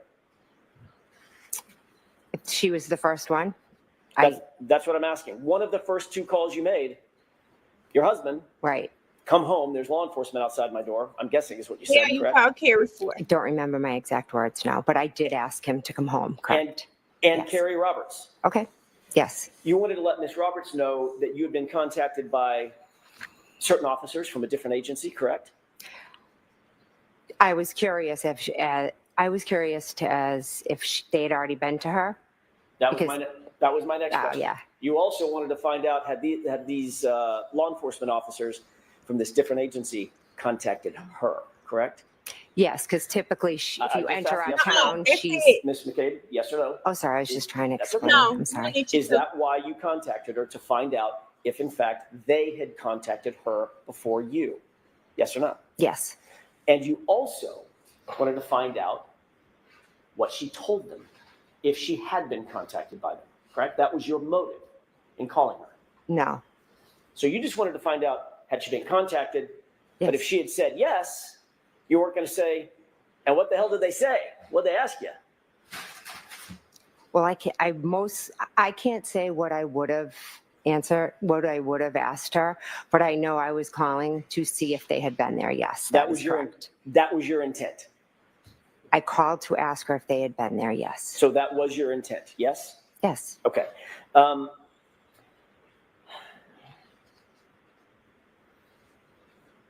Your motive in calling Carrie Roberts at that moment before your interview was to ensure that your story would line up with her story, Ms. McCabe. Isn't that right? No, that is not. You wanted to find out if she had talked to these particular law enforcement officers and what she had told them so that your story could somehow align or it could inform how you responded to questions that they asked you. Isn't that true? That's not true. We both know what happened. We don't have to have a story. Why There is no story. There's what happened, and that's it. So if that's true, Ms. McCabe, Mhm. you have no reason to call Carrie and ask her if she had been contacted by these law enforcement agents because it's just the truth, correct? We're going through this whole experience together. We call each other about everything. There would That's be no nothing reason more to than that. So I'm let her sorry. let her finish her answer. Go ahead, Ms. McCabe, you can finish that. There's nothing more than me calling and saying, hey, did they come to your house? That's what we did when the media showed up, when Miss Reed's private investigator showed up. We just give each other the heads up, hey, somebody's coming. Because we're just like normal moms. We're not used to this. Girl! And that's helpful in making sure that the stories she tells are consistent with the stories you tell to different law enforcement agencies, correct? No, we are not telling stories. So let her finish. You said no what? I said, no, we're not telling stories. We don't have to compare. And if in fact what we were telling you was just the truth, there'd be no reason for you to inquire about who's contacted her when. There'd be no reason. There's no inquiring. It's like when when the ice cream truck was at the street next door and I'm saying, did the ice cream truck come? It's really that simple. No, it's not. It's a murder trial. Not about an ice cream truck. Murder's An not a argumentative period. question. Murder She is not an ice cream truck. Next question. Thank you. Murder is not an ice cream truck. The hell? This murder is You not an also ice cream truck. testified in your direct examination, staying with Ms. Roberts for just a second, about a timeline Very bad. that you and Ms. Roberts put together, correct? Yes. That's another example of the two of you talking about your own perceptions and comparing and contrasting those perceptions and putting it down on paper, correct? No, Yes or no? it's a no. Can I explain or no? No. I'm sure Mr. Brennan will have follow-up questions. After you gave that answer to those law enforcement officers at that separate law enforcement agency,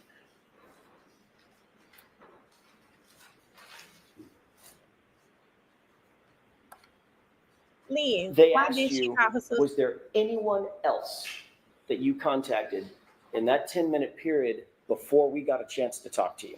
Mm-hmm. And your answer was no, correct? Correct. And that was a lie, Ooh. correct? It wasn't a lie. No. Was it true? Was it the truth or a lie? It wasn't a lie. Okay, so it was the truth. You had not spoken to any other person between the time they contacted you telephonically and you said, I need 10 minutes, and then they came in the door. During that arc of time, you didn't talk to anybody else or contact anybody else other than Matt McCabe, Look at Carrie Roberts. Now you're testifying that was a true statement. I can't answer that yes or no. It's pretty binary. Had you talked, well, let me ask you this. In point of fact, you did talk to other people. You contacted others, in addition to Matt McCabe and Carrie Roberts, correct? Yes or no? Yes, I did. Okay. All So you said no You to the answer. lied. Did you contact anyone other than Matt and Carrie? That would be, by definition, Ms. McCabe, A lie. a lie. Correct? No. It's not a lie. Is there some shade of lie that I'm not aware of? It's the way you're asking the question. If I Okay, let could me ask it a different explain, way. if I could explain, Let me ask it it a will different make way. more sense to you. The agents asked you, I'm going to go over this one more time, then I'm going to move on. The agents Okay. asked you, in fact, did you contact anyone between the time we called you and set up the interview and the 10 minutes before we walked in the door? They asked you that question, correct? The objection sustained. Watch the choice of language. I'm sorry. I meant the law enforcement agency. That law enforcement agency, the members of that law enforcement agency contacted you. This mother. Sorry. They asked you who you had contacted between the time they first telephoned you and walked in the door 10 minutes later. Correct? Correct. Okay. Data point number one. Data point number two, you told them Matt and Carrie, correct? Correct. You had actually contacted, they then asked you, did you contact anyone else other than Matt and Carrie, correct? Correct. And you said no. Is that correct? At that moment, I said no. Yes. Correct. At any moment. At that moment, because they had just come in my house. I asked you, Only one person can talk at a time. you said the word no, She correct? was finishing her answer. Finish your answer. See, Bev letting her do too I had damn said much. no because I was in a situation where there are two officers from a different agent had come in, were asking me questions, or they had said, can I come in and ask you questions? At first, I thought they were selling something. Then they identified themselves. I just dropped my kids off at school. Going to be completely honest. I hadn't brushed my teeth. So I kind of made some phone Objection, Your Honor. calls. This is That's- Please. So next question. Mr. Thank you. Ms. McCabe, after you Yeah, said Rapley. no, that you hadn't contacted anybody else, Mhm. those two law enforcement officers from that separate agency I love how he's doing that. who had told you it was a crime to lie to them, they left, correct? Yes. Subsequent to that, Mr. McCabe, your husband, Objection. Sustained. they left you their card so you could call them if need be, correct? Yes, they did. And you in fact did call them back, correct? Yes, I did. Without telling me the content of the conversation you had, did you have a conversation with Mr. McCabe? Objection. Sustained.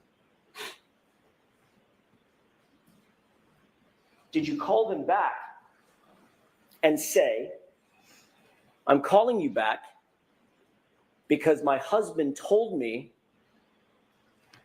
Objection. that I lied to you and I better clear that lie up? So sustained.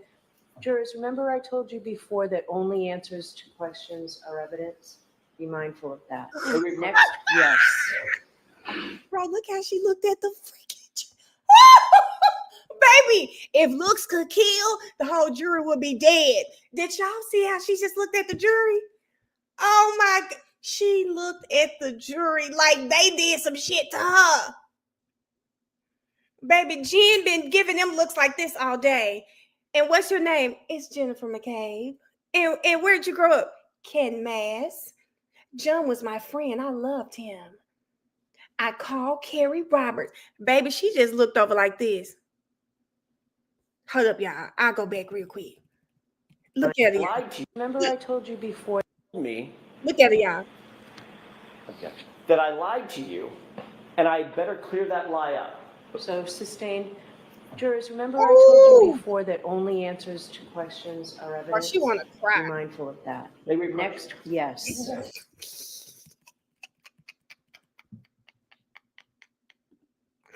Woo! If looks could kill, oh, baby, she looked at no motherfuckers. Baby, she said, you bitches. Oh, God. She looked, they must be looking at her crazy, y'all. That's the only thing that I can think. They got to be giving her they got to be giving her some side eyes, and she looking like, how dare you, bitches? Baby, she gave them she got to, baby, they got to be looking at Jen. First of all, this whole trial, guys, we have been hearing her name. They spent half of their recross defending the 2:27 a.m. text.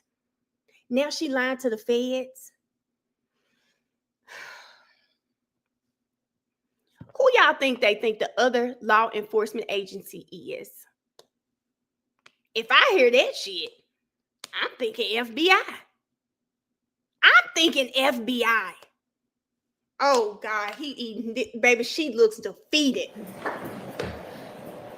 Simple question. Did you call anybody else? Why would you lie about that? Look at Karen looking refreshed. Look at Karen. Baby, Karen looks happy. I know that's right, Karen. You said eat up. May I? Yes. Thank you, Your Honor. You ultimately called these officers back, correct? Yes. And you explained to them that you had been untruthful with them, correct? I explained that I had Yes or no? forgotten to mention a couple of people that I had reached out couple to. of You had people. forgotten. Is that your testimony? Yes. You had forgotten. You remembered Matt and you remembered Carrie, Mhm. but you had forgotten the others that you had just contacted maybe 30 minutes before.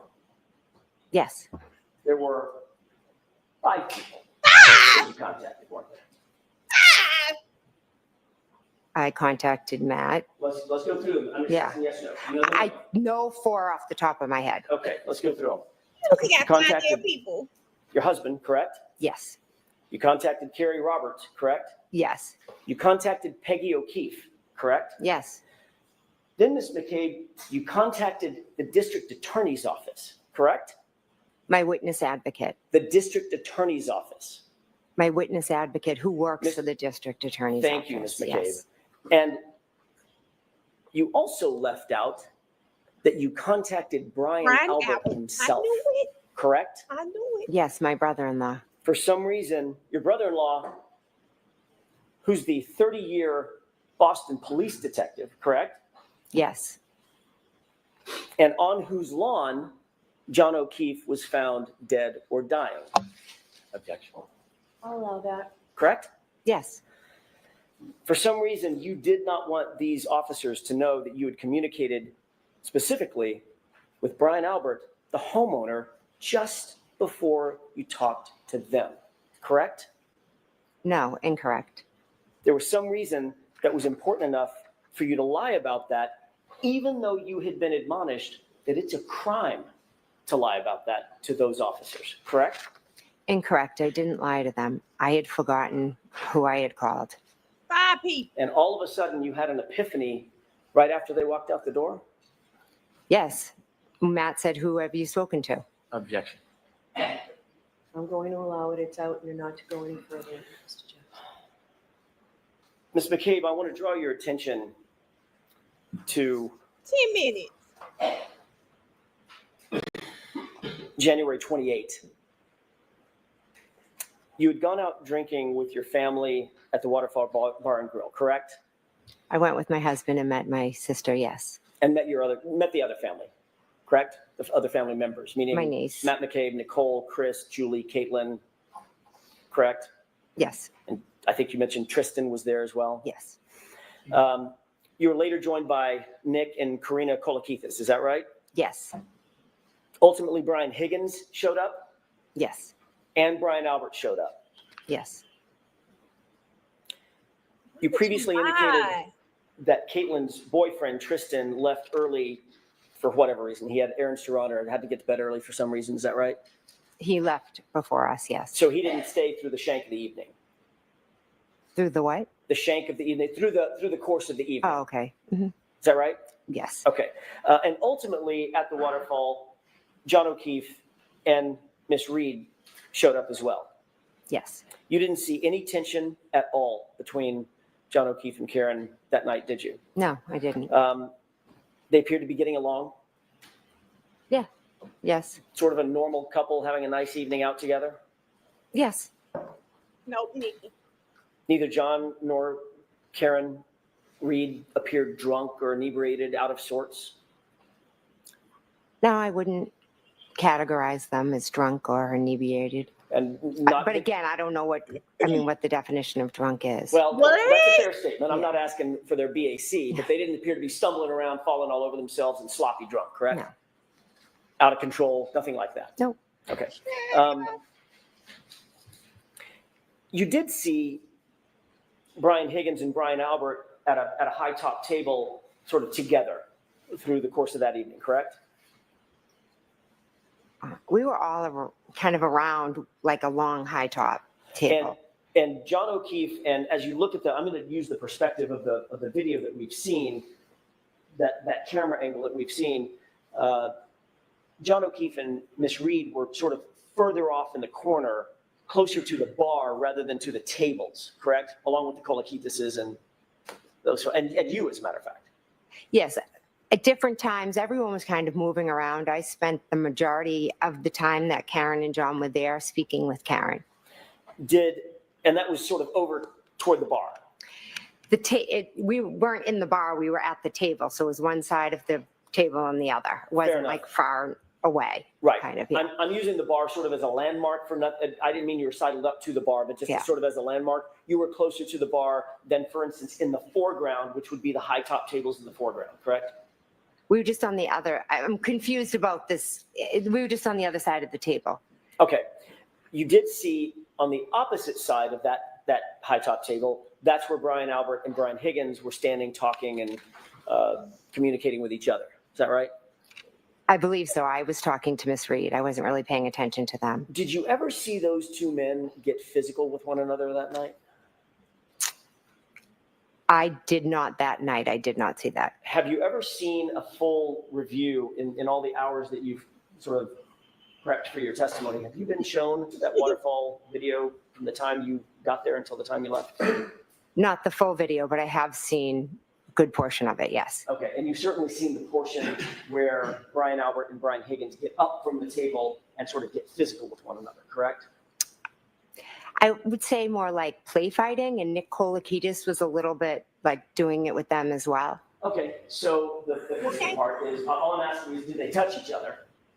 Yes. I guess, yeah. And you described it as play fighting, correct? I don't, if we could watch the video, it might explain it better than I could. We could watch the probably video. will, Oh, okay. But right now, I'm just asking about your memory. You Girl! remember them Here she goes. squaring off on one another, playing, but squaring off on one another, I correct? don't remember them squaring off. Like I said, I just watched the video. I don't remember it from that night, and I didn't really pay attention. It looked like foolish, like guys just, I don't even know how to describe it. From your perspective, having watched the video, it appeared that they squared off on each other and sort of took a fighting stance. I didn't look at it that in depth, so I could not say that. Did you see them walk up to each other and grapple with one another? Like they didn't notice punching each other. Right. I get that. Mm-hmm. Were they grappling with one another, like faking punches to each other? I don't know. Almost like sparring a little bit. Right here. I don't honestly know. But you did see I saw them together. It's blurry, and they're kind of, I don't know really what they're doing. Okay, but they weren't standing there holding hands for Oh, God, no. No. They weren't on their phones, right? They were engaging with each other, playfully, grabbing at each other. I don't really. Playfully grabbing each other and fighting, correct? That's my point. I'd have to watch the video to categorize it as play fighting. You don't have that in your head? I didn't know. It was a quick clip. I wasn't like focusing on Brian and Brian. I was just identifying that was myself in the video, and there was Miss Reed. And I believe Miss Reed actually did some play fighting to Matt.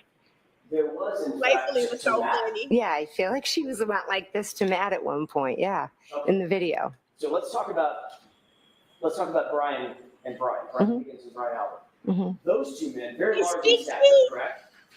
They're the guys, yeah. Big boys. A lot bigger than me, right? Yeah.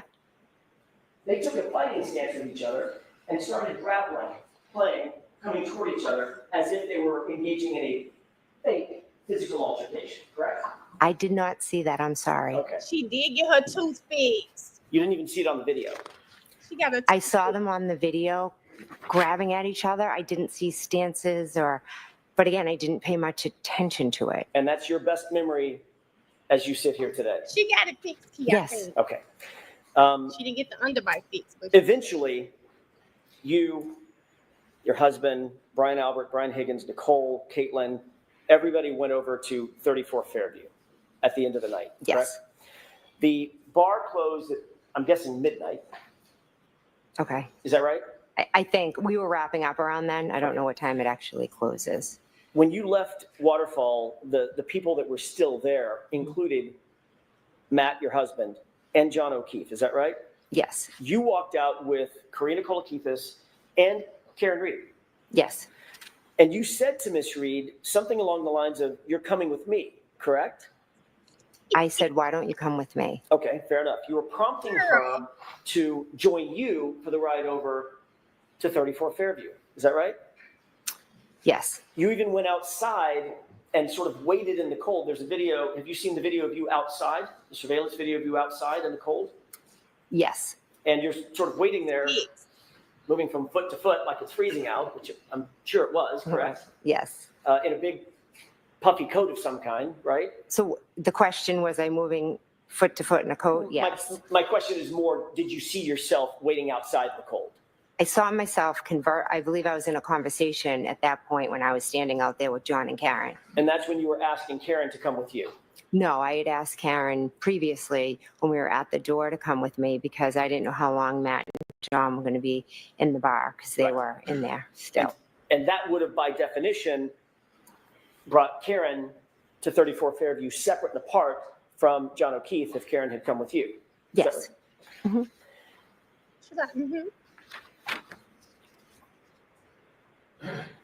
Ms. Reed ultimately declined your invitation and did go with John. Is that right? John ended up coming to the door, so they just went together. Yes. And finally, you walked away and went with your husband, Matt, over to 34 Fairview in your personal vehicle, correct? Yes. When you arrived at 34 Fairview, were you the first among the group that we've just talked about to arrive, or had others arrived before you? Others had arrived before me. When you walked in to 34 Fairview, where was everybody generally located? Give me a layout of the interior of the home, how you walked in and where everybody was located, the people that were there when you walked in from the waterfall. So I walked in through the front door. I took a right into the kitchen. And then there were people sitting around the kitchen table, Brian Albert Jr., Julie Nagel, Sarah Levinson, Caitlin Albert. My sister was over more towards like the counters and the sink, and Brian Albert and Brian Higgins were, there's like a room right off of the kitchen, like a TV room, and they were in there just talking. I think Nicole had like put up some new pictures, so, or maybe the sun and the Marines, they might have been looking at a picture. Vaguely have a faint memory of that. You indicated that you walked in the front door, correct? Yes. May I approach briefly? Yes.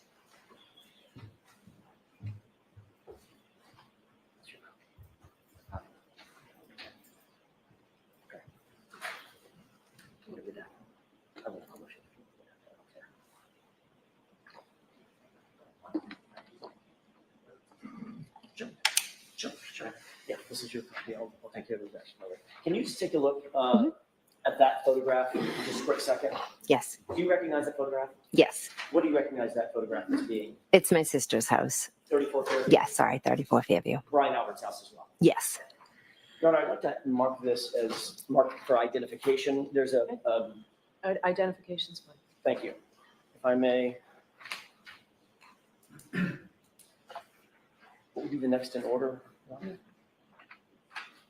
Exhibit F for identification. Thank you.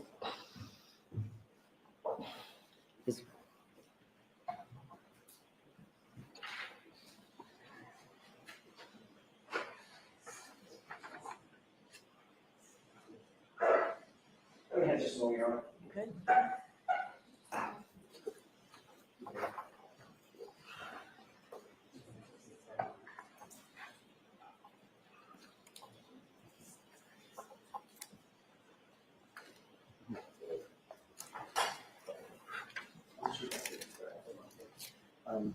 What exhibit number is that, Mr. Wolf?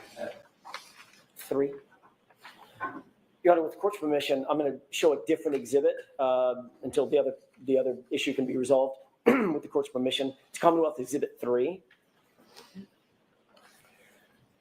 Permission to publish? Yes.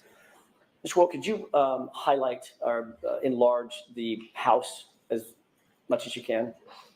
Thank you. Ms. McCabe, do you recognize what's depicted in this photo? I know it's a little bit of an angle. Yes, What is that? that is 34 Fairview. Okay.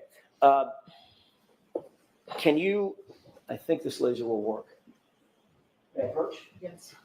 Can you use that laser and point to the front door that you entered when you walked in the house?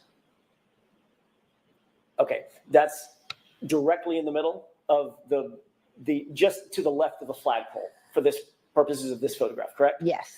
Okay. Is there another entry door on the house that you may not be able to see, but you know the general area? Yes. Where's that door? So that would be, see where these two windows are? Yes. The door would be kind of behind that right there. So it's right to the left of those two windows. And Ms. McCabe, just staying with doors for a second, is there another door associated with the garage? Oh, actually, yeah, there is. Right there. Right there next to that side door? Yes. Okay, thank you. May I approach? Yes.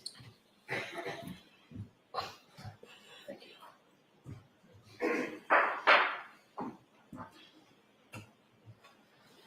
You didn't go in the side door, you went in the front door that night. Yes.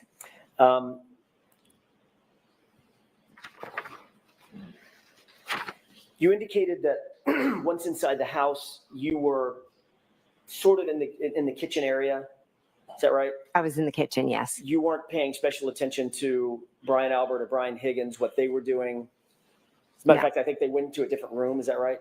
There's a room, kind of the kitchen opens up into the TV room. So they were in there. So the only two that you recognized at this point in the night, not being sort of with everybody else, were Brian Albert and Brian Higgins, separated out in the family room or whatever that room's called, living room. Yeah, I feel like just right there, right where they are, just Okay. kind of right in the next room. When you first pulled up, did you notice any vehicles in front of Brian Albert's house? Yes, I did. What vehicles did you notice? Vehicle or vehicles did you Just notice? one. What was that vehicle? It was a Jeep. Can you describe the Jeep for us, please? I really can't. All I can say is that when I pulled down, the Jeep was on the parked on the street in front of the mailbox, don't and I know what it turned looked into like. the driveway. Okay. Did the Jeep have any special features on it that you remember, that you No. can describe? Not that I can recall. Big giant snowplow on the front? Again, it was dark. I didn't really pay much detail to it beyond I just asked whose Jeep is that. And did you learn whose Jeep that was? I did, yes. Whose Jeep was it? It was Brian Higgins' Jeep. And you said that it was parked in front of the mailbox, is that right? Yes. So as you're looking at the house, the mailbox would be closest to the driveway, is that right? Yes. No, you Rather would than, remember for that. instance, the flagpole on the other side of the lawn. Correct. So if here's the mailbox and then the driveway's over here. Okay. Does that make sense? It does to me. Okay. Thank you for that. You've previously indicated that the back edge of that vehicle, Brian Higgins' Jeep, was at the side, basically, of the driveway, which is what you've just described. It would be blocking the mailbox, the rear end associated with the driveway entrance, correct? Yes. Have you ever discussed having seen that Jeep in that spot with anybody else in this case? Is that including previous testimony or? It is. At any time, before you testified at the previous hearing, had you discussed having seen that Jeep in that spot with anybody else? For instance, your husband? Look how she looked over there. Look how she looked at them.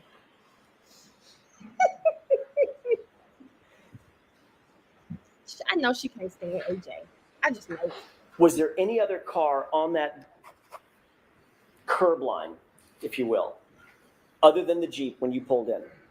Not that I remember. And Brian Higgins, if it's his Jeep, he's in the house, that Jeep's not moving, correct? So it stayed where it was. Yes.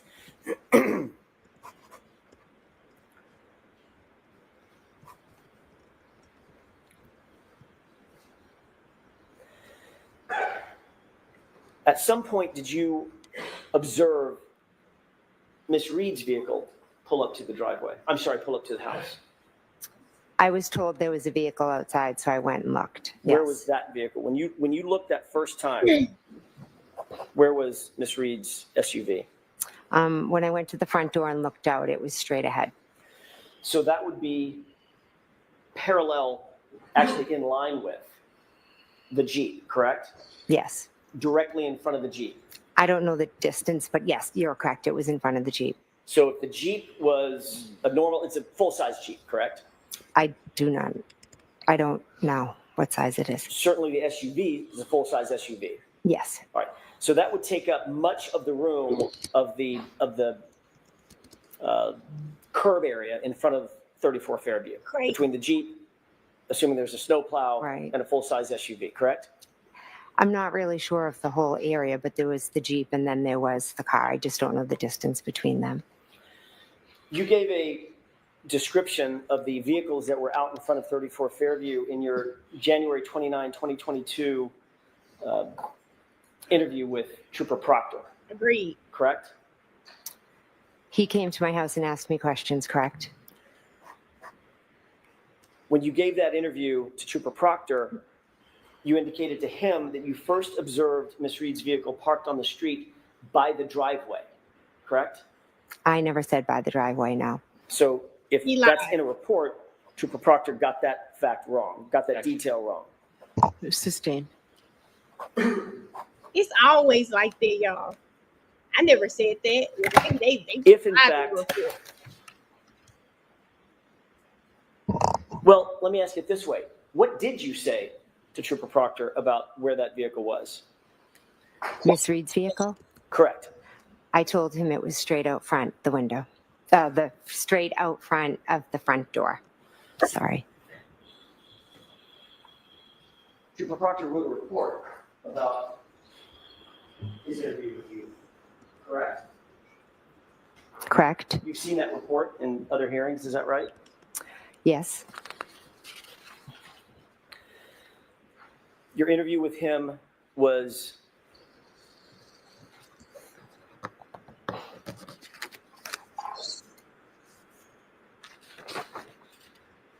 on January 29th. Do you remember the date? I'm sorry, I just said the date. Do you remember the time? My mistake. I don't remember the exact time. I'm assuming afternoon, like after 12, or I'm not 100%. Sorry. You had been contacted by Trooper Proctor while you were still at 34 Fairview, is that right? Yes. Ultimately, instead of coming from the Canton Police Department to 34 Fairview, you went home to your house. I did.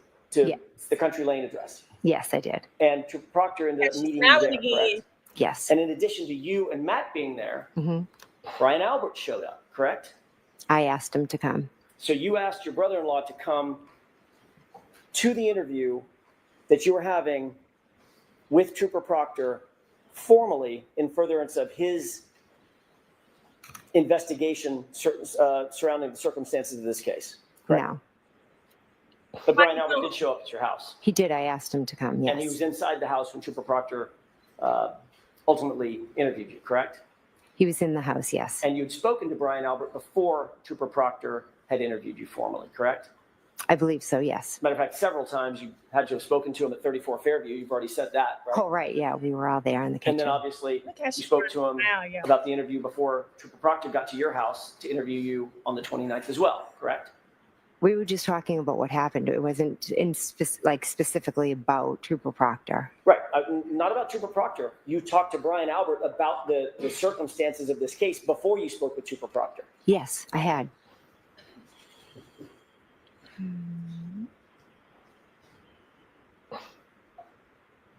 Thank Do you you, remember exactly Nicole. what you said to Trooper Proctor about the location of the SUV in front of the house? I know what I said. Yes. Okay, what exactly did you say? I said the car was straight out front of the front door. When I was looking out the front door, it was straight ahead. Isn't it true that what you actually said, Ms. McCabe, is that you first observed the vehicle parked on the street by the driveway facing in the direction toward Chapman? Objection. Oh, no, is that what you said? Those are not my words, no. What? Next question. Yeah, it's not her words. That's crazy to me.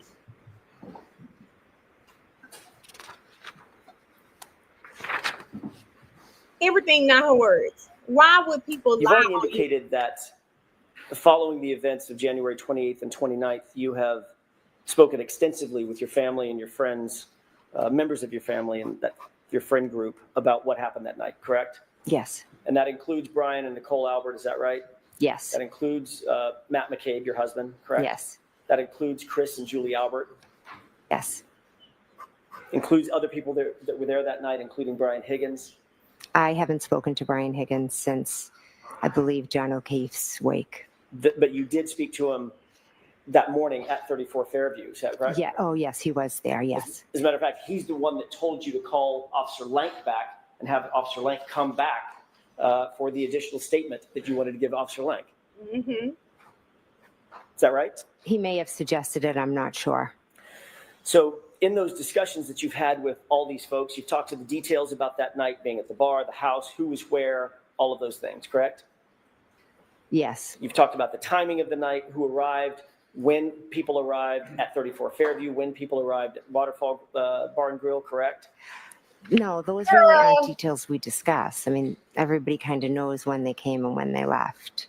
We talk more about, living with everything that we've gone through. Well, what about on the morning of January 29th, when everybody was still in that sort of friends and family gathering inside 34 Fairview? When I was there with my husband and sister and brother-in-law, and then Brian's friend and Julie Albert, I was trying to piece together what had happened. They were all being supportive. They had no idea what happened. We were just kind of sitting there in utter shock, waiting to hear from Kerry about John. It was nothing more than just us being together and trying to figure out what had happened. I had gotten a phone call from Karen to help her. And during that conversation, or Mhm. that series of conversations, you were sharing what your observations of that evening were, what your story was, how the evening started, how it ended for you, correct? Or the morning ended for you, correct? We didn't. No. She lying. During the time that you folks were inside the house discussing this, there was no law enforcement agent or officer inside that house, correct? Correct. So the entire family and the friend network that we're talking about, with whom you discussed all these events, everybody was entitled to and did coordinate their statements without any separation and without any law enforcement oversight, correct? I was with my family, my sister, my brother-in-law. It wasn't really a big group of us. As I've mentioned, I had 5 or 6 people. I was in shock. I didn't know what had happened. They were just asking me what happened, And questions like that, and I absolutely told them. But it was no story. There was no us being allowed to do it. That was my family. They were just there with me. But nobody was separated by law enforcement, correct? I don't believe there was a reason to separate us. Nobody. Well, notwithstanding what you think was the reason, you're not a professional investigator, correct? Okay. I'm not, no. You're not a trained investigator. No, You're certainly not a homicide detective, correct? no. None of you witnesses were ever separated, were you, that morning? There was no reason to separate us. But- I'm asking you if there was a reason. Were you? Whether or not factually anybody was separated in that house. Or was everybody allowed to talk amongst themselves? I was with my family. We didn't need to be allowed. Okay. Let me try this again. Was anybody in that house separated? Were the witnesses separated from each other? The family, who are witnesses, were they separated from each other? By law enforcement. At that point, I don't think anyone but myself and Matt were maybe even witnesses. Oh, I'm God. asking you what your determination of who the witnesses are. Mhm. I'm asking you It's a whether the problem. folks in that house were separated by law enforcement before we were able to have discussions about the events of January 28th and 29th. That's a yes or no question. Were you separated or not? At one point, when Mike Lank was in the house, he had separated and talked to Nicole, then Brian, then Matt. And then you promptly left and left everybody in the house together, correct? He left us, yeah. Right. Nobody was taken down to the station, is that right? No, As a matter of fact, Trooper Proctor didn't even come over to 34 Fairview, the scene of the incident, to interview you, correct? I asked him to meet at my house because I had to go home to my children. And he accommodated you, didn't he? He did, yes. And he accommodated the fact that Brian Albert escorted you to the house for your interview, correct? Brian didn't escort me, no.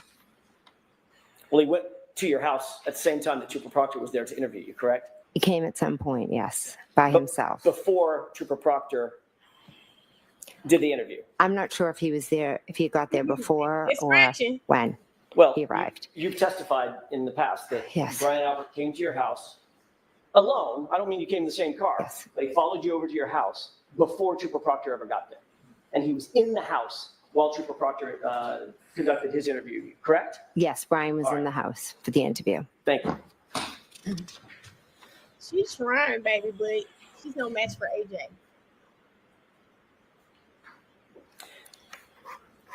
You've already indicated that you have been discussing this case with certain other witnesses, not for days or weeks or months, but literally for years. Most specifically, Carrie Roberts, correct? The case in general, yes. Just before Carrie Roberts testified at a grand jury proceeding in this case, you were with her, weren't you? I don't recall what you're talking about. Do you remember being at the grand jury? Yes, You remember testifying at the grand jury? yes, the one back in April. April. I think, Yes, yes, 2022. yes. That sounds Yeah, it sounds about right. Yeah. You remember being there in an anteroom with some other folks? What's an An anteroom? anteroom, a waiting room? Oh, yeah. Waiting for testimony? Yes, You remember Carrie Roberts being with you in that exact same anteroom? yes, And that was right before her testimony, correct? I believe so. Yes, I'm. So, in answer to my question, Mhm. you two were together literally just before she testified at the grand jury, which was the first formal under oath testimony that she ever gave. Is that right? Yes,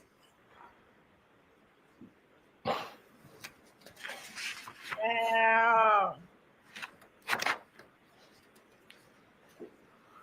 When she testified at the grand jury, was that before or after you two had gotten together and created this timeline? we did the timeline right after John had passed. So she testified, the answer is she testified after the timeline was created, correct? Yes,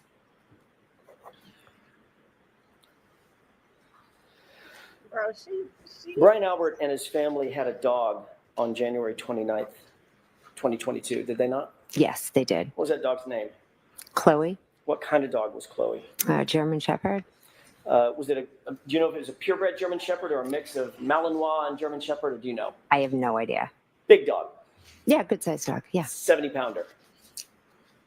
I don't know its weight. Wasn't a little munchkin dog, though. It was a No, full-size German It's a Shepherd. full size. Yeah.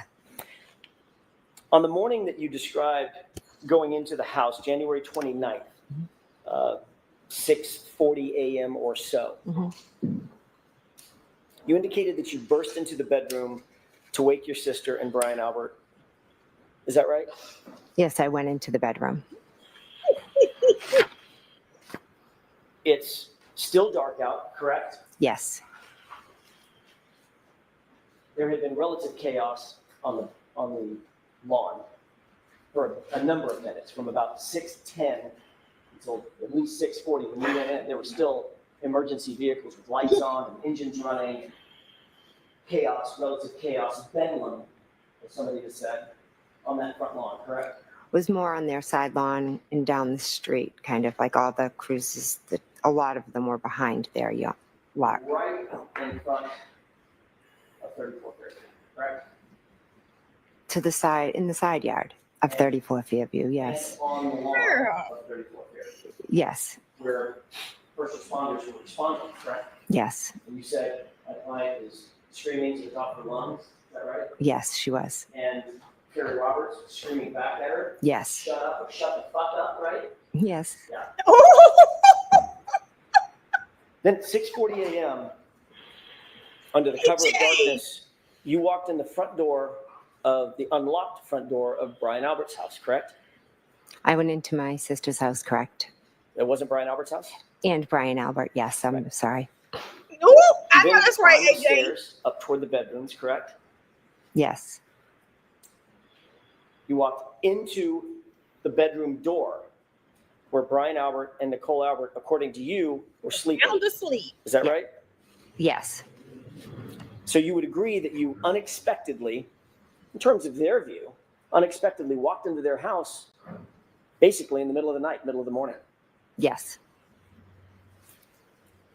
You indicated that when you went through their bedroom door, you sort of burst through, correct? I opened the door. I don't know if I used the word burst. You previously indicated that when you went through the door, it was chaotic because you were so amped up from the events. Is that right? Now you I don't know if I used those words. Would you say that you were loud or quiet? She don't know what to say here, I y'all. think as I explained earlier, I was like where everything was going on around me, and I was kind of like in just a state of shock. And I remember thinking, I don't want to startle them, but I have to wake them up, because obviously when I wake them up, they're going to be panicked and think something terrible happened. Well, why didn't you want to startle them? Something terrible had happened. Right. I didn't want to give them a heart attack when I woke them up. But you didn't walk up and just nudge them and say, hey, Nicole, I did. wake up. You didn't do that. No, I was like, Brian, Nicole, wake up. Okay, exactly. But you weren't saying it in that voice either. You were saying, Brian, Nicole, get up. I'm not sure if it was that loud, but I definitely was. Hey, Taylor. Definitely like trying to wake them up. Yes. What was the dog's reaction? I don't recall seeing the dog. So, according to you, to the dog at least, we can get in the mind of a dog, a relative stranger walks in the front door, climbs a set of stairs, the house is completely dark, walks into a bedroom door and starts barking. The person starts barking, get up, wake up, Brian, Nicole. And you don't remember seeing or hearing a dog at all. Objection. Sustained.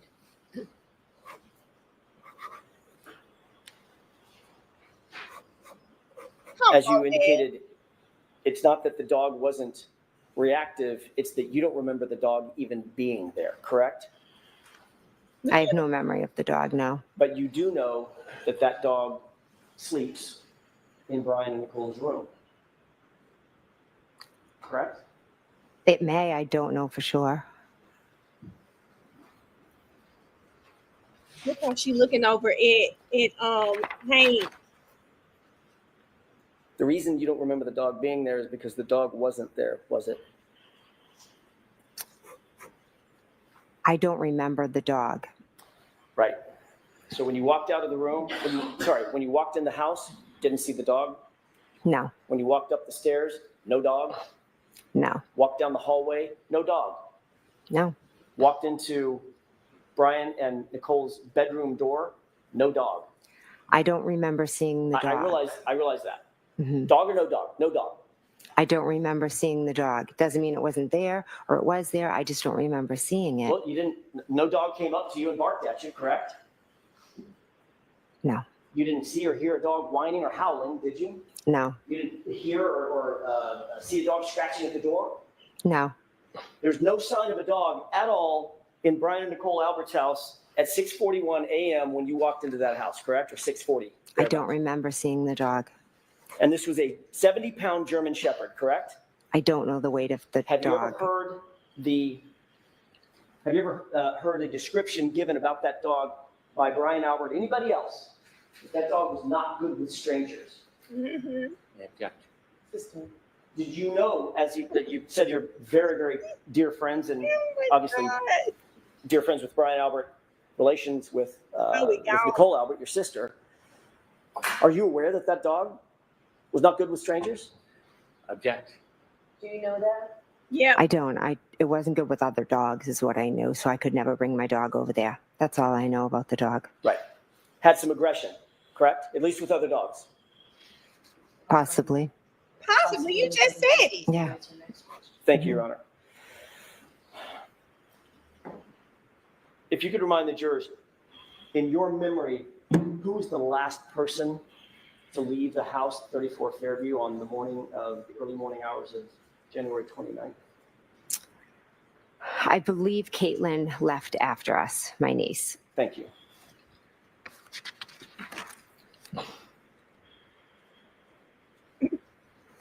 Oh, Chloe. Chloe, no. At some point, we've already talked a little bit about this. You said you looked out the front door glass. Was it a window or is the whole door glass? The whole door was glass, I believe. Is it like and pardon my ignorance, is there like a wooden door that is open and there's a storm door that's all glass that was closed? Is that what we're dealing with? I believe so, yes. Okay. Yeah, that sounds about right. Mm-hmm. Can we take one more glance? I'm going to back up for a quick second. Okay. Can we take one more glance at that exhibit 3, the court's permission? Okay. Thank you. Caitlin said it wasn't me. Caitlin, let me find out you took that dog. Let me find out you took that dog. Thank you so much. May I approach? Yes. Forgot to ask you, and I apologize, Ms. McCabe. Thank One you. more point of reference. Mhm. Can you please show the jurors where Brian and Nicole Albert's bedroom window is in that photograph? Sure, it's right there.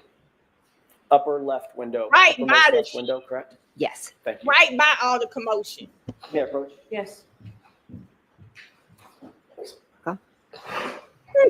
Weenie! Why would you say that to Let me get back on track.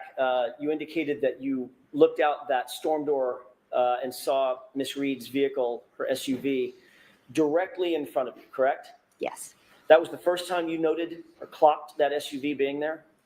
First time, The sorry. first time you noted the SUV, in other words, that you visually saw it, it was directly in front of you. It was not back by the mailbox, correct? Correct. Did you still see the Jeep parked back by the mailbox? I looked out the window. I saw the car. I really didn't pay attention to details of other cars. I just looked and saw her car. When you first looked out that window and saw, or looked out the door Mhm. and saw the SUV, what time was that? I don't remember off the top of my head. I'm sorry. Does the time 2:23 a.m. sound familiar? 2:23? I'm sorry, 12:23. My mistake. I'm not sure. When you looked out the door, did you see any other vehicles at that time, other than the Jeep, other than Miss Reed's SUV? I believe I saw lights. Oh, sorry, lights like over here somewhere. Yeah, If the it's over Jeep's there and the car, sorry, is there.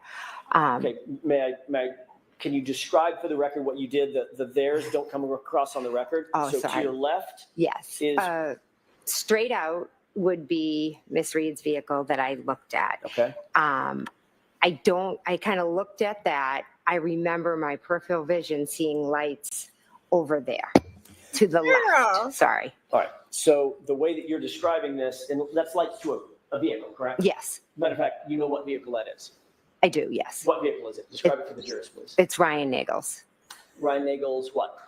Car, The- truck? I believe he has a truck. Okay. So what you're describing is you looked out Mhm. the window, you saw Miss Reed's SUV directly in front of you.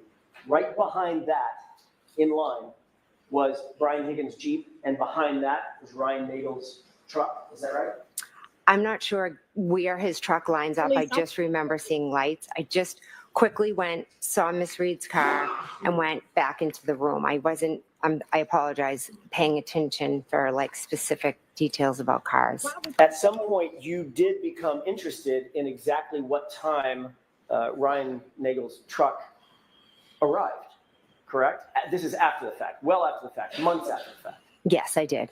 As a matter of fact, you took it upon yourself to ask Julie Nagel, Ryan's sister, to send you something, correct? Yes, I did. What did you ask her to send you? I ran into the two of them. I didn't And- ask you who you Oh, ran into, God, just nobody what did asked you you ask her to send that. you? Oh, okay, I'm sorry. A text message. A screenshot of a text message. Yes, a screenshot of a text message between Julie and Ryan Nagel. You knew at the time that Miss Nagel, very obviously, was a percipient witness in this case, correct?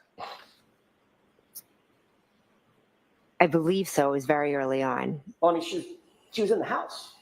Yes, She was in the house when Miss Reed's vehicle appeared, correct? correct, She was in the house when you were looking at the vehicle. correct, She was in the house when everybody came home came to 34th Avenue from the Waterfall Bar and Grill, correct? correct. She was interacting with those inside the house at the very time we're talking about, right? Yes, She went outside at some point to talk to her brother outside the house, right behind the SUV that you're describing as Miss Reed's SUV, correct? yes. So you knew that she was, and you knew all this when you asked her for that screenshot. I was trying to piece together. You the knew all time. this when you asked for the screenshot. You Yes. knew what her position was in this case, correct? She had no involvement. What happened I didn't outside ask is you if she had different. involvement. Objection. Let her finish her answer. They're killing me with this. Go ahead. Ms. McCabe, finish that answer. I didn't.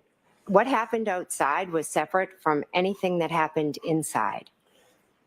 I'm going to ask you again. You knew all of that information, that Julie Nagel was a recipient witness in this case, as was everyone else inside 34 Fairview, when you asked for that screenshot, correct? Yes, That is another example of you coordinating information with other witnesses in this case, correct? no, that is not correct. Were you ever advised by Michael Proctor not to coordinate information with other witnesses in the case? Did he ever say, don't do that? I don't recall. So you don't recall, or he didn't? I don't recall if he did or not. Okay. If he did tell you not to coordinate with other witnesses, this would be a breach of that agreement, wouldn't it? Objection. Sustained.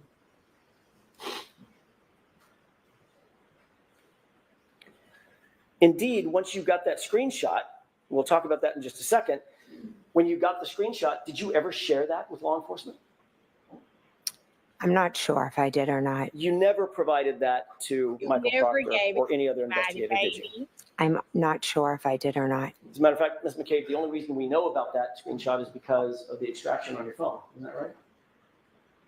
If that's how you know about it, I'm not sure. You asked for that screenshot for your own personal use, for your own personal information, for your own personal coordination, correct, of what happened that night. That's what are you asking? There's 3 questions there. Did you ask for that screenshot for your own personal use?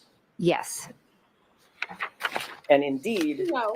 you do know what time it was that you looked out and saw Ryan Nagel's truck, because the that's a screenshot told you that, correct?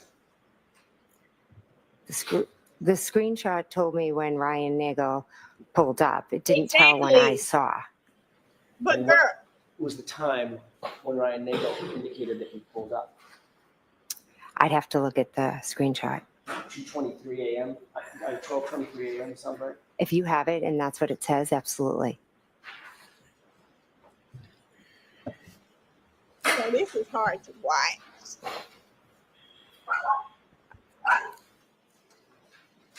May I approach? Yes.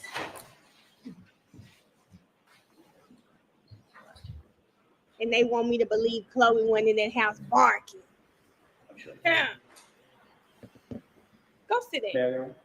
Okay. Take a look at that transcript, that column. You can read that to yourself, the highlighted portion to I'd yourself. like to be heard. All right, why don't you come to council? Why the tape want to be heard now? They do this every time. And they want me to believe that that dog was not barking. The dog was not in the house. I'm sorry. Y'all, okay. How do you guys think she is looking to the jury now? For everything they did with Jen yesterday, making her look like this soccer mom. I just do this. Do you think that her words are being twisted, or do you think she's coming off as someone who's lied? Is she coming off like a liar? I think she's coming off like a liar. Here's the thing that scares me. I want to know if they're putting together the other law enforcement agency. Because knowing that if you lie to them, it's a crime, who could that be? And then you did lie to them, and then your husband said, hey, you better call and fix that. I'm wondering, how is she coming off to them? Is it that soccer mom who could never do this? Or does she look like someone who's inserted herself into every part of this case to manipulate it? Y'all think she's done? Bev does this every time, but Hank did ask to see her this time. She went from fake crying to laughing. All of the smiling is weird to me, Tasha. Yes, we do that.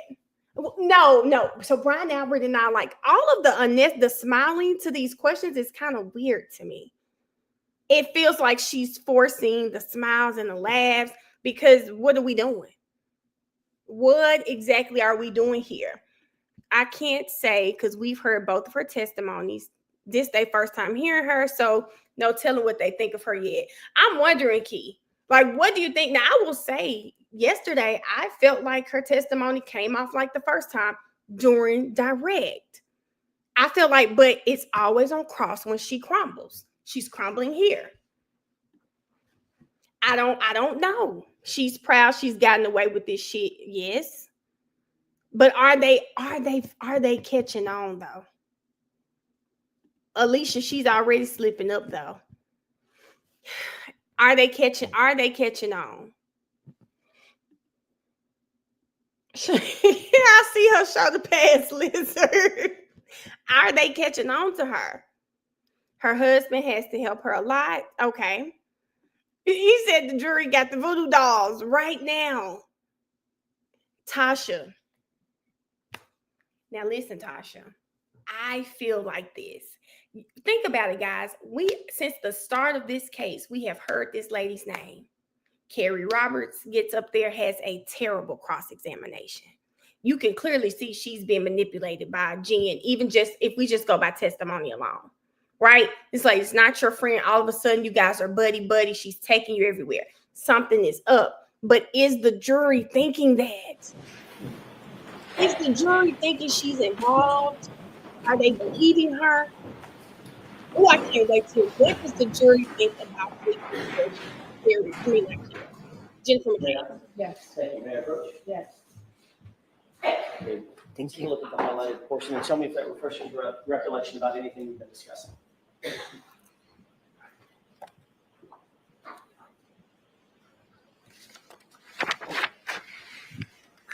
Is the page available I'm sorry, before this? just a yes or no, does that refresh your recollection Let's see, about she's doing too much. anything that we've been discussing?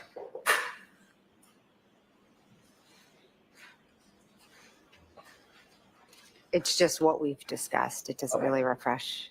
So it does not refresh her memory. Next question. I don't think that's what she said. That's what you? Yes, that's what I said. That was her answer. That does not refresh your recollection? Objection. Asked. That was her answer. Next question, Mr. Jackson. May I approach? Yes. They'll be saving the shit out of them. That's crazy. Thank you. Take a look at the bottom of that page and tell me if that refreshes your recollection about anything we were just discussing.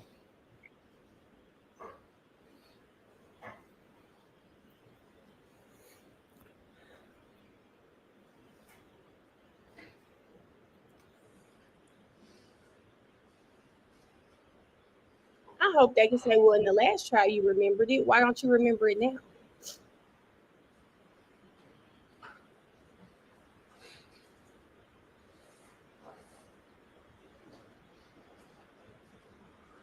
Look at her, y'all. Yeah? Yes. Thank you. Ms. McCabe, having seen these, does this refresh your recollection about what we were just discussing concerning that conversation? Regarding me asking Julie Nagel for the time? Correct. Yes, it does. Okay. And what time did that was attendant to a screenshot that you asked for, correct? Yes. And that time was what?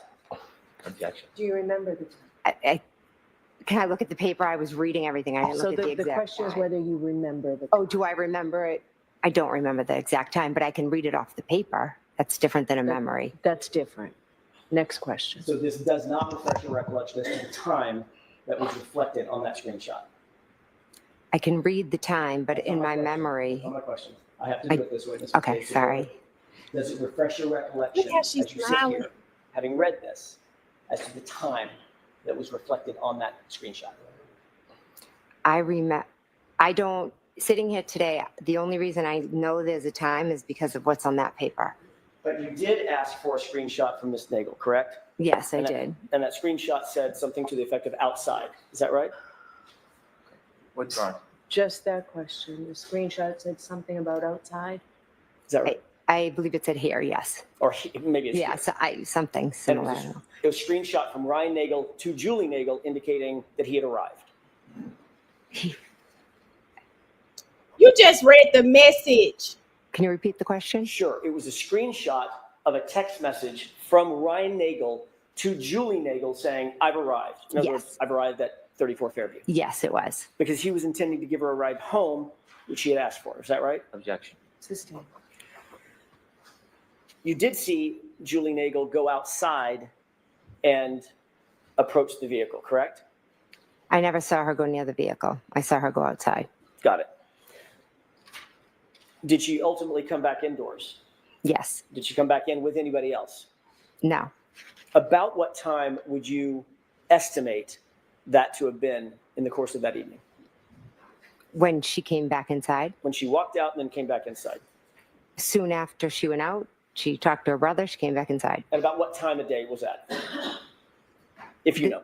I mean, this was all happening while we were at my sister's house. Right. Was it 12:15, 12:30, 12:45, 1 o'clock? Well, according to that paper, it would have had to That's been. not what I'm Not asking. according to the. Do you have an independent recollection of about, if not down to the minute, about what time that was? I could say I'd have to be. I wasn't looking at my watch that night, so it's very hard for me to give a time just off of my memory. And how you know Colin I know what I've seen, but Okay. it's hard. You did see both Ryan Nagel's truck and Miss Reed's SUV in front of the house at the same time, correct? I saw his lights in my peripheral vision on the Right. left. But the lights are attached to what? vision. The car, but it wasn't out front. Miss Reed's vehicle was out front. Right. When I say in front of 34 Fairview, we're going to talk about the spacing in just a second. I just meant out in front of the house. Yes, over to the side, correct? Okay. Yeah. And you're indicating that, and I want to be clear about this, as you're looking out that storm door window, going from right to left, it was Miss Reed's vehicle, correct? Okay. Yes. Then Higgins's Jeep. Is that right? His Jeep was in front of the mailbox. Then behind that, was there a space? And then Mr. Nagel's truck, or was the truck right behind the Jeep? That's what I can't tell you. I just remember seeing lights. I didn't look over and pay much attention to it. I was just quickly looking at the Miss Reed's car, and then I went back and sat down. Do you recall testifying at a prior hearing that it was, your perception was Miss Reed's car, her SUV, the Jeep, a space, and then Mr. Nagel's truck from right to left? Then how she see Mr. Nagel's light? I remember Mr. Nagel's truck over to the left in my peripheral vision. I can't give you an exact location. See his light. But there's no question in your mind as you sit here that Brian Higgins' Jeep was between Brian Nagel's truck and Miss Reed's SUV. You remember that very clearly, correct? I know that this Miss Reed's vehicle was here, and there were lights in my peripheral vision over here. I wasn't, That's crazy. I just was looking quickly. So let me ask you a question again. Okay. Assuming that the lights are attached to something, Brian Nagel's truck, we've already established that. What you're looking at, when you look out the storm door window, is Miss Reed's truck, or SUV rather. So just behind that is left, as you're looking at it, Mr. Higgins' Jeep, correct? And behind that, Mr. Nagel's truck. That's not You even. remember the Jeep being between the truck and the SUV? And I remember looking out the window. It was dark. I remember seeing lights over to the left. That is what I remember. Where was the Jeep as it relates to the lights? I'm assuming the Jeep was still parked at the mailbox. You saw it there. I mean, it's a 5,000-pound Jeep, right? It was dark. I wasn't studying outside. It was a quick thing I did. I looked, I saw it, I went back to the table. Okay, and I'm asking for what the saw it part was. Let's just slow down on the saw it part. Okay. You looked and you saw Brian Higgins' truck, then you saw Higgins' Jeep, then you saw Miss Reed's SUV, correct? I saw Miss Reed's SUV parked straight out front, and in my peripheral vision, I saw lights that, yes, must have been attached to a truck, but I didn't study the lineup of cars. I'm sorry. All right, so Any sense now? May I have one more question? one more question. Where was the Jeep? Was it in front of the SUV, behind Mr. Nagel's truck, or was it between the two of them? It's a simple question. You're asking what I saw when I looked outside. I didn't. And I'm telling you exactly what I saw. It was dark. It was Karen's car there. And in my peripheral vision, I saw lights. And then I went back to the table. Okay, that's the last question. We're going to break for lunch. Very well. All right, jurors, we'll take our lunch in the recess. And Ms. McCabe, you can follow up right behind the jurors. We'll stay up for 45 minutes. Okay, thank you. Jurors, right this way. Thank you. Goodbye.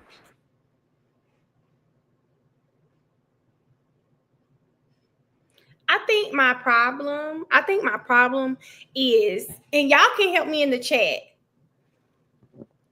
What is the significance of the freaking Jeep? Help me out. I think she's 45 minutes. So I'm going to say 2 o'clock. They should be back 2 o'clock. What is the significance of the freaking Jeep, y'all? Why do you guys think the Jeep is such? Now, for me, if the Jeep is there, how on earth did Karen avoid hitting this Jeep if she went to 24 miles an hour and she hit this man, right?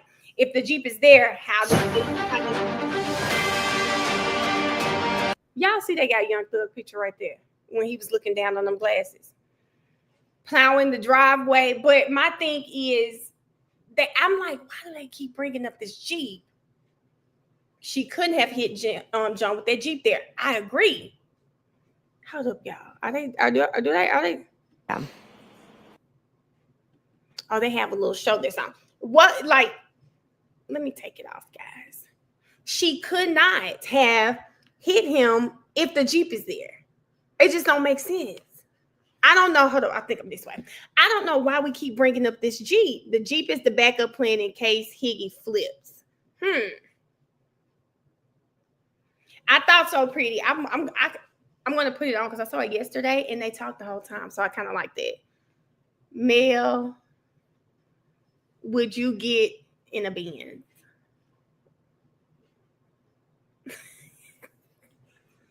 Dude, why do you feel the need to come into the chat being messy? What does it do for you? What does it do for you? I don't really get it at this point. I don't really get it at this point. I don't get it. Just came out of nowhere. Just being messy. But anyway, my point is, I still don't understand why they have the Jeep there. You know? And for some of you all are saying that Brian Higgins is the backup plan, and you might be right. But why? Oh, they said he's been in here. Oh, you might be right. He could be. Mel McCabe is crazy. Let me see what Forrest says. It proves he was involved, and they are holding it over his head. And needed him to say it was there. I still say his Jeep was an assistant chief driveway across the street. Okay. So Forrest, the last trial, if you remember from my stream, his truck was one of the biggest things that I just really couldn't understand. Why do they keep bringing up his truck? What's the significance of it? Why do we need to do this, right? Why do we need all of that? You know, I still can't put my finger on it because like now she's struggling on the stand she's struggling to admit that Brian Higgins' truck was in between Karen's car and Ryan Nagel's car. What's the reason? I'm trying to capture. What's the reason? They are naming him and Brian to be involved. They probably feel like Higgins was trying to flip and fold it and going to push him over the edge. But Shay, they brought it up last time though, right? They brought it up last time. And when they brought it up last time, I didn't understand it then. I did not understand, like, damn, why do they keep bringing up his car? Why do they keep bringing up Brian Higgins' truck? What is the significance in it? Why does it matter so much, right? They want that car at the mailbox. And I'm saying, well, if she backed up her car and it was at 24 miles an hour, why didn't she would have hit that car? It had a plow on it. How did someone so drunk avoid that car? And I'm like, that doesn't help them out. It doesn't help them out. So I don't understand that. They did. What do you mean? What do you mean, Shayla? They didn't name him. Tell me what y'all think that means. Hold on. Let me see what she's doing over here. Because this is her first time. I wonder if she feel the same about that. I'm not defending myself in this chat. This chat, she must be doing something, y'all. She didn't answer. She'll call me back. I have come to realize that this chat they just like to bother me. They like to troll me. And sometimes other people like to troll me in the chat too. It is what it is. Hell, Big Lou says, hell, how does someone back up at 20 miles an hour? Big Lou, I don't know, but I think this is what their theory is. Now, backing up at that speed is a lot. That's really fast. So I don't see how that happened. He said, fight back like I had to imagine. I watched that again one day and I said, my boy didn't fall though. He did not fall. He didn't fall, and I was proud of him. How long? Hold up. In that case, I'm about to get a chair for Mel. Can you please give me a chair? But anyway, I don't miss my comment messing with this chat, y'all. I'm sorry. Sometimes this chat is a little messy. They're being messy right now. Miss Sylvia will never have a picture of me riding in the Benz with anybody. First of all, she would never. Okay, here we go. Why did the sister go outside and tell her husband, never mind about the ride, and came back in when Simply could have texted him? Did she take the dog? Daphne, if you remember, did you watch the first trial, Daphne? Because I don't want to spoil anything. Did you tell me if you watched the first trial before I respond to your comment? Hold on. Let me see. I want Daphne to respond because I don't want to spoil it. If this is your first time watching this trial, I don't want to spoil it for you.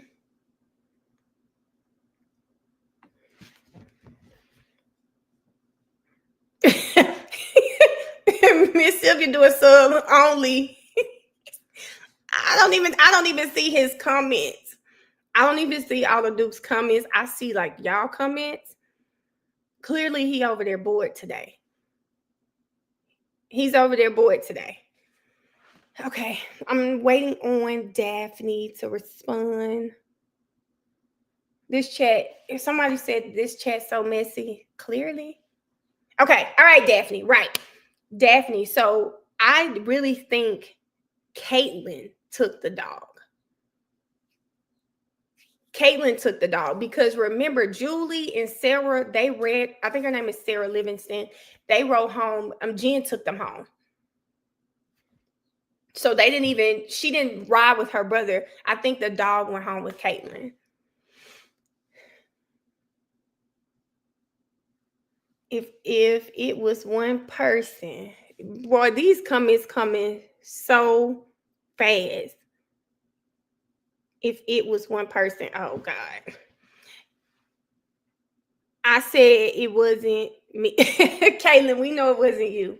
It wasn't you. So they got in front of the dog narrative to separate them from it being a possibility, saying the dog was picked up, probably was after the damage was done. Sassy, they've never said the dog left.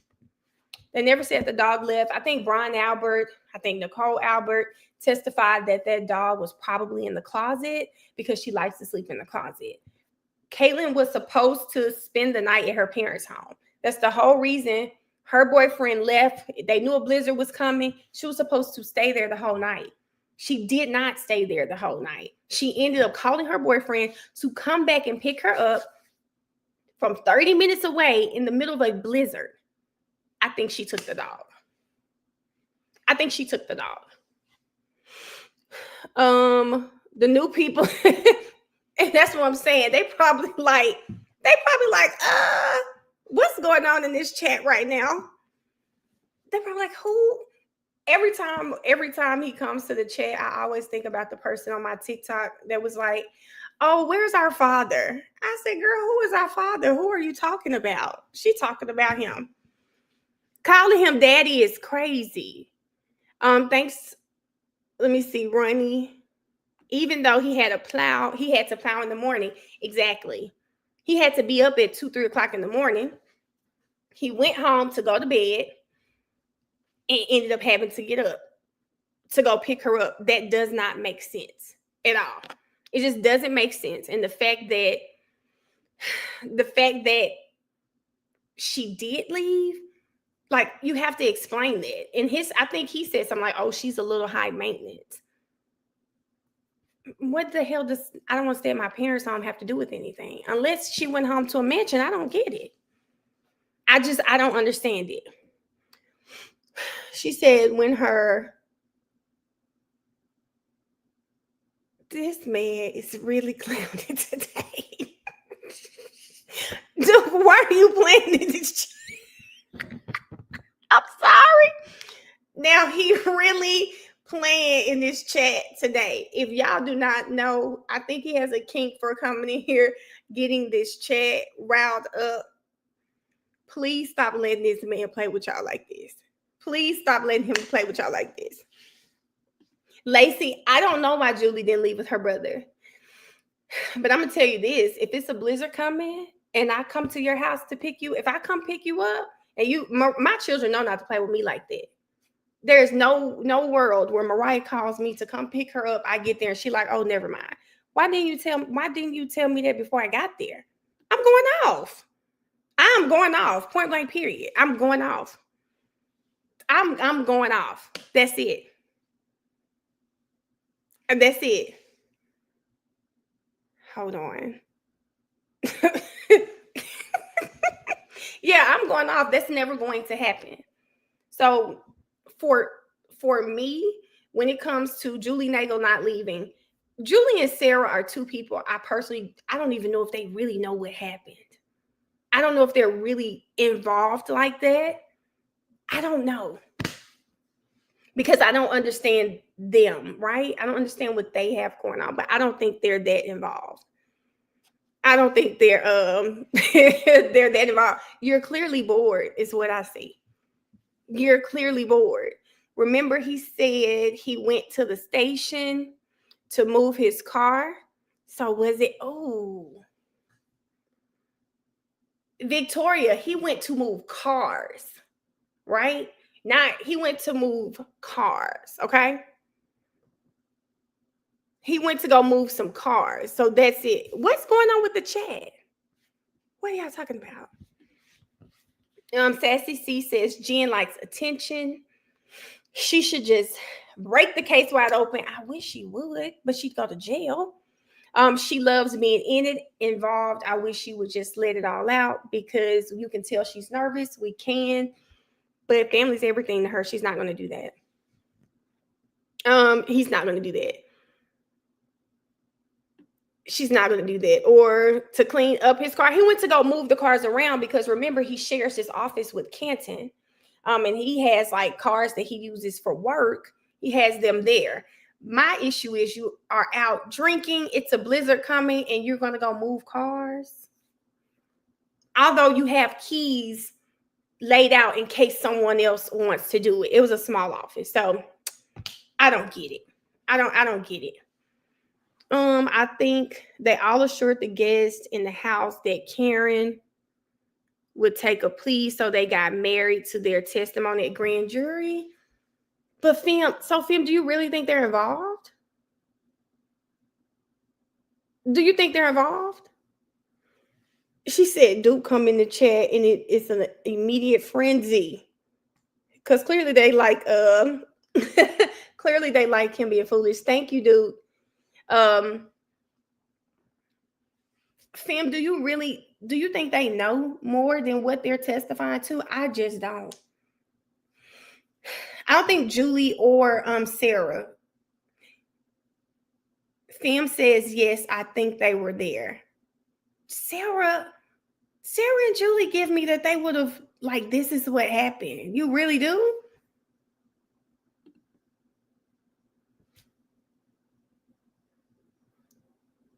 Bro, this chat gets on my nerves so bad. Key, everyone in the chat, I think they just like, he's just foolish, and I think they just like that he's foolish. We're going to call a spade a spade. They just like that he's foolish. I think they know what happened. They're not involved, but I mean, then you're technically involved, especially if you're lying. Mel, have you and Duke met in person yet? No, we haven't met in person yet. He was supposed to take me bowling. He never took me bowling, so there's that. But we'll meet in person one day. I'll tell y'all all about it on the day we meet in person. They were there when it happened, so y'all really think those girls know what happened? I can't see it. Why? What is their incentive to lie? I get everyone else's, but what is their incentive to lie?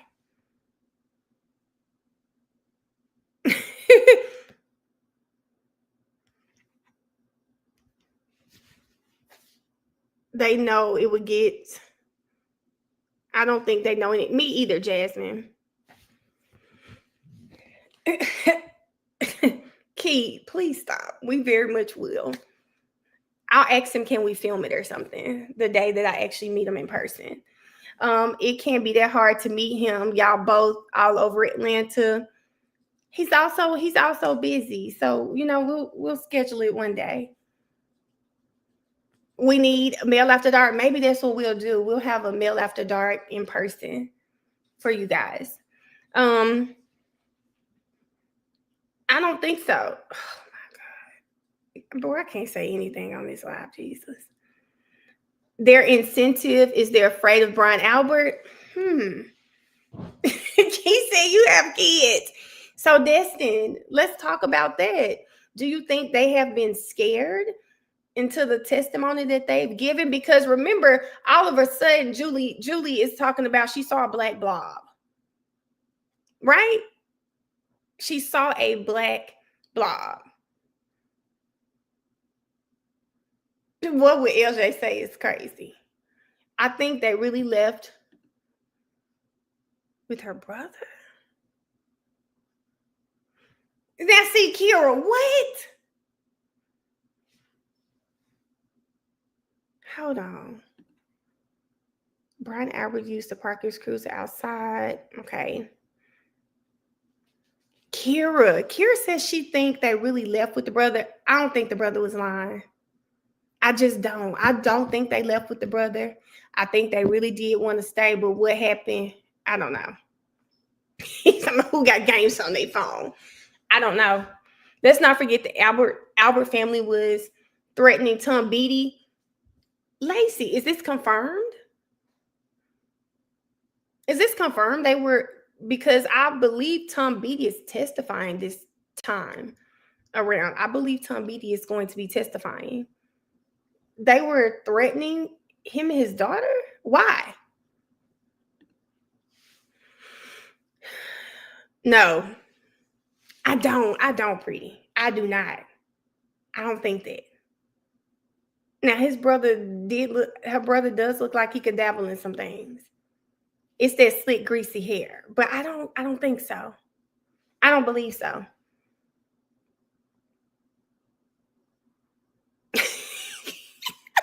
Key, I said do something in person and we recorded for you guys. What are you talking about? Okay, the whole thing stinks like crazy. I agree, Shelly. I agree. Erica, I'm going to need a cookie cake that says male. I'm sorry. Didn't mean to take that cookie cake. Talking about he was excited. He was excited. Crazy as hell. Okay, I wonder if any of their phones are wiretapped. Y'all, I saw someone say that, and I was just like, would they be crazy enough to still be talking on their phones? What do you think these people are crazy enough to still be talking on their phones? He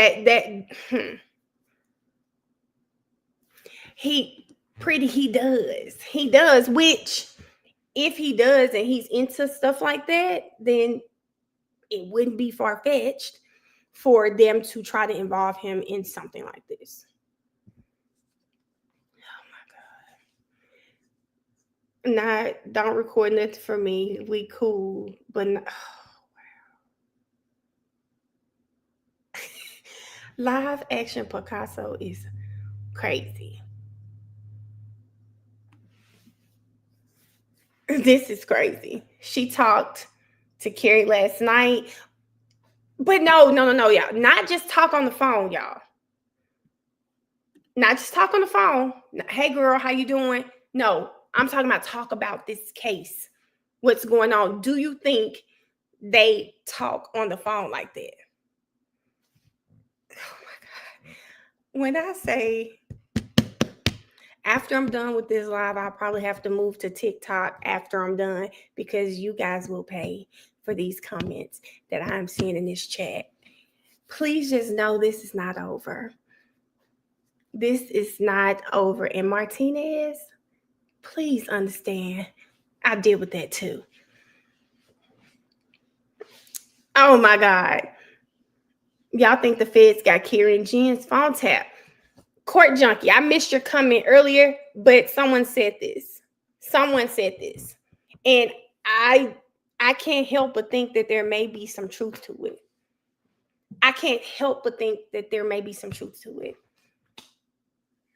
There may be some truth to the phones being tapped. Man, y'all, but they could do it.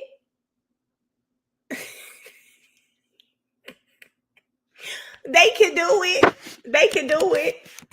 If they wanted to, they could tap the phones. But here's the thing. What if, y'all? What if AJ pulled out a wiretap call? He said, "What's up? We got some chat tea."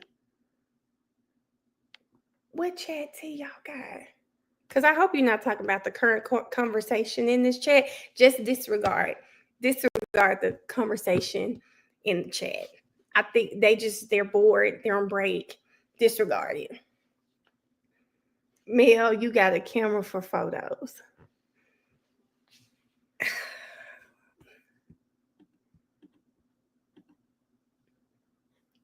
I'm not finna deal with it. Just Mel already got the equipment. Oh my God. I'm thinking y'all in this comment really talking. Thank you. There's a Karen Reed comment. What was Jen doing calling Peggy though when officers were at her house? I do not understand that. I don't understand why she called John's mom when they didn't have a relationship at all. Why would you call John's mom? I get calling Brian. I get calling Nicole. I get calling Matt. I don't get calling Carrie. Unless it truly was simply to ask, hey, have the feds been to your house? They just pulled up over here. Then, okay, great. Fine. Not mad about it. I just don't understand why she only told the feds about her husband and Carrie. I don't understand that. Mel, Hank was accusing the feds of colluding with the defense, which is crazy. Maybe they're mad now and they're talking. Who's mad now, Gwen? Let's see. Who are you talking about, Gwen? Who is there? Who is the there mad? Who is that? Yes, Lacey Ann. She said they pulled up on her. She thought they were selling something. She thought they were selling something. No, I didn't forget about Miss J. She didn't answer, and she didn't call me back yet. She didn't answer. She didn't. She might be just over there talking, and that's fine. She'll call me whenever she's done. They must have been frantic. 5 and 10 minutes. Of course, she was frantic. The freaking Fed. This somebody just put in this chat. Sounds like I need some goggles. What? So yes, she was frantic. Hell, you'd be frantic. I'm not blaming Jen for being scared because the feds are there. Hell, I'd be scared. I understand it. What I'm blaming her for is lying about who she contacted to the feds because there's no reason to lie. There's a perfectly good explanation for her calling every person, right? There's a perfectly good explanation on why she did not. Why she called Brian. He's law enforcement. Brother, what am I supposed to do? The feds in my house. Okay. She called Nicole. Sis, why is the feds at my house now, right? Okay. Carrie, damn, have they came to talk to you too? Peggy, is the FBI investigating John's death? Why is the FBI at my house? It's a perfectly good explanation. She remembered Ash, but whatever she talked to them for, whatever guilt is eating her up, is why she lied about the cause. That's it. Yeah, that's it. Mel gotta wear the purple workout gear. Where am I wearing a purple workout gear to? I'm trying not to look at the chat, so I haven't seen everything in this chat. She's covering something. That's the only way to explain it. Shalon says she was probably saying we going down. Shalon, I don't see anything wrong with the cause, right? But we don't have the context of the cause. And that may be where the problem comes in. The context of each of the calls. That is probably the issue. She wasn't just on there like, did they come over there? She probably was like, Carrie, the freaking feds are at my house. Have they been in your house? They walked up to my car. Like nothing was going on. Now they're coming to my house. Because what the hell do you mean you got to get ready? I thought she was going to call a lawyer. She called them people. I thought getting ready was, let me get my lawyer on the phone because we're going to have to deal with this. She in there calling people. She said she forgot. That's why she had to double back to tell him. Baby, her husband told her, you're going to jail if you don't clear this shit up. That's what that was. You're going to jail if you don't clear this up. That's it. If you don't clear what this is, you're going to jail. Horror. Gabrielle, shock and horror. But she lied about who she was from the beginning, true. So that was a bad first impression. I agree. Whatever agency it was. She said, I'm still stuck on why Carrie, one of the first to call. It makes sense. Carrie makes sense to me. I don't understand why she lied about it. Well, she didn't lie. She said she called Carrie. Carrie is the other person who was with her. So it makes sense. Like, damn, are they? Because at this point, why would they want to talk to me and not you? Okay? Listen, why do they want to talk to me and not you? That's it. Let me find out. Oh, God, wrong thing. The only necessary call would be from her husband. Kendra, I disagree. Is it Kendra or Kendria? I disagree, friend. I'm calling my brother that's a police officer too. My daughter, they were at Jackson State with some of her friends. They called us at 2:30 in the morning because one of the friends' cars got towed. What did the friend mama date a police officer? He called the police station in Jackson, ended up not doing shit, but he did call him because he's a police officer. He understands how this stuff works. I get why she called Brian. I don't get why she lied about it. Hold on just a second. Someone on X said no court in Cary tomorrow. I did not know that, Gina. I didn't know that. I didn't know that. That we didn't have court tomorrow. Dang, I didn't know that. Erica talking about the split. Child, it was a whole bodysuit under that dress. And you know, the bodysuit wasn't covering everything. Baby, sit down too hard. It was just too much. I had a ball this weekend. Memphis was truly a good time.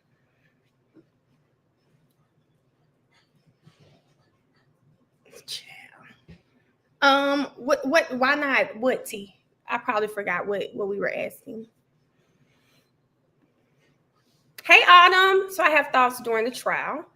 We have not one, but two witnesses who have lied. No, three. Three witnesses, Autumn. Under oath at the grand jury, and the other to the freaking FBI. Good grief. Exactly.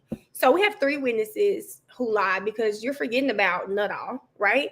You have to include him in there. You have to include Carrie, who just period. And then you have to include Jen now. You have to include Jen. So there's three witnesses who've lied. And all of these no, not just three. Hell, Autumn, are you going to just leave out? Are you just going to leave out the Cellbrite man? You have a whole company that just deleted something out of their program to fit a narrative. We can't leave them out. You can't leave them out, baby. You cannot leave them out. These are the state's witnesses. It's day 7. This is day 7, and here we are already. So, this is day 7. 5 witnesses have lied. Wait a minute, he said 5. Y'all know I missed court on Friday, so yeah. We missed that one. She said I should clarify. I suppose 2 that can be charged criminally. Okay, I like that. I like that part. Okay, we'll take that. We'll take that, Autumn. But you also have to wonder, like, what does this look like to the jury? Because 7 days, right? We've heard 7 days of testimony. We finally get Jen up there, and look how Jen's doing. Look what Jen is doing. So Missy Turtle Boy is someone who I think he's from the area, and he's followed this case. I think he got like 16 pending charges against him for witness tampering concerning like the McCabes, the Alberts, other people involved in the case. He's the Thugger Daily of this case. Nay, maybe she will. I thought that was gonna happen today. I thought that was gonna happen today. They're trying to revoke his bail right now, they said. I missed the day. I can't wait for you and Miss J's recaps. We were all earlier today, Shavonna. Jen is a liar, Jay. Jen is a liar. It's sad. She is a liar. But will the jury see her the way we see her? We've seen her in 2 trials. They haven't. So here we go. There we go. Autumn says Turtle Boy has exposed the major corruption with both this case and Sandra Birchmore. Very popular. He's very unhinged. But I thought Daily would never. But yeah. Hey KSW. I told them you said thank you for the membership that you were gifted to when we started the live. They were trying to revoke it, then deleted the tweet. India, I'm trying not to look at these comments because they're a little messy. I'm trying to keep stay on topic in here. Whiffen was scary to me because Cellbrite is used so often for digital forensics. People have already been wrongfully convicted off the cell phone records. Aaron, that's something that I don't know if I really got an answer from the attorneys yesterday. Of course, not over Brashana. Aaron, but I did want to know how you felt about that. Because for me, hearing a company literally changing their software to fit the narrative, I think that's scary. Because have they done this before? That's scary. She said they can ask court questions on TikTok. Y'all have really showed y'all ass today. Oh. Clearly, what's today? It's April 30th. Clearly, Mr. Martinez Arnold woke up and said, I'm just going to go in there and I'm going to cut up too. That is crazy. When are we going to do the live with Gates? Well, tonight I have, so let me just tell you what my week looks like for the Karen Reed trial. So Yates, we like to do the TikTok lives about 6:30, 7 after court days. But on Wednesdays, I have WTF Wednesday with myself, Attorney Kayla Bumpus, and Miss Jefferson Says. It's on all of our YouTube pages. Miss Jefferson does Court of Opinion typically on Thursdays. She's not doing it right now. So if she's not doing it this week, we'll probably just be on TikTok Live. Fridays, Miss Jefferson and I have a show called Wind Down Fridays, where we will be just talking about Karen Reed for the week. So that's what my live schedule looks like through this whole Karen Reed trial. And then, sometimes we're doing impromptu lives or whatever, but that's what my weeks look like. I typically do an after show for WTF Wednesday. So after we get off there, we might come on here, talk, just discuss things. That's kind of what it looks like for me. Okay. Aaron said it was scary to me. Aaron is an attorney and someone I really wanted to know what it felt like hearing this information from Cellbrite because it's used so often. She said it was scary to me. I understand removing things from a demonstrative to help the jury, but altering the data is just wrong. I bet that's why his little tool isn't peer reviewed. I agree too. I don't know how I feel, Aaron, knowing that a company would do that in general. Why would a company do that? Kika, sure. I told my sister definitely called and got on me, but as I explained to my sister, and I have to explain to people too, I don't really like doing 2 trials at once. Because what people don't, I know Aaron's amazing. What people don't understand is when you're working a trial, now that I stream, that is 8 hours of my day going towards streaming. After I'm done streaming, I go update my TikTok, right? People, not everyone is listening or watching on YouTube. Excuse me. So I update. Oh, shit. Hold on, y'all. Okay. I have to update my TikTok, right? There's a community there. Excuse me. So I have to talk to people on my TikTok. I have to engage there. I've got my X account. I have to engage there. Then I've got Instagram, which is, I'm still engaging there too. So it's just not a lot of room to leave here, go there. I'd rather do one trial at a time and devote my full attention there. So that's it. It's hard to do, Sassy, it's hard to do 2 trials when we watch the trials, like we are engulfed in it. Okay. I'm everywhere. I'm talking to people all the time about whatever it is I'm watching. And let me just add, I didn't even know the Tyre Nichols case was going on until Saturday when I was at home in Memphis and I saw it on the news. I didn't even know the case was, I didn't even know it was going to be a second trial. I didn't think so.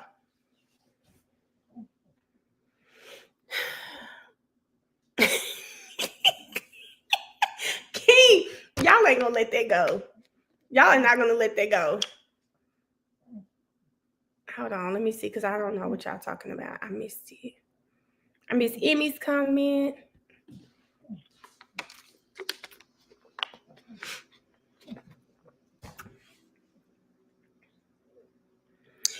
Emmy, it just doesn't add up for me. I'm sorry. I wish, but it doesn't add up for me. It doesn't add up for me, unfortunately. I mean, not unfortunately. Yesterday, you know, I know there are people who think she hit him. It just doesn't for me, and that's okay. Like, it just doesn't do it for me. Let me see. Oh, thank you, Gwen. Thank you so much, Gwen. I appreciate that. I think Gwen, like, so Lauren asked me the other day, she said, Mel, do you want me to help you do an intro? I know, like, I need an intro, I need an outro. I want to do my own little song, right? So I get they have music, but I want to do my own song for my intro, whatever. So that is coming. And I appreciate you guys. I know there's so many things that I can do to make the experience better here. I'm like a really hands-on person, and I like to do a lot of stuff myself. That's probably the problem.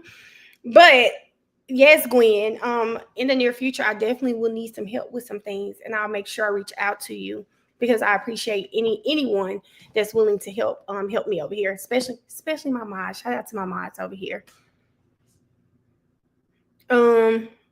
She was saying I was drunk. Oh, the Christmas live. I wasn't drunk, but I was a little lit. I had a good time. I had a good time at the Christmas live. It was supposed to, I think, why are people not understanding that the Christmas live was supposed to be chill, laid back? It was a Christmas party. It was not supposed to be, oh, be professional, do this. Like, no, you're supposed to have your drink and turn up. That was the whole purpose of it. We're going to talk about stuff, baby, but we're going to take shots and we're going to have fun. Well, I don't even understand why that was so hard for people to get. And I definitely was not drunk, but I'm loud. I'm loud and I'm going to laugh sober, okay? So just imagine if I do drink and I have a good time. Like, stop. It was supposed to be fun. Baby, it was supposed to be fun. I only took 2 shots on the live. Like, damn, give me some credit. WTF is always pretty chill, though.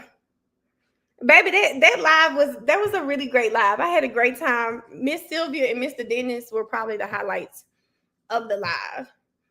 I think something else I enjoy is having people like pop on and seeing the audience get super excited about whomever was popping on. It was good. Erica, I really don't think people get that about me, is that if you're ever, and you guys are around me a lot, because I'm on this live a lot, I'm like this all the time. Sometimes I talk fast, definitely talk a lot. I'm probably always smiling, always giggling. Now, here he go. I'm always smiling, I'm always giggly. That is just who I am as a person. I'm so happy for this content journey, but it has definitely taught me I'm not for everybody, and I'm okay with that. I think the millionaires have taught me that, baby, the millionaires have taught me that your people will find you, right? Everybody doesn't want to come on the live and hear somebody laughing all the time, right? Everybody doesn't want that. And that's cool. It's like millions of other channels out there. When people tell me, oh my God, I wish you shut up, baby, just block me. You never have to hear me again. Never, ever have to hear me again. Never have to. Ash, that's it. I just be out here talking and having fun. That's it. I'm cool. Like, you don't have to like it. You can just block me. It's always the lemon drop warrior. That's hilarious. Yes, dude, we listened to that call again like a couple weeks ago. We were watching some of my old lives, and then that call came up. And when I tell you, that call was hilarious. We kiki over here. We have a good time. And I'm so happy I've gotten to that point where I'm not for everybody. So comments like that do not bother me. One of my friends said, he was watching WTF, and he was like, they don't be liking you sometimes. I'm like, not everybody, but it is what it is, baby. Ash, thank you, Rain, for becoming a member. Thank you so much, Rain. Welcome to the millionaires. Welcome to the millionaires. I had to come look at the bitch and make sure that was a woman right there. Welcome to the millionaires.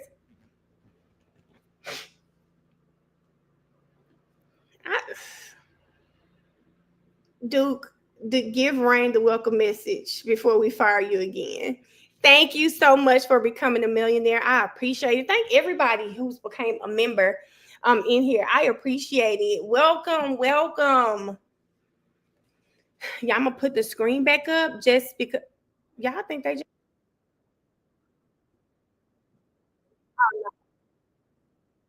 y'all know they doing the recap.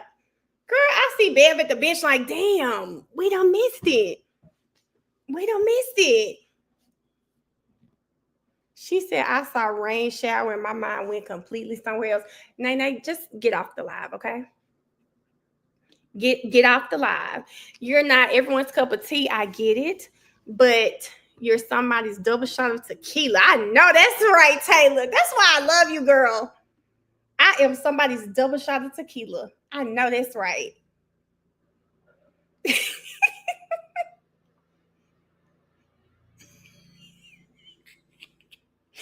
Wait, are y'all saying I fired Duke for my nephew? When y'all were saying I fired him, I was like, who I fired him for?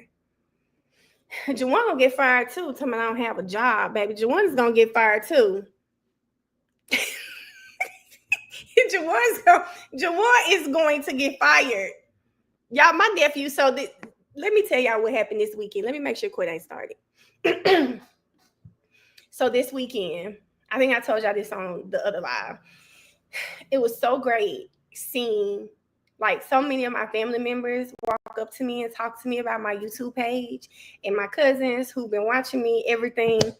And I think I told y'all one of my cousins walked up, and one of my cousins walked up, Duke, and was like, where is that man you be flirting on live all the time? And I said, who are you talking about? And I said, you be on my lives? Like, they never speak, never seen them in my lives. It's my cousin and her husband. Never said anything. But they walk up to me, and the first thing they say is, oh, not who? Where is that man you be flirting with? I say, you know what? That's what they said, Ash. They was talking about Duke. I said, huh? She's like, girl, yes. Every time we always on the live, and he might come on, and I was laughing so hard. I said, baby, not Tim and Wanda. I said, Wanda, go get a drink. Go get a drink, because not they also know who he is. I thought that was so funny. So there's like, so who is he? I was explaining to them, how I met him and everything. And they was like, oh, we just love him. It was hilarious. They love him. I thought that was so funny. And capture, that's messy. That's messy capture.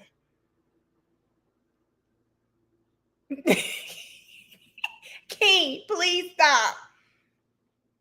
Tim and Wanda better had liked that live, baby. They better like the live. How do you become a member? I think they put it in there.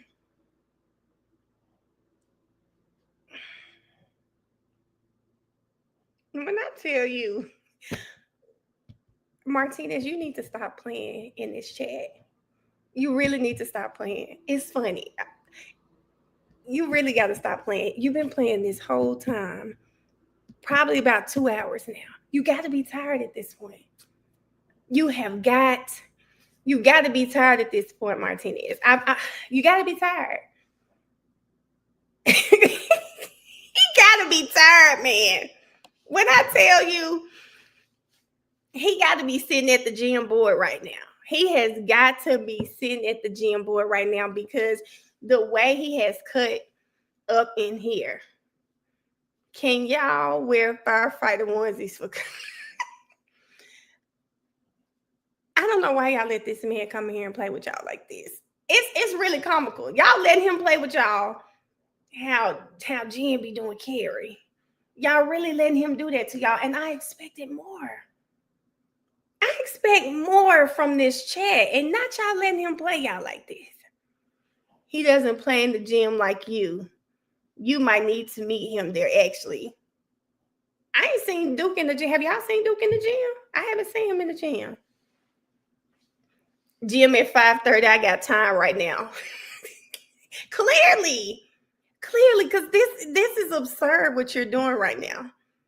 It's really crazy. And I think the craziest part of this is why people think you be serious.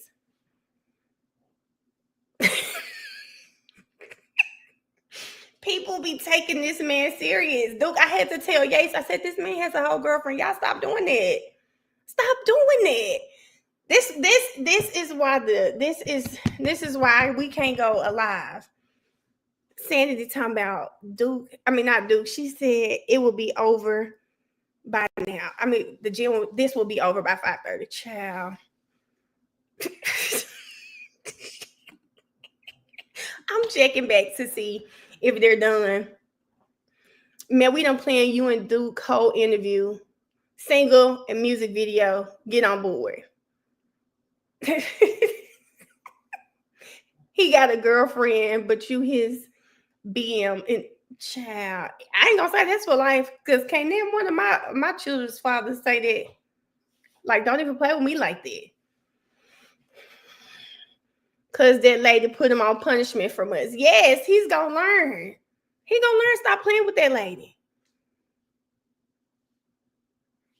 That's fine, Erica. As long if it's making y'all laugh, I'll never get in the way of you guys having a good time, okay? I'll never get in the way of you guys having a good time. If it's making you guys laugh, have at it. Have at it. Have at it, okay? One thing I love to spread joy. Yeah, but I ain't them. Who aren't you? Duke, who aren't you? Clarify that. You said, yeah, but I ain't them. I don't even remember what I said that would warrant that type of response. Oh, now I know what he's saying. Duke, aren't you an Aries, though? I think aren't you an Aries?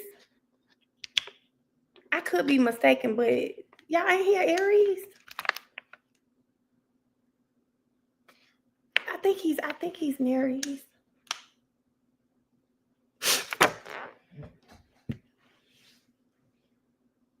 I get it. I get it now, but I was just wondering. I think he's an Aries. And I was trying to just be sure, though. Don't act like you don't know Duke's birthday. I was asking that because both of my children's fathers are in. They're both Aries, and I was just asking if he was an Aries too. She said, "Tall chocolate, nice teeth is what you wanted. Give us a niece." Boy. Somebody said, y'all got the same birthday, don't it? Do we have the same birthday? I don't know. I mean, I know what my birthday is. I know what my birthday is. I don't know if I share the same birthday with him, but I do know what my birthday is. My birthday is March 29th. I do know what my birthday is. I'm not sure about his. Hey, Stephanie.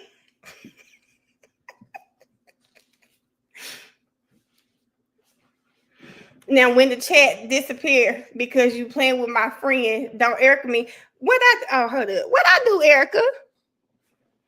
Erica, what I do? Now. Don't push it.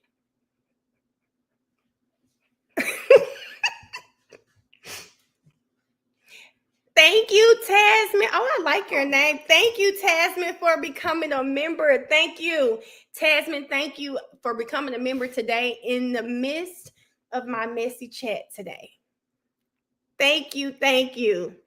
Mel, what's Duke's birthday?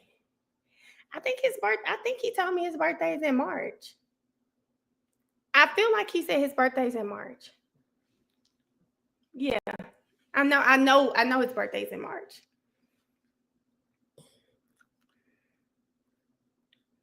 March just Yeah, but I know he told me that his birthday's in March. He's a March baby too. Y'all, they still not back, but I'm gonna put it up.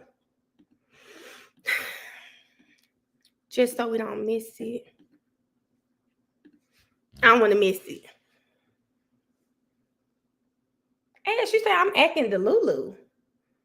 In the UK, the winter when it snows at night, the whole street is lit up with the sky and white.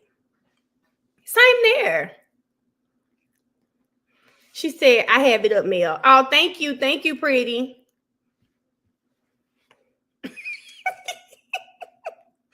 Barchi, she really was clowning today, doing all of this random hollering. I don't know this lawyer Forrest. I've never seen this lawyer before. Aaron, what? I'm not ashamed of any girl time with dad videos. So Duke, if she hit the car, what does that mean for you? That she just hit that car?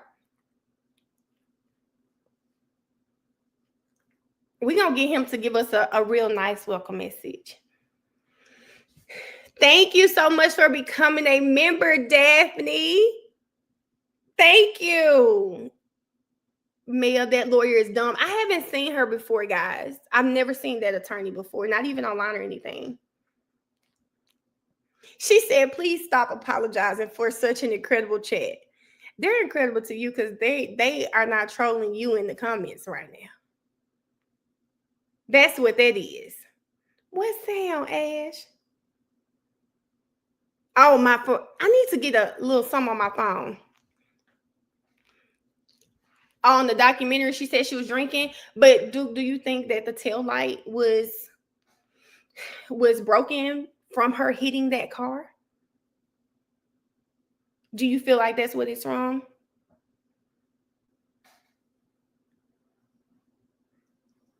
She said technology ain't his best friend. Barchi is my girl too. Like, I really love my dog, but there's some things about her that I would change. There are some things. Spread rumors, not legs, is crazy. Spread rumors, not legs, is crazy. Yeah, rewind it. Okay, hold up. I'm going to see. Okay, now look at it.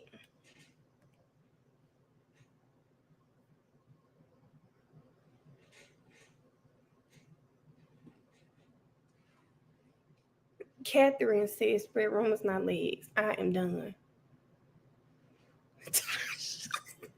Tasha.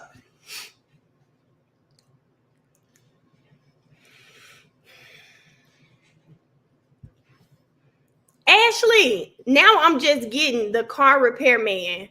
Why would she say that out of all things she could have said? Oh, they back y'all. More of Not. Damn, 2:00. We said 2:00. Thank you, Daphne. We said 2:00, y'all. And I think they're gonna be back at 2:00.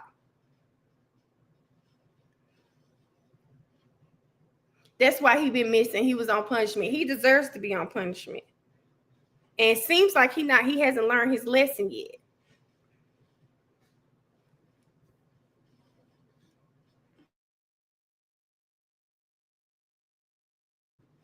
the chat is gonna regroup as soon as court starts back because y'all really need Jesus. She hit that car. I think that's why the tail light looked like it did, but I don't think it was what those pictures showed. I don't know, Ashley. Let me put it up for the chat. Ashley wants to know why they want to revoke Turtle Boy's his bail right now.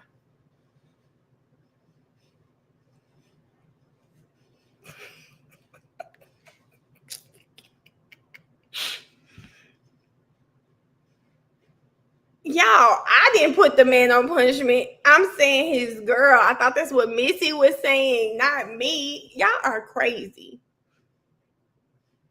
Forrest, it's right now. Forrest is saying Turtle Boy has a hearing right now. Damn, Carrie cried more the last trial than she did this one. Damn. Oh, wow. This is crazy. Just started. Thank you, Forrest, for the update. And they said, thank you, Crime Junkie. Jessica's doing it too. Miss J calling me. My phone not ringing. Oh, my phone on Do Not Disturb. My phone is on Do Not Disturb.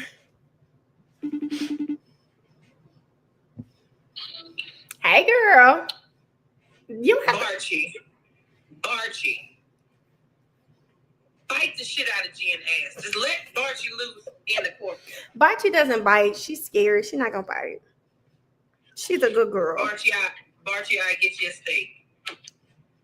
Just go tear Jen's ass up because at this part, I ain't never seen somebody lie and think they face is straight. Like, baby, you need a mirror. It's because your face is giving it all away. The bronzer is gone. She about to come back looking like the gods of Egypt because they about to pack that bronzer on so bad. What planet are you on? Where does this make sense? Any of it? Wait, so how did you feel about her talking about she thought the FBI were salesmen? You knew exactly who they was. That's why you gave them Nicole's name so they can go over to the house where the cop was. You was trying to you thought Big Bad Brian was going to save you from everything, honey. And he couldn't. He can't save you. How are you going to sit up there and say, I can remember 4 off the top of my head right now, and the one you don't remember is Brian Alberts? Like he was going to let you skate on past that? She remembered. So like I was just telling the live, I don't have an issue with her calling Brian. I get it. If the FBI come, my brother police officer, I'm calling my brother too. The problem is you lying about it. Why would you lie about it? Tell me how to. Police about no FBI. You need a Fed. Boy, you can't do nothing that's above your pay grade. It's too much. But my thing is, these people let me tell you something. If I tell you, I don't want to talk to you no more. I'm done, not comfortable with this, interview over. And you get ready to leave my house and you turn around, and you know how they do. You turn around, look at me and say, who you call when you said you needed 10 minutes? First of all, I'm pissing on myself because how you know I call somebody? That's first of all, okay? I'm losing all bodily functions. Then you say, and I say, oh, I just called my husband and Carrie. You know it's a crime to lie to me even in an interview. She still let him leave though. You still let him leave. Okay. You know what? I'm gonna leave you my car and I'm about to leave. I'm locking them jokers in. Ain't nobody leaving. Sit down, sir. Let me go get my phone real quick, make sure I don't miss nothing. Because where I ain't going is jail. Not about no phone call in 10 minutes. I better go. It's the fact that she was okay with lying until her husband came in and was like, oh. But then call the people back in the report you said, my husband said I lied to y'all and I better tell the truth. They said you've been going off all day. I told you I can't wait till you get to Jen because I knew Jen was gonna set it off for you. Jen gonna make me sin. Do you think Jen? Because yesterday people saying, "Oh, she's coming off pretty good yesterday." How you think she's coming off today? For me, she's coming off the same way. You're saying one thing, but your actions look totally different. You think yesterday and today are the same? You're telling me you only had 2 or 3 drinks, but then I see you give a standing ovation in a bar. Okay? Like you're drunk. You're drunk. You say you weren't paying attention, but you absolutely paid attention to what you wanted to. You got, you know what I mean? Like it's so for Jen, it's still coming off the same way. I think it's just now the severity of what she's lying about is getting a little deeper. But the lying about how many drinks you had, lying about what you saw, lying about who was where, it's just increasingly getting more severe at this point because now you don't even want to acknowledge the Jeep that you told us on direct was sitting right there. I can't get that. I was just telling the chat this. Since the last trial, I don't understand the significance of Brian Higgins and this freaking Jeep. Like, I'm like, why do they keep bringing it up? Because it was in the way.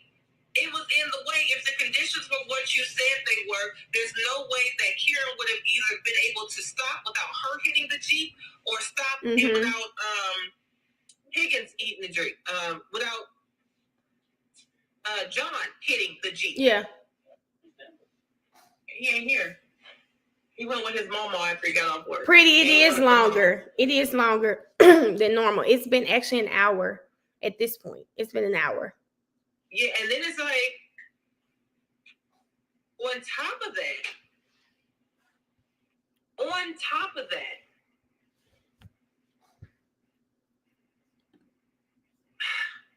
if the Jeep is right there, either Karen's not going to have time enough to stop or John is going to hit the Jeep. Certainly, if Karen would have hit that Jeep would have hit Ryan Nagel, first of all. Well, they would have seen it. They would have seen it happen.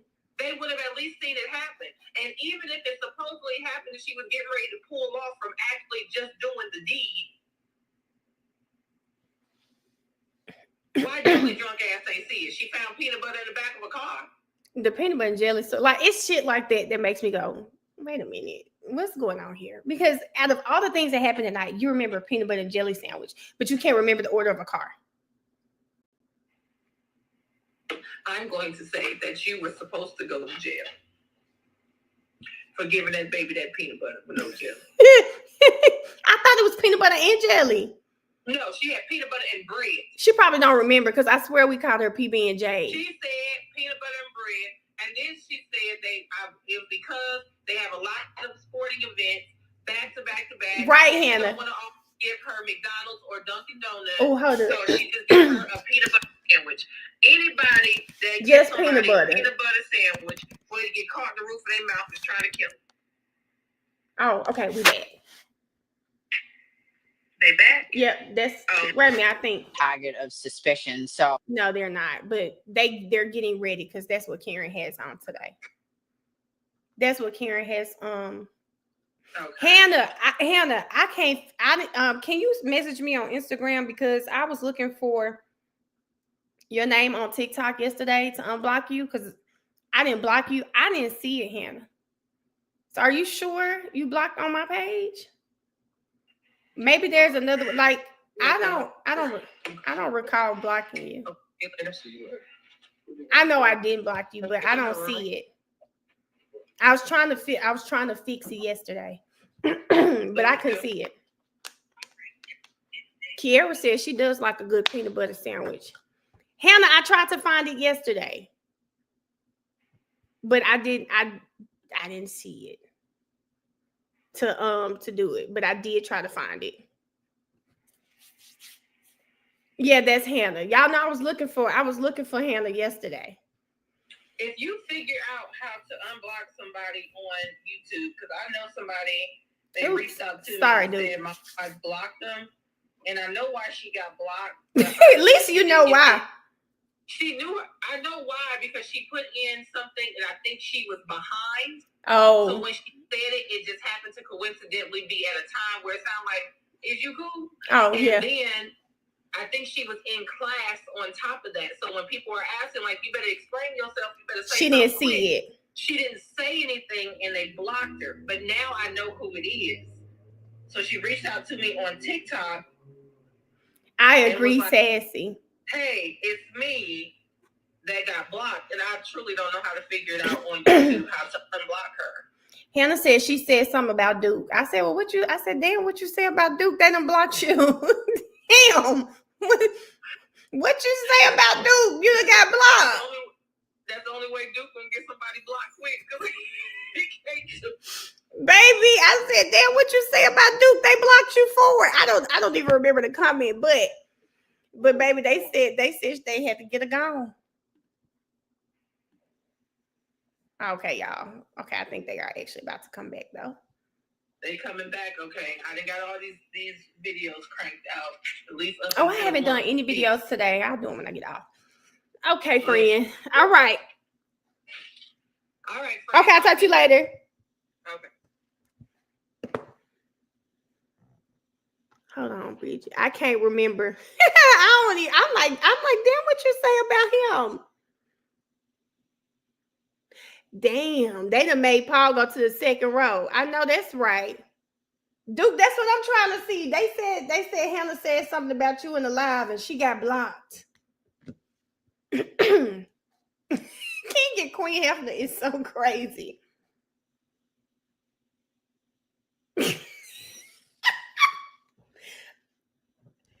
Hold up. Watch this. Hold up.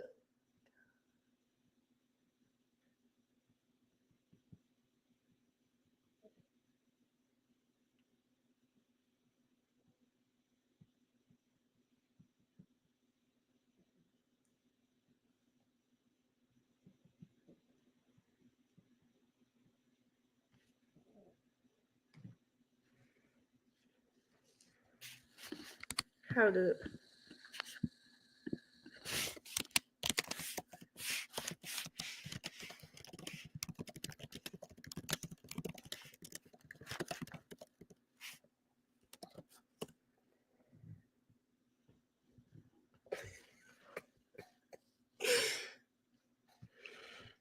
I'm happy they made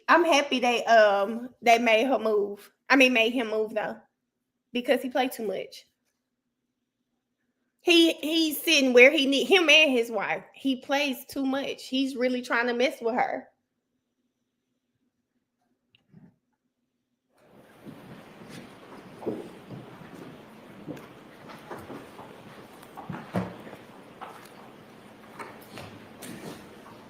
All right, sorry about the delay, Jairus. We were told that we blew a fuse, and that's why we couldn't get started on time. So these old courthouses. So, all right, we appreciate your patience.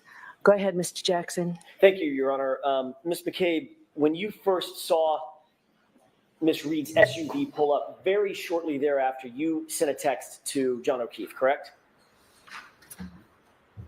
I walked to the door, saw the car, and that's when I sent him a text, yes. Right. So you walked up to the door, saw the SUV outside, and then texted him something at that, basically while you're standing at the door. I believe so, yes. What did you text him?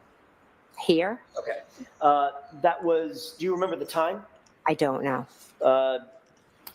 Would it refresh your recollection if you were to look at a series of text messages contained in a Celebrate report? I think you've seen this before. Sure. May I approach, Your Honor? Yes. Thank you.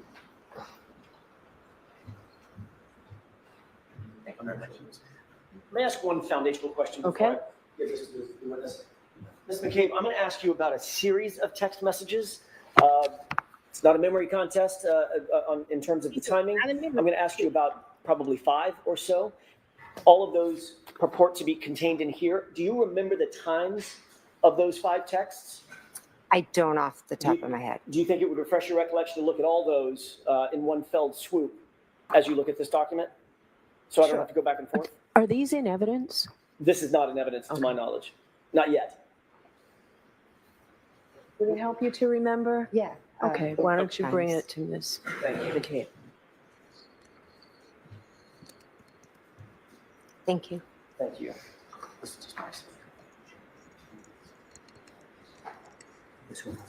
Yeah, I think that, I just think so. I might turn to that. Ms. McCabe, if you wouldn't mind, take a look at the tabs, not that whole document, it's too dense. Take a look at the tabs and go in reverse chronological order and see if that refreshes your recollection about the time and content of text messages that you sent to Mr. O'Keefe those early that early morning of January 29th. Okay. Yes. May I approach? Yes. Thank you. I'm not going to have to remember the exact times of all 5, am I? I'll help. Girl, look at Okay. love. Thank you. Oh my God. Ms. McCabe, did you see a text on here that was consistent with your memory that you texted here? Yes. And was that at 12:14, I'm sorry, at 12:27 a.m.? I don't know exactly. I'm assuming if it's on that paper. If I may have just a moment, Your Honor. Yeah, she trying to seem so unbothered, baby. I thought it was a really planned, like I didn't think she Why don't I was see doing. counsel at sidebar for just a minute? Here go Bev again. When she said celery plant, I thought maybe she was like a snake plant. I thought it was something like that. I didn't think it was the actual vegetable. I didn't think that's what she was talking about. Here go Bev again. Yeah, I can't believe they really made Paul ass move.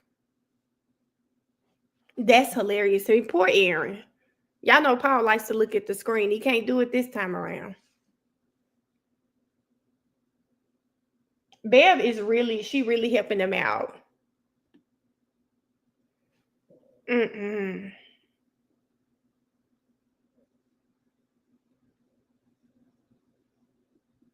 Miss Sheila, maybe you can help me when I want to learn how to garden. I really didn't think she was literally talking about celery, y'all. But like a snake plant. You know how they just named the plants. I thought that's what it was. Well, that was quick though. Ms. McCabe, we're going to make it a little easier for you, okay? Okay. Thank you.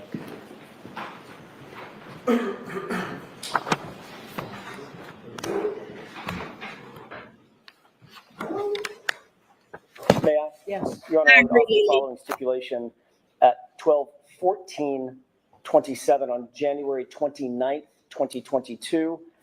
Text message from Jen McCabe text message from John O'Keefe's phone to Jen McCabe's phone. Where to?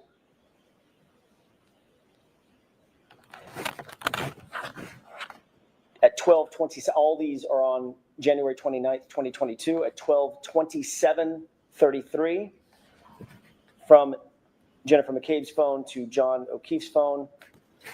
Here, exclamation point, question mark. Same date, 12:31:47 from Jen McCabe's phone to John O'Keefe's phone. Pull behind me.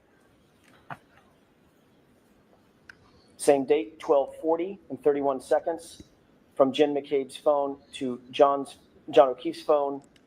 Hello. 12:42:09. Text message from Jennifer McCabe's phone to John O'Keefe's phone. Where are the letter U? Okay, thank you. Finally, 12:45:53 from Jen McCabe's phone to John O'Keefe's phone. Hello. This is crazy. I would offer the stipulation that those are correct times and dates and contents of the text messages between John O'Keefe's phone and Jen McCabe's phone on January 29, 2022. All right, and that's what you're agreeing to, Mr. Brennan? Yes, Your Honor, it's contained in the Cellbrite report. Okay. All right, folks, so I told you yesterday about a stipulation when I talked about something in the front line. This is similar. So what you just heard, both lawyers agree that that's information contained in a Cellbrite report. Thank you, Your Honor. May I continue? Yes. At some point, you indicated that, and by the way, Ms. McCabe, at 12:27, it's now been stipulated to, you texted a single word, here, exclamation point, question mark, correct? Yes. Okay. You indicate that you saw the SUV move up after it was in front of the 34 Fairview residence. It moved up some number of feet, correct? The next time I looked, it was at a different location. Right. Here she Now, go. you did not see the white Jeep move from the place that you originally saw it in front of the mailbox, correct? I never looked out at the white Jeep. But you never saw that move ever. No. As a matter of fact, Mr. Higgins, that Jeep was in the same spot while Mr. Higgins was inside the residence until he left, correct? That's what I would assume, yes. Okay. And you never saw him go out and move his car and come back in or anything like that? I never did, no. After you, it's fair to say that once you noted that the SUV, Ms. Reed's SUV, was in front of the location, you started paying some attention to it. I went to the door a few times to look out, yes. As a matter of fact, in the course of about 19 minutes, you went to the door no fewer than 5 times, correct? I'm not sure if it was 5. You've indicated previously that for every time you went to the door and saw the SUV, you texted something, which are the texts contained in the document that was just stipulated to. Is that right? I did text 5 times, you are correct. Okay. So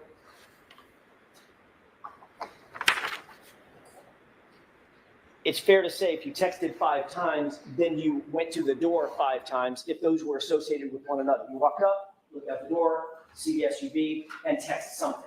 Here, pull behind me, where are you? Those texts, correct? I remember going to the front door, seeing the car, and texting here. When I went to the door the second time, the car had moved up towards the flagpole, and I texted, pull behind me, because I thought, did they not know where to park? Did they think they were at the wrong house? So my question is this. Every time you went to the door, you texted something. I'm not sure that I did, yes. Do you remember I'm not sure that I did, sorry. Do you remember a year ago testifying that every single time you texted, you indicated that you looked out at the SUV and saw something that prompted you to text something? Am I aware that I said that? Correct, that you testified to that. Could you show that to me, please? Sure. Thank you.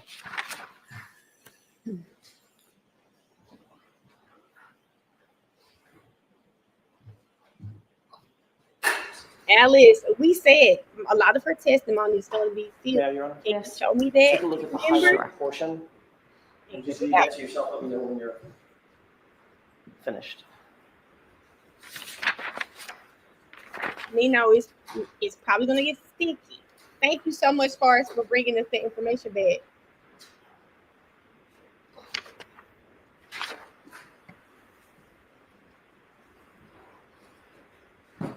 Deb, good point. Deb said you just watched your testimony. May I? Yes. Girl, look at her rolling her eyes. Oh. Ms. McCabe, does that refresh your recollection about the issue we were just talking about? I see what's written down, yes. Okay, did you testify in answer to the following question? And as a matter of fact, you looked every single time that you texted, you indicated that you looked out at the SUV and saw something that prompted you to text something, correct? Answer, correct. I answered correct to that, Okay. yes. So if you looked out, I'm sorry, if you texted 5 times, that's all I'm getting to, you went to the door about 5 times. I'm not sure. I remember definitely going twice. And again, if I misstated or I said I went 5 times, 4 times, I apologize. Well, do you think this testimony is in error? No, I don't. I'm thinking with my memory, it was 3 years ago, and I'm thinking that maybe I wasn't clear on that detail of how many times that I went to the door. And What I certainly, can tell you I'm clear on is that I did go twice, and I saw it. I saw it straight ahead. I saw it at the flagpole, and a third time further up. I cannot say with certainty with my memory today that I was up at that door every single time. I'm sorry. Bro, And that's then- hilarious. and by the way, when you testified, as you just saw. Mhm. That was a year ago, correct?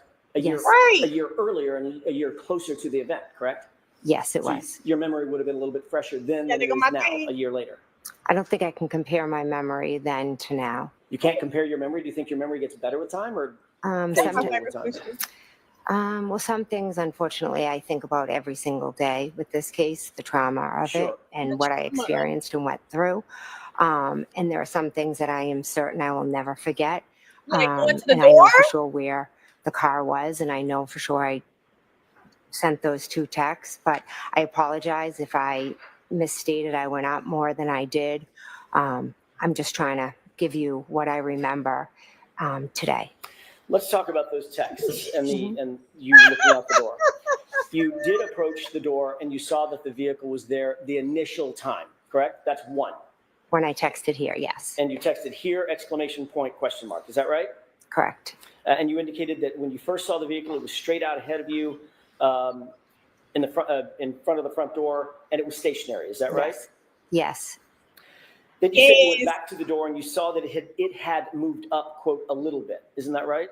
Yes. Toward the flagpole. Is that right? Was that the flagpole? Yes. And when you saw that it had moved up toward the flagpole, then you texted again at 12:40, which has been stipulated to hello. Is that right? When I saw it move up to the flagpole, I believe I texted pull behind me. It sure is, Aaron. I see it now. When you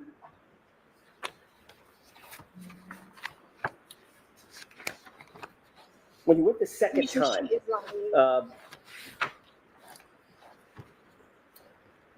and by the way, it's my mistake. I got I jumped over one. It was 12:31:47, which we stipulated to pull behind me. That's when the SUV was up closer to the flagpole, correct? I believe so, yes. Then you went yet again at 12:40 and saw the SUV yet again and texted hello. It was the second hello. I'm not sure if that was when I texted hello. But you did see that the SUV had moved again. Yes. Now, Yeah, where was Karen was at home at 12:40. At first, it was straight ahead. Then it was at the flagpole, and then it was further up. Karen Then was at home at at 12:40. 12:42, 2 minutes later, you texted, where are you, correct? Yes. Okay. At that point, it was still up by the flagpole? No, I'm not saying that it was still outside. Where was it? I'm not sure where the vehicle was. At 12:45, you texted yet again, hello. Is that right? Yes, I did. You know, You Karen was indicated there, that y'all. you texted hello the last time you saw the vehicle. Is that right? I'm not saying that today, no. Why? Or did you say it previously? In my testimony, did I say that the last time I texted? Do you have that written that I could see? You just read it. Well, that was your question that you had read to me. I never came out and said that. Ms. McCabe, I asked you if you testified to that a year ago. That's my question. Did you testify to that a year ago, that when you went every single time you went to the Part door, out there, you y'all. texted something because seeing the vehicle prompted you to text something to John? That's a summary of maybe Did Oh. you testify to that a year ago? to what? That when I went to the door. Yeah, different times when I went to the door, I did text, yes. And then you testified as well that you went to the door a final time and saw that the SUV was gone. It had left, correct? Yes, at one point I did. And that was just a couple of minutes after your last text at 12:45. Is that right? I'm not sure of the time. Matter of fact, you've testified previously that it was around 12:50 that you last went to the door and noted that the car was completely gone. Is that right? I'm not sure of that. She don't remember. You're not sure of that? No, if you could show me, I'd appreciate it. Yeah, I know she does this her whole testimony. Can you show me? Can you show me? At some point, did you note that the vehicle was gone? Let's get to that. Yes. Around what time was that? I do not know. She don't want to know now. 12:45, a little before, a little after? I'm not sure. I can't give a time. Would it refresh your recollection to look at how you testified to that particular time last year? Sure. It's eating Yeah. her up, Yes. y'all. 12:36, kicking her ass. Well, the Highlight problem portion Thank of you. this. is she said 12:45, 12:50. Karen was gone. We know now Karen connected to the Wi-Fi at 12:36.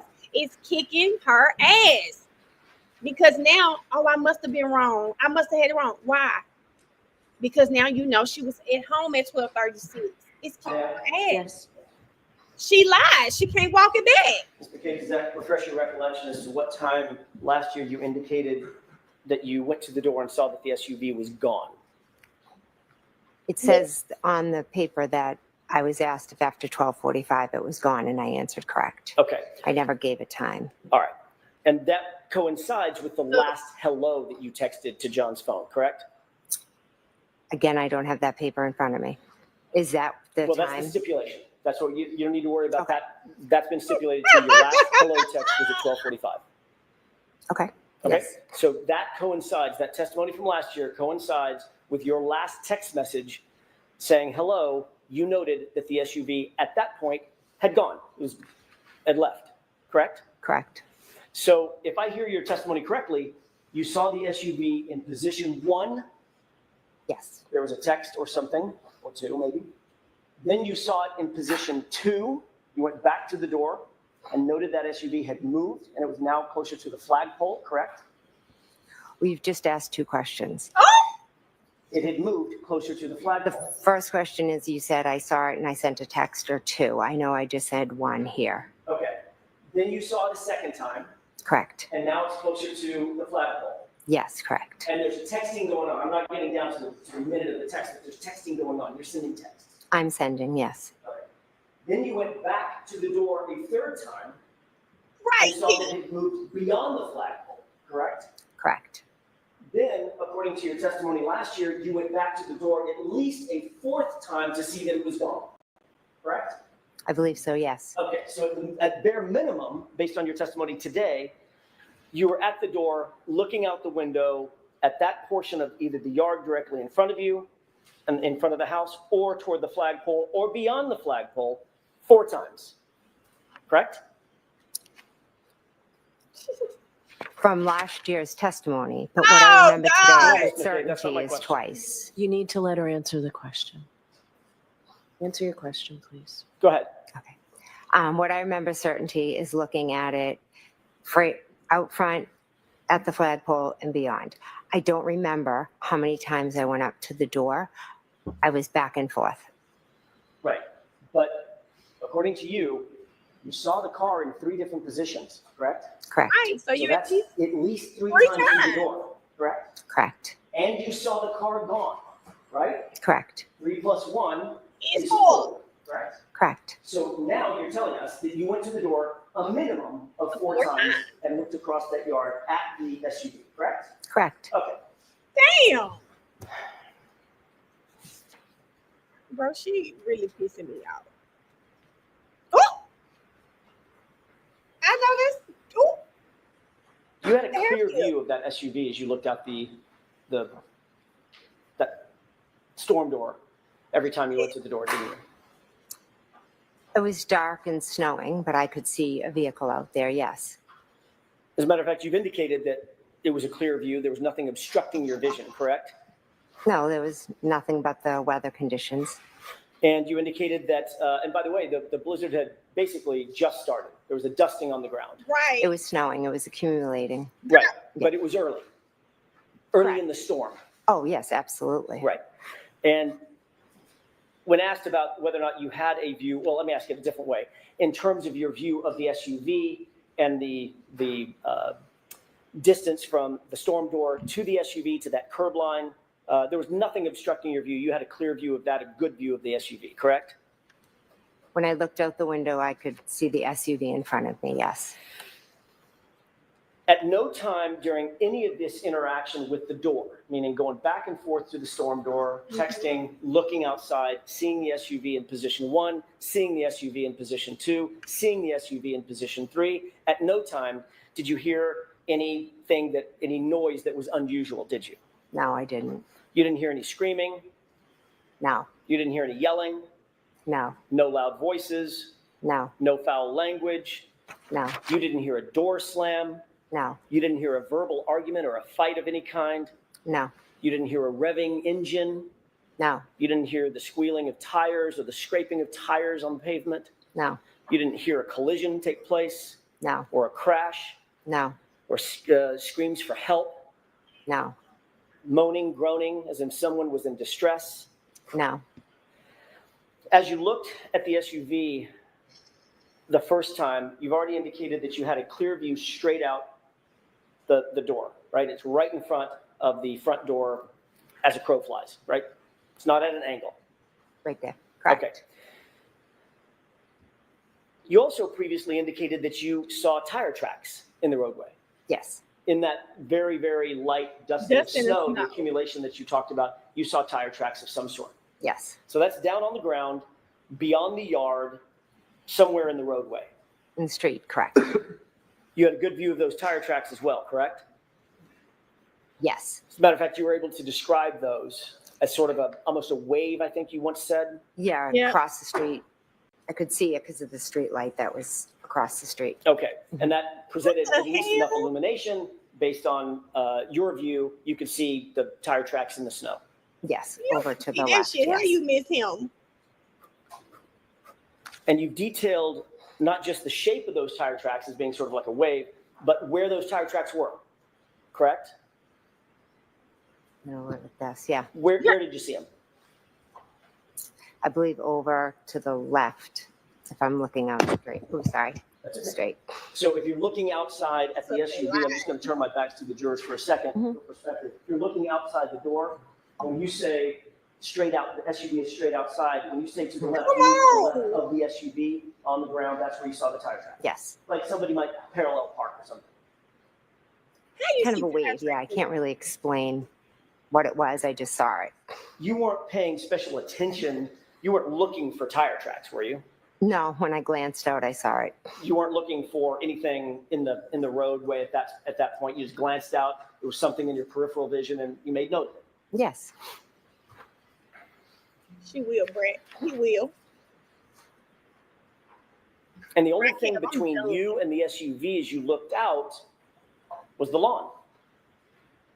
correct.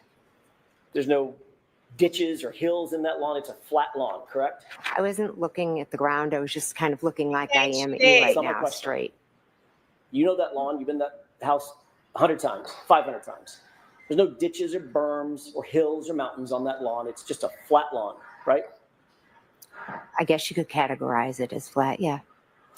Can we take a look? I feel like it's coming to the left. It's to the left.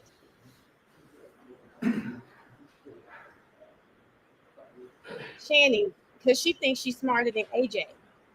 He went to school for this. He practices law. May I approach you? Yes. She just thinks she's smarter than him. How the hell she see tire tracks, but she didn't see a man in the ground? I mean, on the ground, in the grass. Okay. Can you take a look at that Sure. photograph for a quick second? Tell me if you recognize it. I do. Yes. What do you recognize that as being? 34 Fairview. That's the same photograph with just a little modification on it that you saw a few minutes ago. Yes. Your Honor, I would ask that that be marked as identification. Okay. Wish to publish?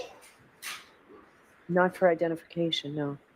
I'm happy to look at it as, Your Honor, if I may, if it's marked for identification, I wouldn't object to showing it Okay. All right. as a chalk at this point. Okay. may I publish? Yes. Thank you.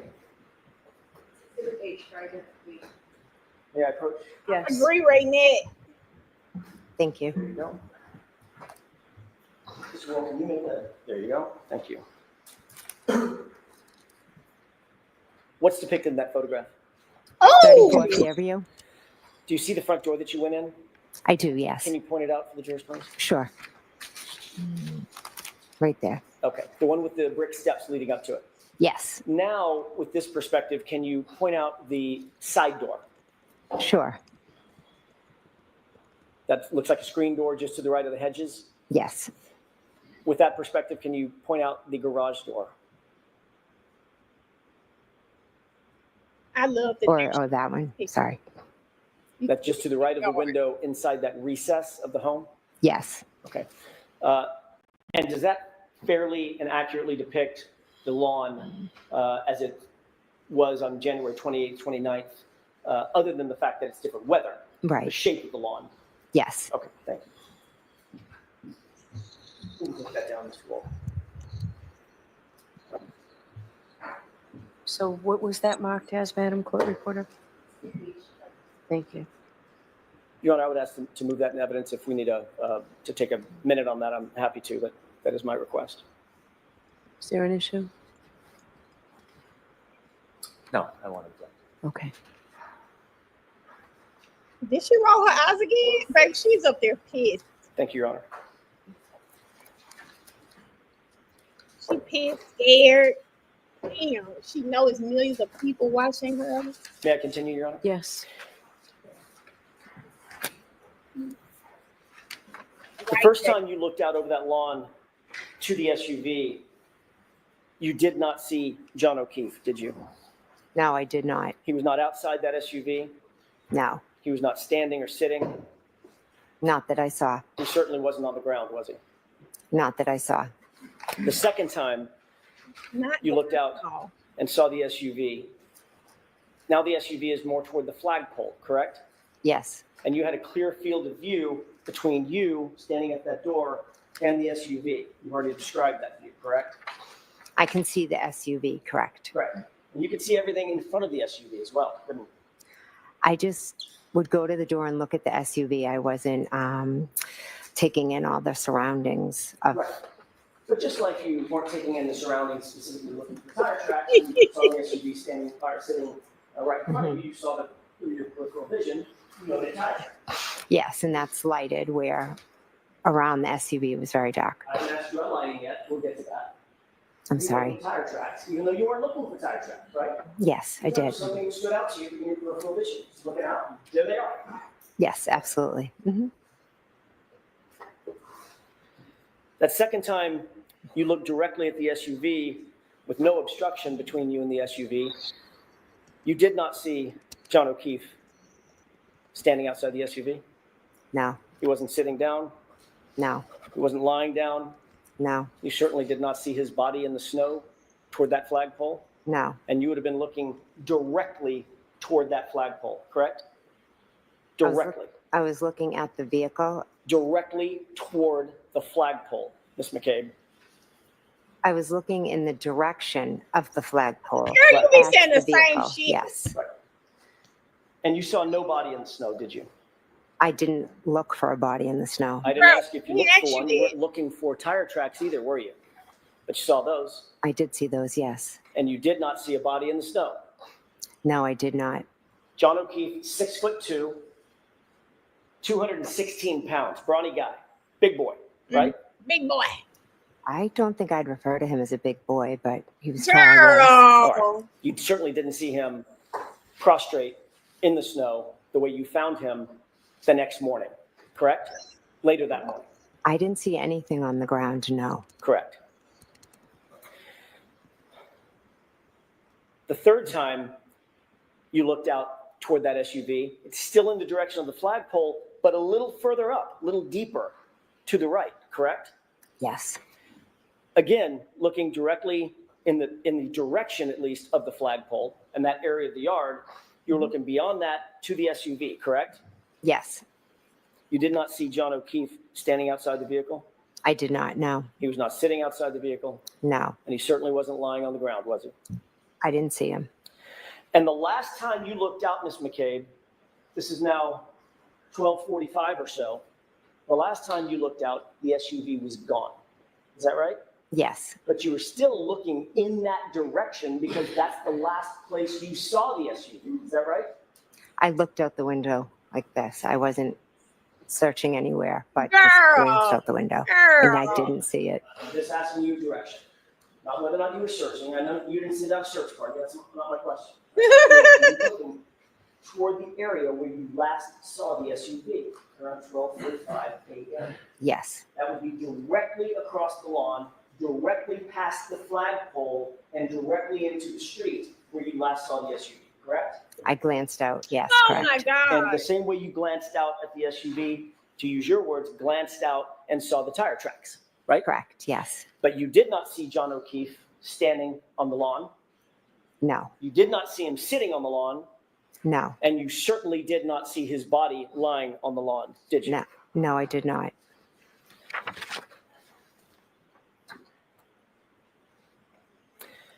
Ultimately, you left the location that night, the gathering at 34 Fairview. Is that right? You didn't spend the night there? No, I went home. About what time was it that you left the location? Approximately, it was after 1:30. Approximately 1:30, 1:45. So this is maybe an hour later, later than what we've just been discussing. Yes. Seeing the SUV. Who did you leave with? I left with my husband, Matt, and Julie Nagel and Sarah Levinson. Who was driving? Sorry, my husband, Matt, was driving. And where was Sarah Levinson and Julie Nagel sitting in that SUV? They were in the back seat. By the way, what kind of SUV were you in that night? A Yukon. Four-door, yeah, extended big, seating? Yes. When the SUV pulled out of the driveway, it was in the driveway? Yes. When the SUV backed out of the driveway, doing a three-point turn, backed out of the driveway, did it go toward Chapman or did it go toward Cedar Crest? It went towards Chapman. So as you backed out of the driveway, you would have been heading toward the flagpole side of the property rather than back toward the driveway side of the property, correct? Correct. You would have driven directly adjacent to the area where John O'Keefe's body was later discovered at 6:04, 6:03 a.m., correct? Yes, correct. You were seated in the passenger seat of the vehicle, not the driver's seat. Correct. You were seated in the front of the vehicle, not the back seat. Correct. You would have been closest to the yard as y'all drove past, correct? Correct. That's a newer model Yukon. I'm assuming that the headlights automatically turn on at night? Yes. So the headlights were illuminated? Yes. Did your husband, Matt, did he turn on the brights or did he leave the beams on low? Or do you know? I don't know. But certainly the area in front of that SUV, that Yukon, was well lit. The lights were on, yes. You did not see anything out of the ordinary as you drove right by that location, did you? I was looking in the back seat when we were driving.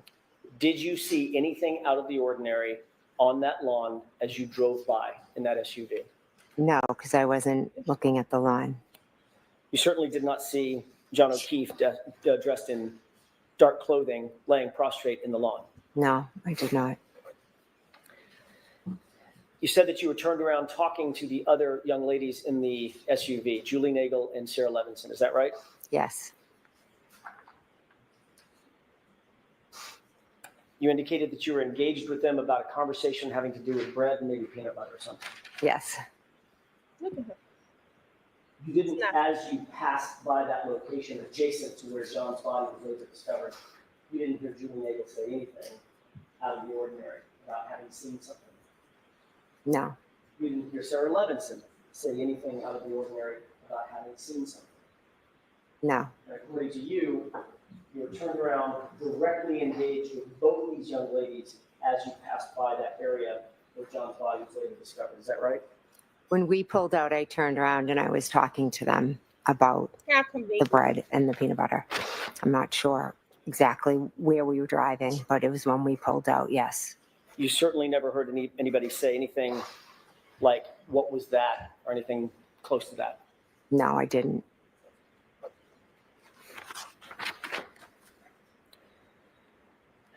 I'd like to turn your attention to your arrival back at 34 Fairview just after 6 a.m. the next morning.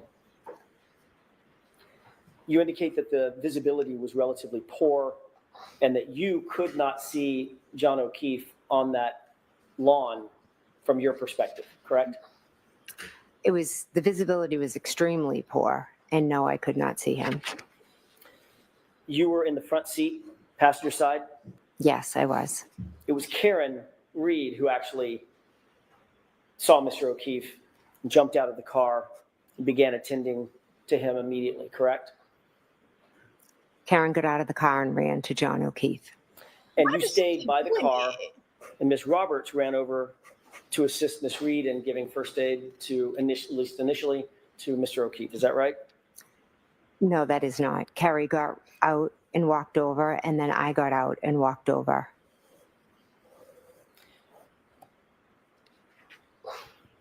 You indicated that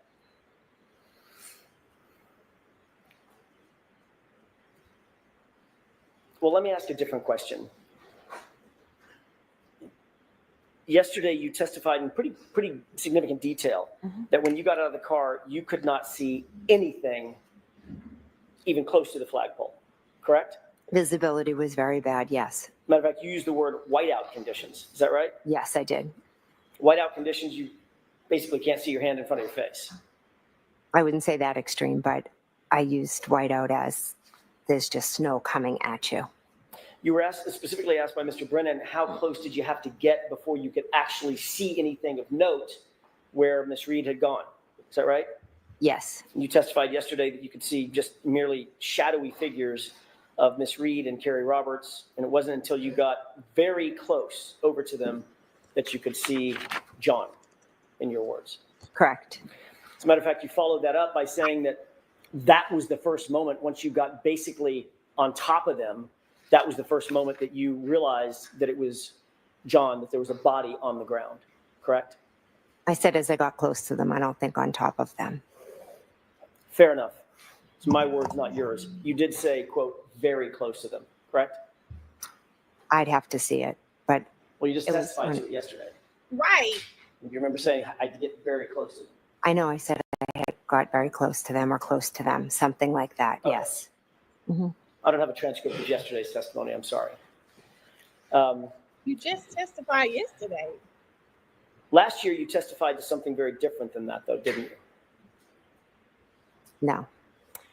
Isn't it true that last year you testified that you got out on the passenger side of the vehicle, which is, we'll agree, the furthest side from the lawn, as Ms. Roberts was driving from Chapman toward Crestview, Cedar Crest, correct?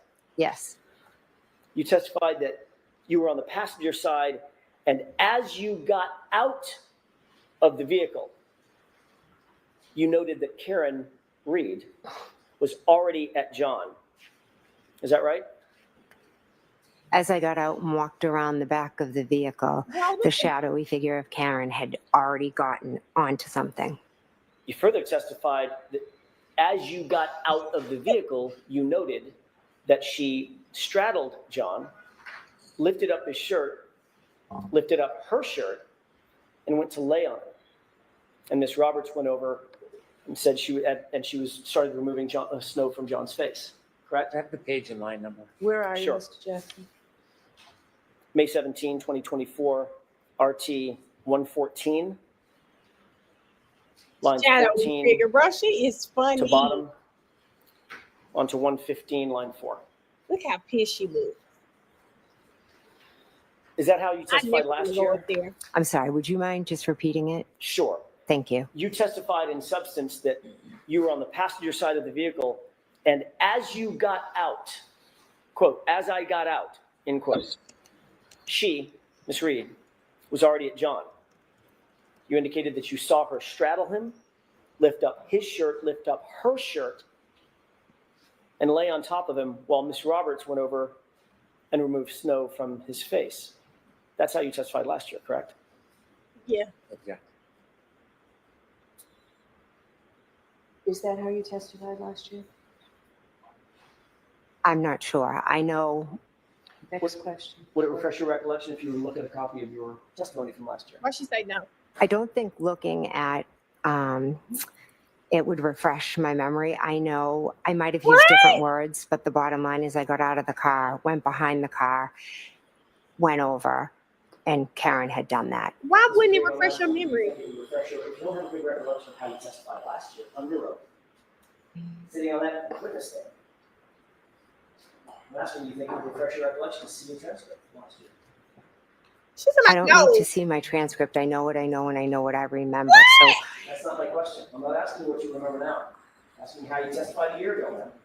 Whether I said it was as we're Bro! fighting over silly words, whether I said as I got out of the car, we there. Words matter. They matter a lot. Okay, so remember, Mr. Jackson, no comments. But the fact is, Ms. McCabe, can I answer his question? Okay. Do you remember exactly how it is that you testified last year? I do not know. now she just gonna say, I don't want to see it. I think that was on purpose. Yes. I think that was on purpose. Just say you don't remember, and when you see it, it doesn't refresh your Thank you. recollection.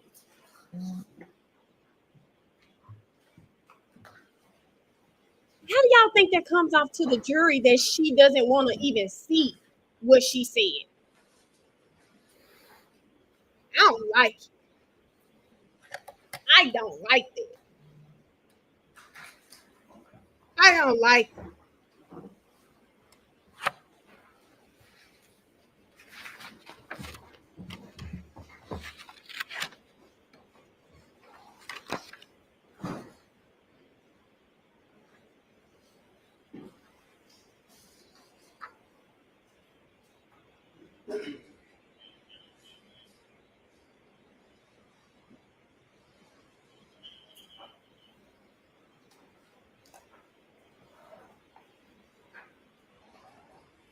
Bro, I don't like that at all. May I, Your Honor? Yes. Thank you. Oh, I don't need to see it.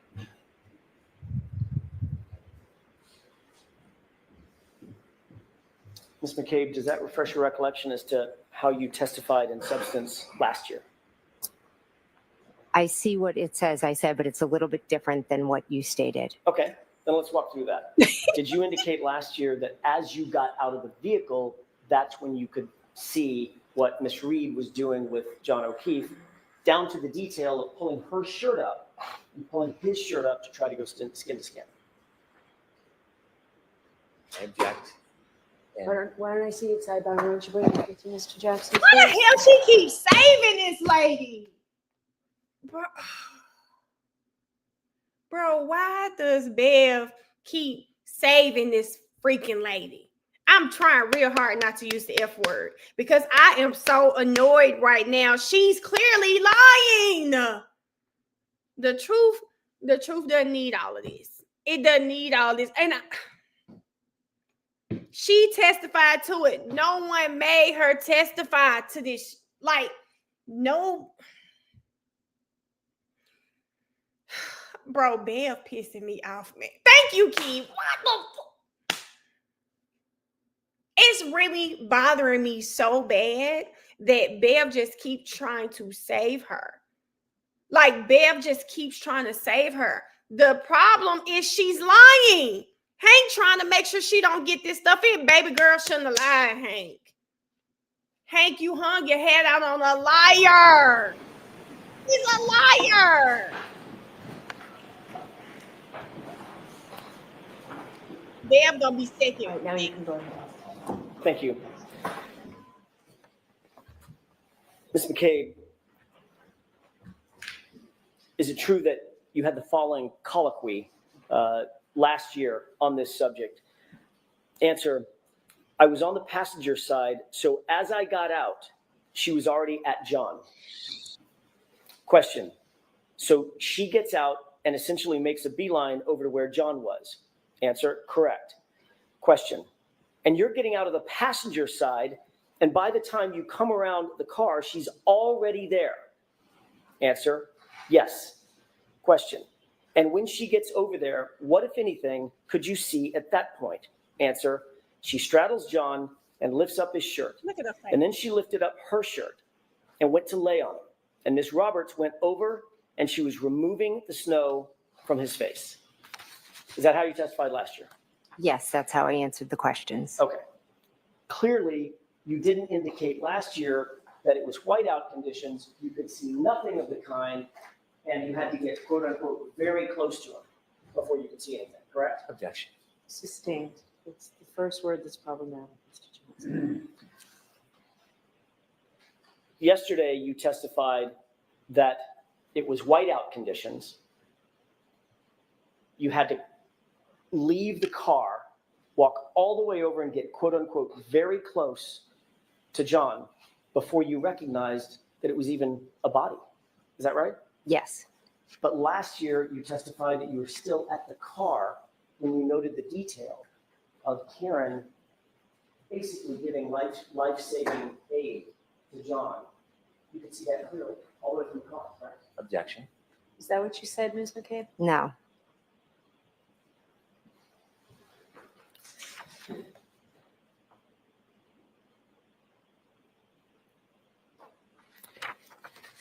Is there a reason, Ms. McCabe, that you might wish to improve your testimony this year than last year, over last year, with regard to the distance that you could see Ms. Reed engaged with Mr. O'Keefe? No. Are you trying to suggest or improve your testimony to suggest that you had no idea that there was a body there and nobody reasonably could have even seen a body there? As you drove up? Objection. Is that what you're trying to say, Ms. Reed? Ms. McCabe. Okay. Can you repeat the question, please? She'll not answer that. Not sure. We'll give it a shot. I'm sorry. She don't know how to answer it, baby. Are you trying to improve your testimony this year over last year to suggest that reasonably nobody could have seen where John was from the car? Yep. I'm not trying to improve my testimony, no.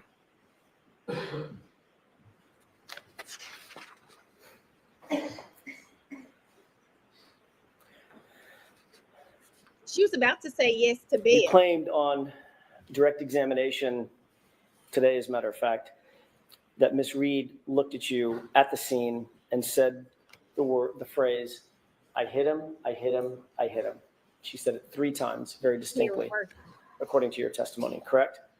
She did, yes. That was so impactful that it had the effect of Nothing. putting you in some sort of shock and horror. Is that right? I was in shock the whole morning, but that statement definitely was a lot. And that's an incredibly memorable statement for you to have heard and now recount to us in this trial, correct? Correct. Something that you wouldn't easily forget or overlook. Is that right? Something I wouldn't. Something you would not easily Correct. forget or overlook. Is that right? Correct, yes. Matter of fact, some might say it's the centerpiece of your testimony. Objection. Sustained. Look at her. She know what's coming. She know what's coming, girl. Ms. McCabe, you testified at a grand jury in April of 2022, did you not? I did, yes. She know what's coming. Before you testified, you took an oath, very much like the oath that you took before you testified in this case, correct? Correct. You swore to tell the truth, the whole truth, and nothing but the truth, so help you God, correct? Correct. And that included the whole truth at the state grand jury, correct? Correct. That was only weeks, several weeks, but weeks after this incident, right? April 26th versus January 29th, 2022. Is that right? Correct, yes. Things were much fresher in your mind then than they are now. I wouldn't necessarily say that. Especially something as momentous as an admission from my client that she hit him. Would you agree? Would I agree that she said that? Would you agree Girl, that would no. be fresh in your mind? Something as momentous as that. You wouldn't forget that. I will never forget it. You wouldn't overlook that. I will never forget it. You would not overlook that either, would you, Ms. McCabe? I answer the questions I'm asked. What? Can you answer the question that I just asked? You're not answering my question. Right. Would you overlook that? No. And the reason you wouldn't overlook it is because it was so impactful on you, having heard that. Not once, not twice, 3 times. I hit him, I hit him, I hit him. Is that right? Yes. Bro.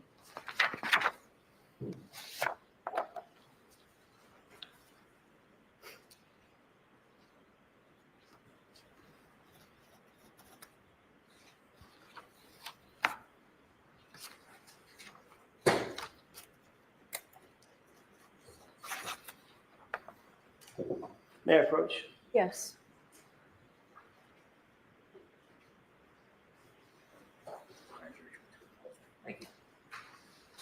Thank you. Take a look at that document. Tell me if you recognize it. Y'all, I'm sorry. Baby, this is like the best shit I've seen in a while. Yes, I see it. This is better than the first time. I know she's saying, God, come Is that a get me. transcript of your entire testimony at the grand jury in April of 2022? I believe so, yes. You've reviewed it in the past? I have read it about a year ago, yes. You read it in anticipation of your testimony a year ago, correct? Yes, I reviewed it. Have you reviewed it in preparation for your testimony today? No, I haven't. Yesterday. Ms.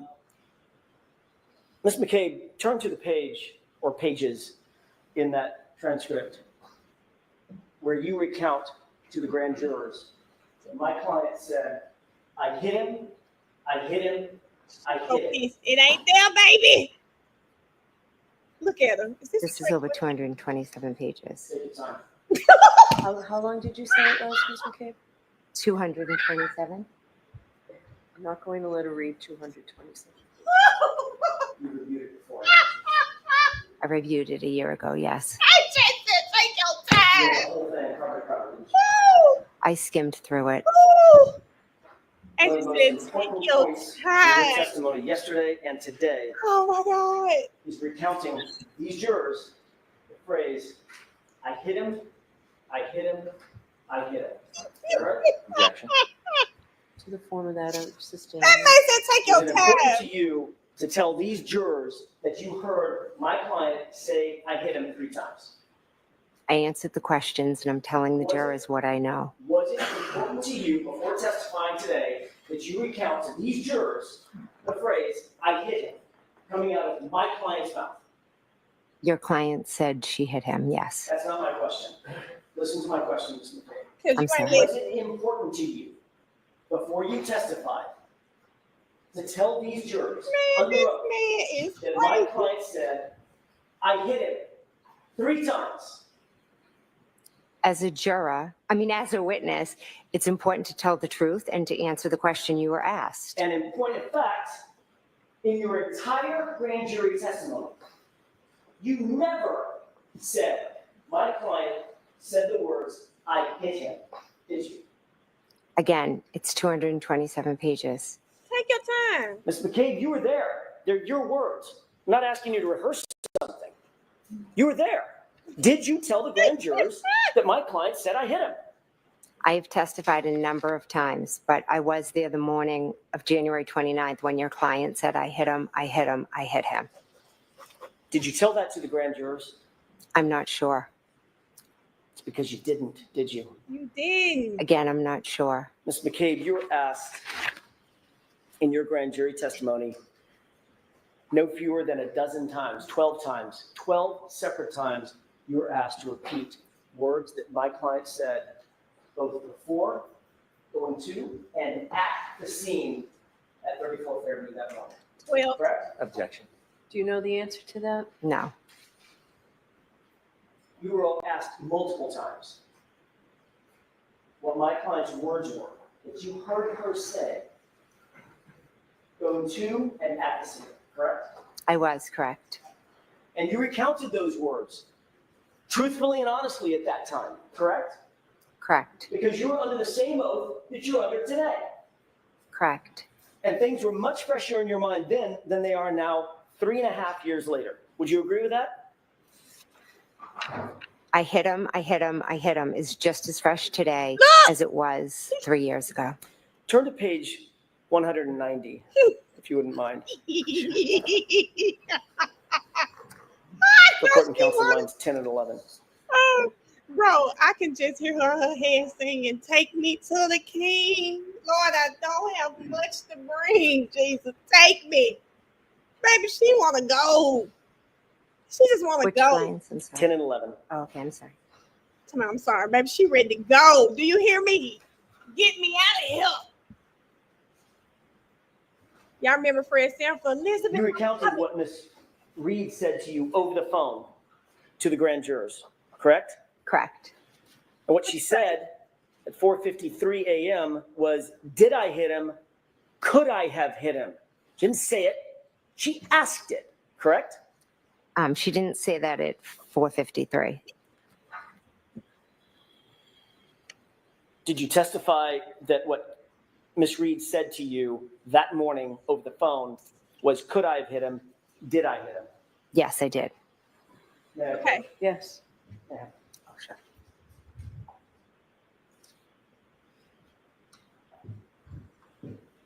She's looking at Fatty Maddie like, baby, I'm trying. I'm trying.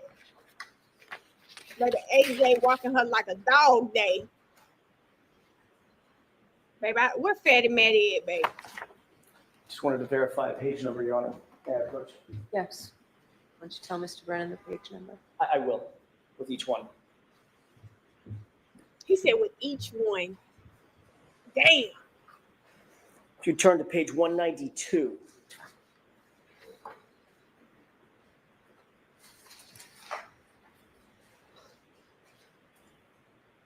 Line 4. She just lied too much, babe. What did you tell the grand jurors my client said in that answer? Foundation. Foundation. What are we talking about? I'll ask it a different way. Did you answer a question on page 192, line 4, concerning my client's statement?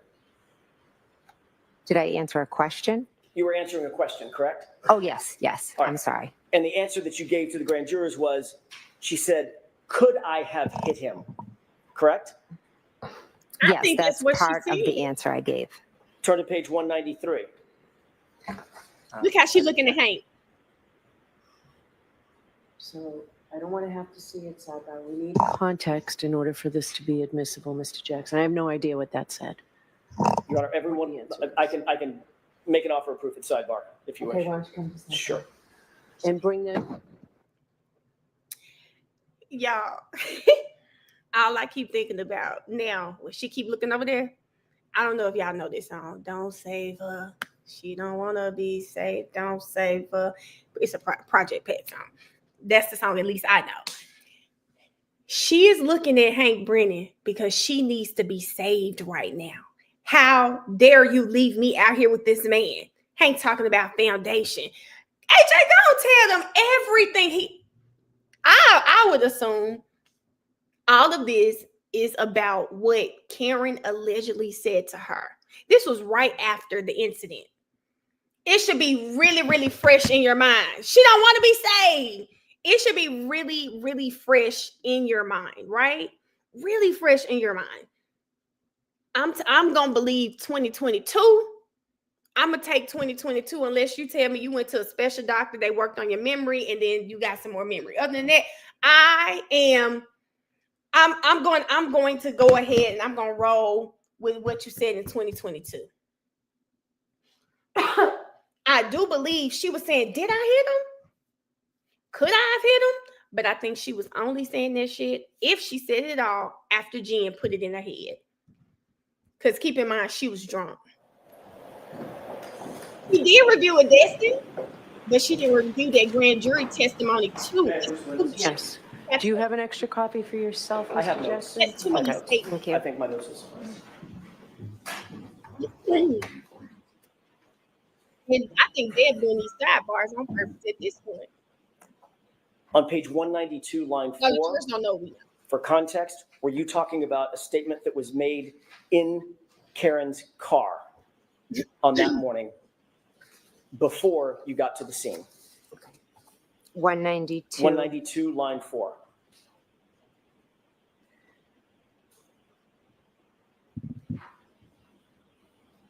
Yes, that was a comment she made in the car. And she said the phrase, you recounted that she said the phrase, could I have hit him? Correct? Yes, that was part of my answer. Take a look at page You 193, keep calling part of my answer. line 1 through 2.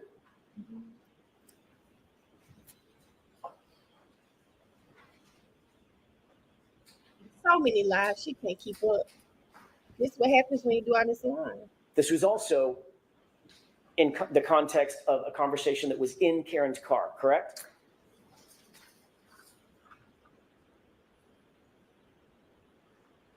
Yes. And the phrase that you attributed to my client was, could I have hit him? The question, correct? Yes. Page 193, line 23.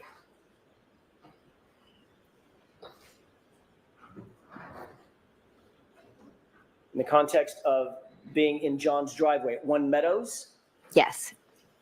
and you attributed the statement, and she's asking if she could have hit him, correct?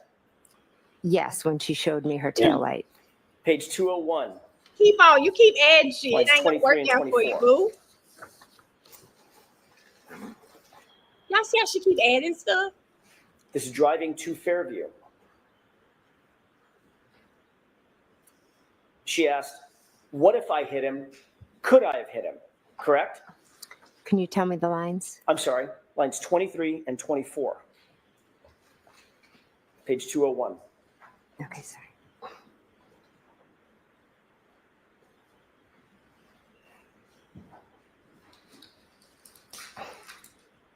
Okay, I've read it. She stated, according to you, what if I hit him? Could I have hit him? Correct? Yes, she did. Page 202.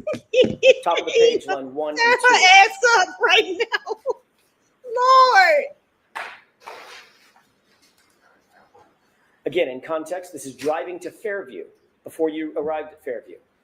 And she again asked, quote, according to you and your testimony in front of the grand jury, could I have hit him? Correct? Yes, I see that here as part of my answer. Then turn to page 208, lines 24 and 25.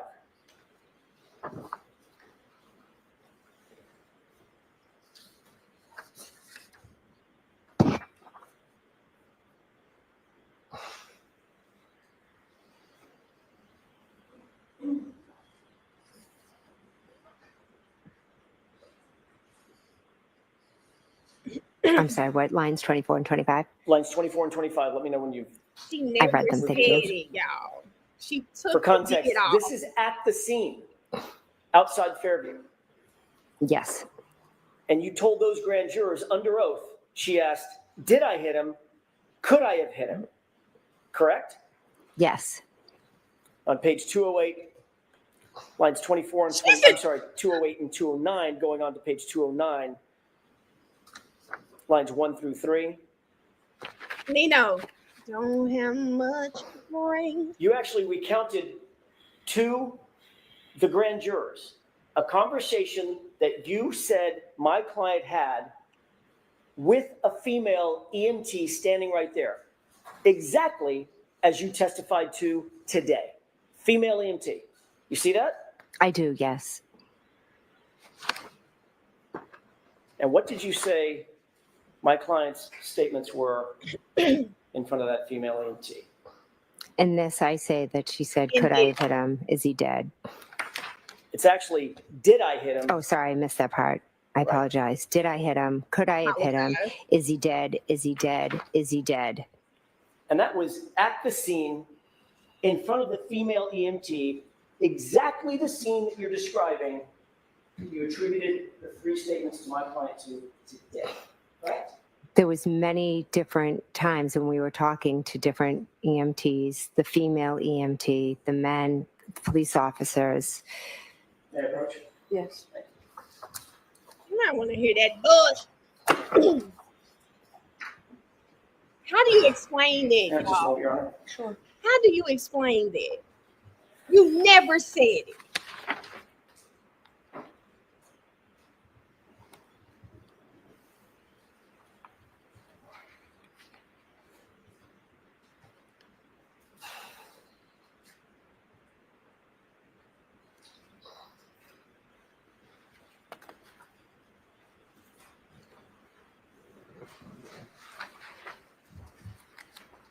Ms. McCabe, your full statement at page 208,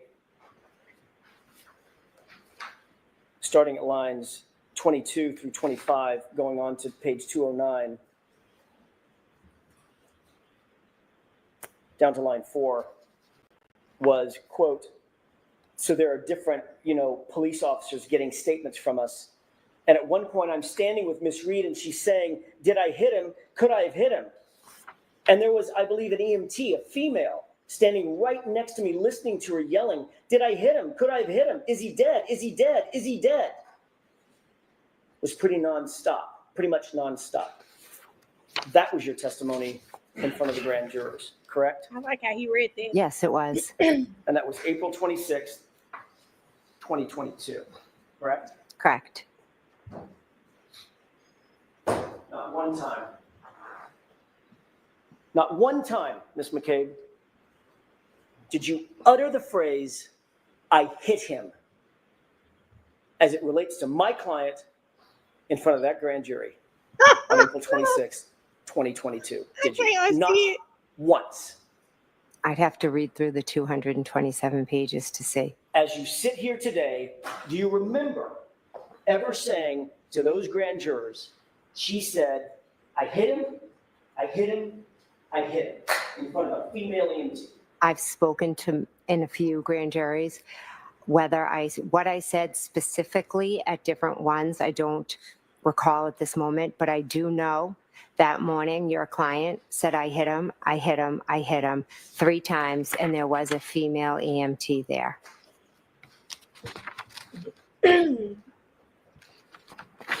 They got to nail her to the cross with this. I hit him, I hit him, I hit him.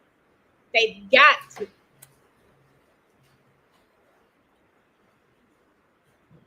You spoke with Trooper Proctor just the same day, right? January 29th. Trooper Proctor?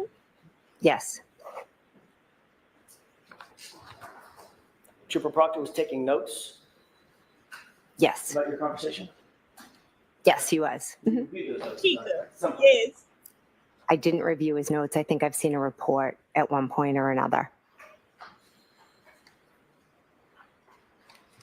On that very day, January 29th, 2022, when you were asked to recount what happened at the scene, who was doing what and who said what, you never told Trooper Proctor that my client said, "I hit him" either, did you? Did not.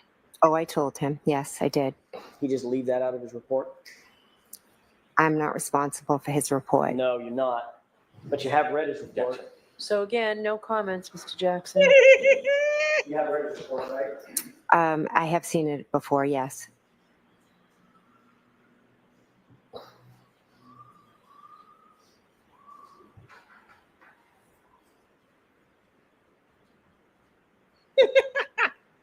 See? Yes.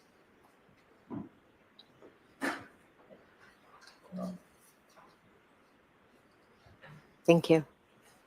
You looked at that report for another particular this morning. You still recognize it? Yes, I do.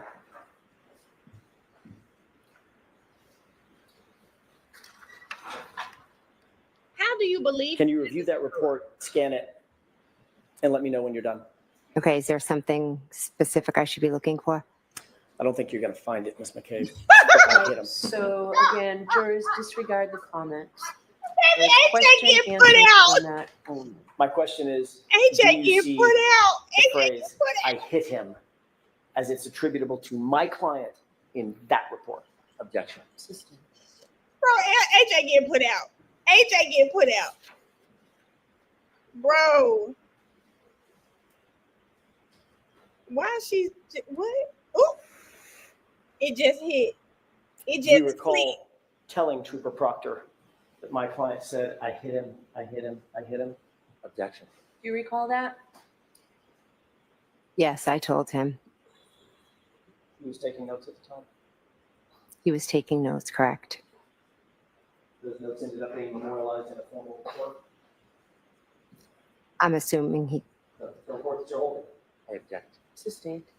Does that appear to be a report of the January 29th, 11:35 or so a.m. interview that you did with Trooper Proctor? yes, it does. You said you reviewed that report in the past, Yes, in the past. and you're aware in no place in that report does the phrase "I hit him" show up anywhere, correct? Objection. Sustained. Can I approach? Yes. It ain't there, baby. Oh, I'm sorry, I'm in a first witness. Sorry, I'm sorry. I'm being vague. I was just grabbing the report back. Sorry.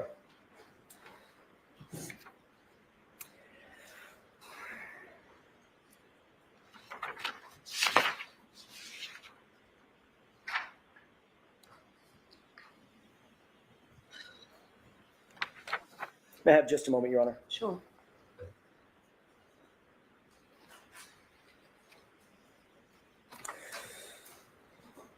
I want to draw your attention to the very early morning hours of January 29th, around 4:53 a.m. when you indicated you received that phone call from Kaylee's phone. Do you have that time and date in mind? Yes, I do.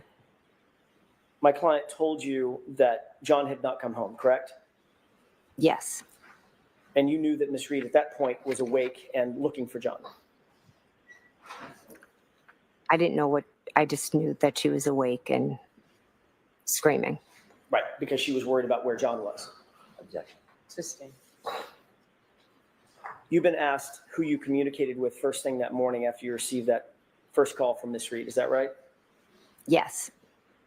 You were asked by Trooper Prince in her formal interview. Trooper Prince interviewed you on February 1st, about 3 days after the incident, correct? I met with a lot. I don't really remember specific days. Do you remember a female trooper? Yes, I do, actually. Okay. In your house? Yes. Or I should say at your house? Yes. That was around 3 days after the incident? Was it Tuesday, maybe? Yeah. I don't know. I wasn't there. I think so, yes, Okay. if it's the one I'm thinking. You were also asked at the same grand jury who you communicated with on the morning of January 29th. Okay. Remember that? Not specifically.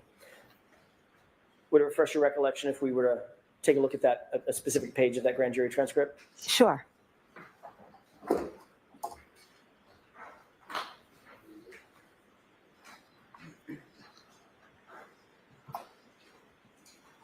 Hey, man, why would you do all this damn lying?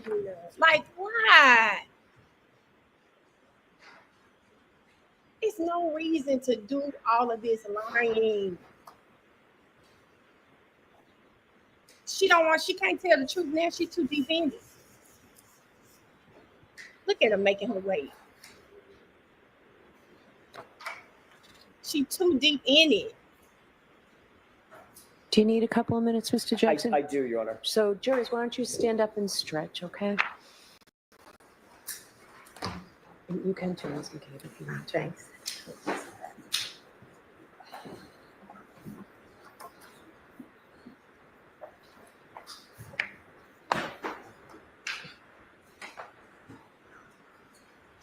Mr. Jackson, do you want a 5-minute recess? Sure. We're still going to stop at 4, so really 5 minutes, folks. We'll have you go back and come back. There's Key! Why would you Yo, there's still Hey being there, stopped Karen at Reed 4. trial watchers. You know what a lot of the trials we Y'all don't know how long we're gonna be at this case, but it's gonna be a minute because why on earth are we still stopping at 4? Now I wish it was like 5:30, something like that, some additional time, but stopping at 4 is crazy. Y'all, whoever said that Jen will be here for 3 days, I think you're correct. She started yesterday, day 1, finished up direct today. This is day 2. She'll be up there until tomorrow because AJ's not going to be done in 40 minutes. We haven't got to the butt dials. We ain't got to the 227 searches. We ain't got to her being at Carrie's interviews. We haven't gotten to that. We ain't got to the house. We ain't got to the officer link. Jen is so much shit. She will not be done today. Jen will be back up in the morning. And somebody said they're not having court tomorrow. So I got to figure that out. Bev is gone. Bev is gone. I'm not mad at Bev because this trial schedule does allow me to have a little time in between stuff. So I'm not mad at it. I'm not mad at it. But Bev, this trial probably is the reason why it was 10 weeks the last time.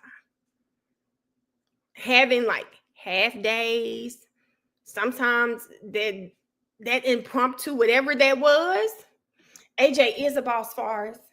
AJ is a boss, and I love how he's handling her. But she is doing what Carrie tried to do. You can't ask AJ questions. You're not the attorney, baby. You're on the witness stand. You're on the witness stand. Barchi, stop. You're not the attorney. Bev Glanville is really her. She is Glanville because there's no way her breaks are this long. Hold on. Turtle Boy has court tomorrow, and they don't want the trials blending together. So y'all, it really is no court tomorrow. Oh, okay. I see what you guys are saying. They're saying no court because they have the Turtle Boy stuff tomorrow. The traffic up that way is crazy, so I get it. Oh, okay. Same way Carrie folded, so will Jen. Pretty, I think. Well, Jen thinks she's smart. Like as my mom used to say, Jen thinks she's smarter than the fifth grader. She does think she's smarter than the fifth grader. You can tell by how she's answering. Look at, they are literally impeaching her right now, right? They're impeaching her with her prior testimony. What is she saying? Oh, I just didn't remember, but I know right now, today, this will happen. Making her read the same thing she said 12 times is crazy. And she's still saying, well, I know what I heard. This is what happened. Ma'am, we just showed you 12 times. You never said this. What changed? She thinks she is zone 3 spinner, Brianna. You probably are right with that.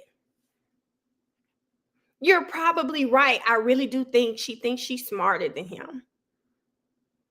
Keith said I need to request child support, a dog daddy or something. Girl, Barchi needs to just get it together. Now she over there sitting down like nothing happened. Yeah, all of this is crazy. You know, she's sitting, the fact that this lady is sitting on the stand, you're being confronted with all of that you said, and you would still say, I didn't mean none of that. I was wrong. The fact that she would say that something as big as I hit him. You told Trooper Proctor and he didn't notate that. Why wouldn't he notate something like that? That is very big. 227 gonna lead her to federal prison. Mickey, 227 is gonna hunt her for the rest of her life. Oh, she's going to hate seeing the numbers. She's gonna hate the time 227. Okay, it's going to hunt her. It's 227 pages. The search was at 227. Yesterday, she took the stand at 227. Now I got to go on my TikTok, find the video where I said 227 will hunt her for the rest of her life and go add to it. Because it is haunting this lady. She's going to have to get it together. Forrest said the Turtle Boy hearing is only going to last for about 15 minutes. I have it on delay. Something's going on. They're trying to revoke his bail. Oh, I thought that y'all were saying the Turtle Boy hearing is tomorrow. It's on right now. Okay. Said Karen needs to get in the closet and hit her. I said I would pay to see that. Two people with MS. Bye, Miss Sheila. Goodbye. So y'all, but my thing here is, now that the feds see that she lied and they see that she's still lying, are they going to do something? Is something going to happen to this lady? Because who cares that the feds got involved if they're not going to do anything? There was clearly some obstruction going on amongst these people. Why is the obstruction going on? We may never know. We may never know, and that bothers me, but are they going to be held accountable for all these lies?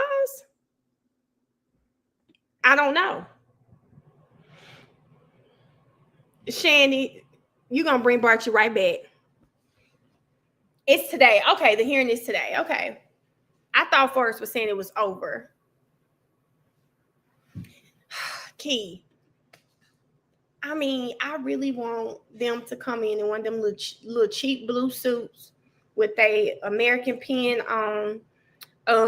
I want to see some black shades and I want an earpiece in, and I want somebody to walk up and say, this is over. Miss McCabe, stand up, hands behind your back. I want something like that, you know?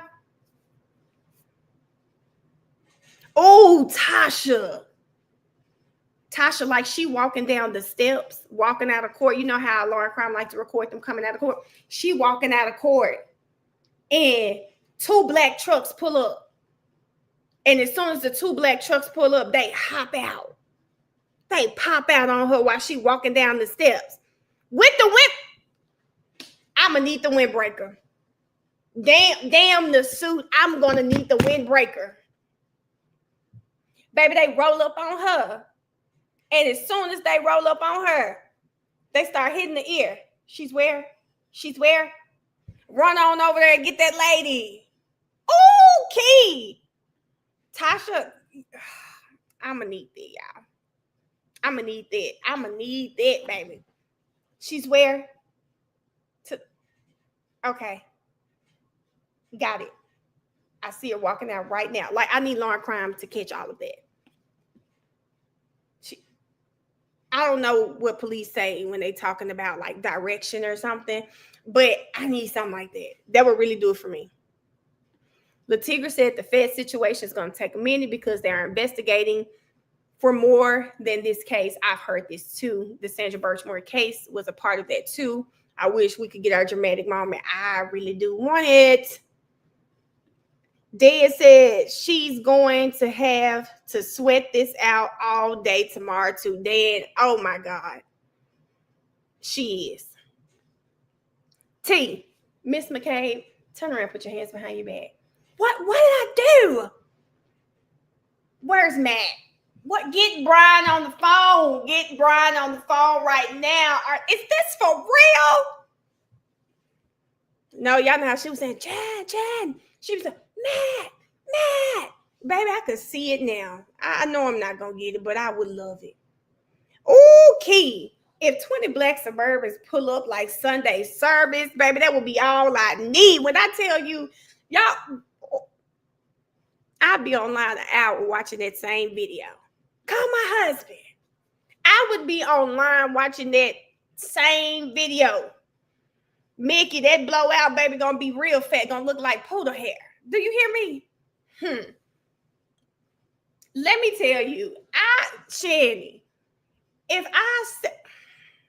God know what he doing. If they get arrested, it's gonna be in private because he know I'm gonna wear that video out. Do you hear me? I will wear it out.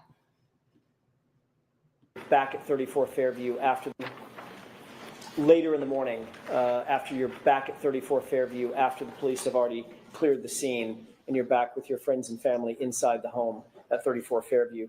We've already talked about the fact that the witnesses were not sequestered in any way. They were not separated in any way by the police. Is that right?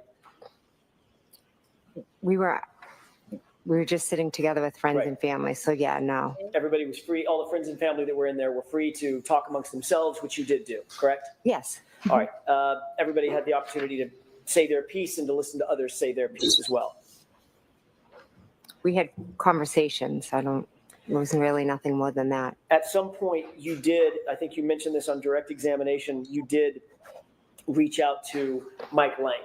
Is that right? Yes. Remind us who Mike Lank is in your world, in addition to being a Canton police officer, police sergeant, I think he was at the time. Who is he in your world? He was just a local guy that I, knew, was friendly with. And had gone to high school with? No. Was he ahead of you in high school? We weren't in high school at the same time. Got it. He was about 5 years ahead of you, is that right? Yes. Okay. But you'd known him or known of him from basically childhood or young adulthood. Yeah, I just knew him from around town. No matter, you knew him. At some point, you decided that you were going to call Sergeant Lank back to the scene because there was a piece of information that you wanted to provide him again. Provide him so he needed to come back again. Yes. Ultimately, you called him on his cell phone, right?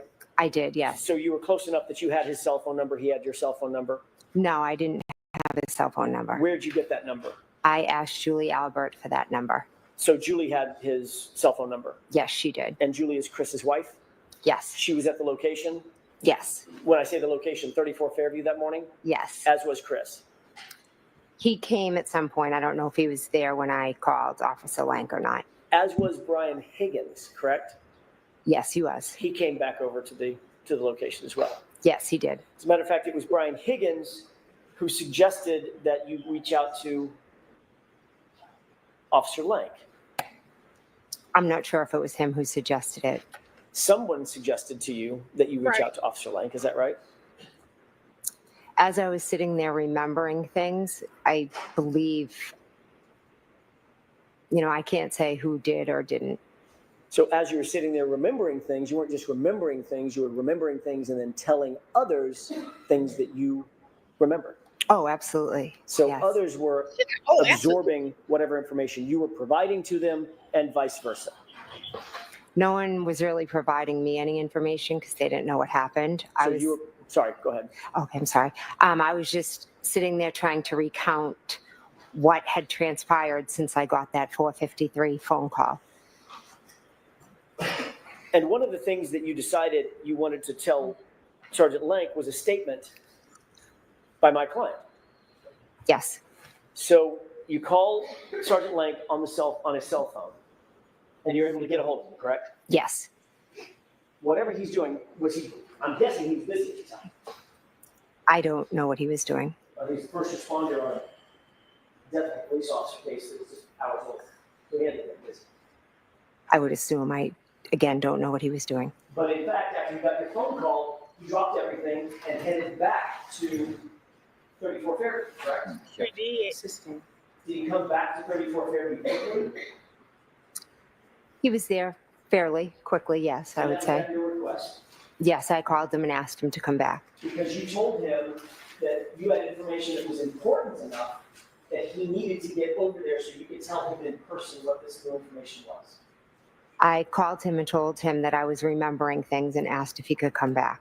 And he didn't just say, "Yeah, just tell me what it is over the phone." He literally said, "Okay, I'm going to get in my car, drive in a blizzard." It was still a blizzard, right?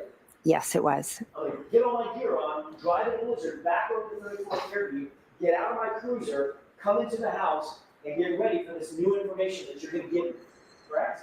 He did not say all that, no. No, that's what he did. I have no idea what he did. I called him and then he came. Well, he didn't walk over. I mean, he came over his car, right? I would assume so, yes. Right. So he had to get his car, drive over a blizzard, get out of the car, walk through the blizzard, go to the front door, and get ready for this new meeting that he's going to have, correct? Yes, that seems like steps one would take. And whatever it was that you wanted to tell him, you let him know it was important enough to have a special additional meeting. It wasn't something that you were just going to sit on. You wanted to give him this information immediately without hesitation, correct? He said if I remembered anything to give him a call, so I did. So when he came back over, he obviously had a notepad and a pen in his hand, correct? I believe he was taking notes. And you told him, you testified this morning that what you told him was Karen Reed said, I hit him, right? Correct. But when he wrote this report, you said, she said, I hope I didn't hit him. Correct? I don't have his report in front of me. Damn, but you said it.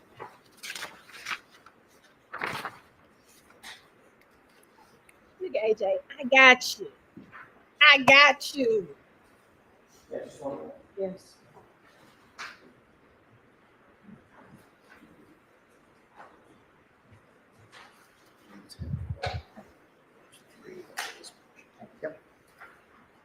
Thank you. You're welcome. You could turn to the orange tab.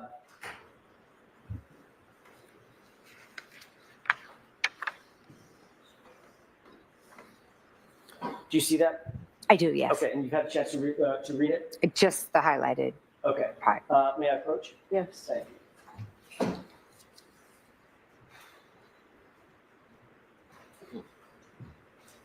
In fact, what you told Officer Lank was something to the effect of, I hope I didn't hit him. Correct? Incorrect. I told him that she said I hit him. He wrote in his report that you just read something to the effect of, Sustained. I hope I didn't hit him. Sustained. Is this another example of an officer getting a report wrong? Objection. Is that report right? Your Honor. Sustained. Move on, Mr. Jackson.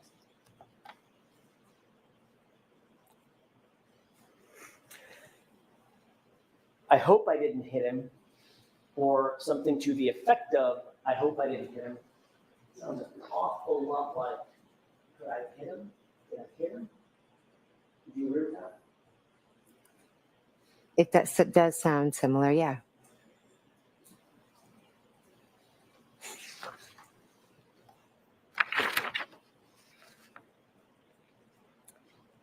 I hate how Bev was like, move on, Mr. Jackson. Oh, that gets on my nerves. You testified yesterday that during that first phone call, that first phone conversation with Ms. Reed at 4:53 a.m., she told you, according to your testimony, that in that phone call, in that very first phone call, Ms. Reed said she had gotten into a fight. Her taillight was cracked. She told you everything. And she asked, could I have hit him or did I hit him? She said all that the first phone. Correct? Incorrect. Tell me where I'm wrong. In the first phone call, she had said we got into a fight and he didn't come home and I left him at the waterfall. In the second phone call, once I told her that I saw her outside of my sister's house on Fairview, that is when she said, could she have hit him, and talked about her taillight. So 2 hours after Ms. Reed found John O'Keefe and began giving him CPR, you were interviewed by Sergeant Sean Good, correct? Objection. Ask the question differently, Mr. Jackson. 2 hours after Ms. Reed found Mr. O'Keefe, about 2 hours later, say 8 o'clock, 8:30 in the morning, after the scene was cleared, you were interviewed by Sean Good, were you not? Objection. Look how she looking at Hank. May we approach, Your Honor? Yes. Y'all, we never gonna get through Jen's testimony. We're never gonna get through Jen's testimony with Bev.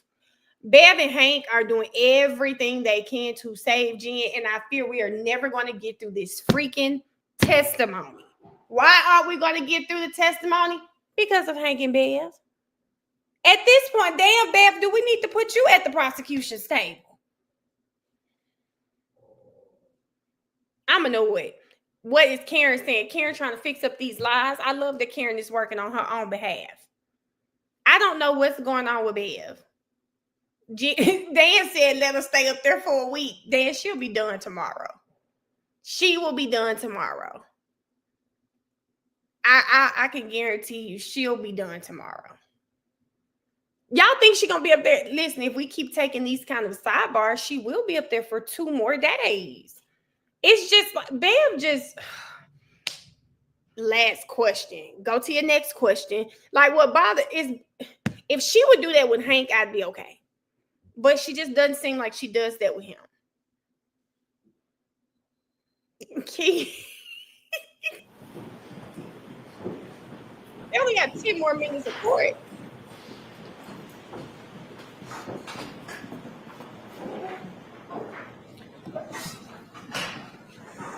May I? Yes. Thank you. Yep. While you were at the scene, after Ms. Reed had been giving CPR, Sean Good interviewed you, correct? I don't remember a formal interview with Sean Good. Do you remember talking to him? When he arrived at the scene, I do remember briefly talking to him after all 3 of us gave John CPR. And he gave you... Roy! He asked you certain questions about what you'd seen, what you'd heard, what had happened, correct? I have to tell you that I remember seeing him there and I remember talking to him, but I do not remember specifics of any conversation or any questions that he asked me. Do you remember him telling you, I'm sorry, do you remember him asking you about any initial calls you had and you telling him about that 4:53 call and the early morning calls thereafter? The initial calls before you met up with Miss Reed? I don't recall. Did you tell Sergeant Good, by the way, he was a sergeant at the time. Sean Good was a sergeant, not an officer? I'm not sure. Okay. By the way, you knew Sergeant Good, did you not? I didn't know him. I knew of him, like I knew his name, but that was it. How'd you know of him before that day? Because his sister is a year or two younger than me, and I knew she had a brother that was younger, that was a Canton cop, just through the town, but I didn't know him. Okay, friendly but not friends. I wouldn't even say I was friendly with him. Okay.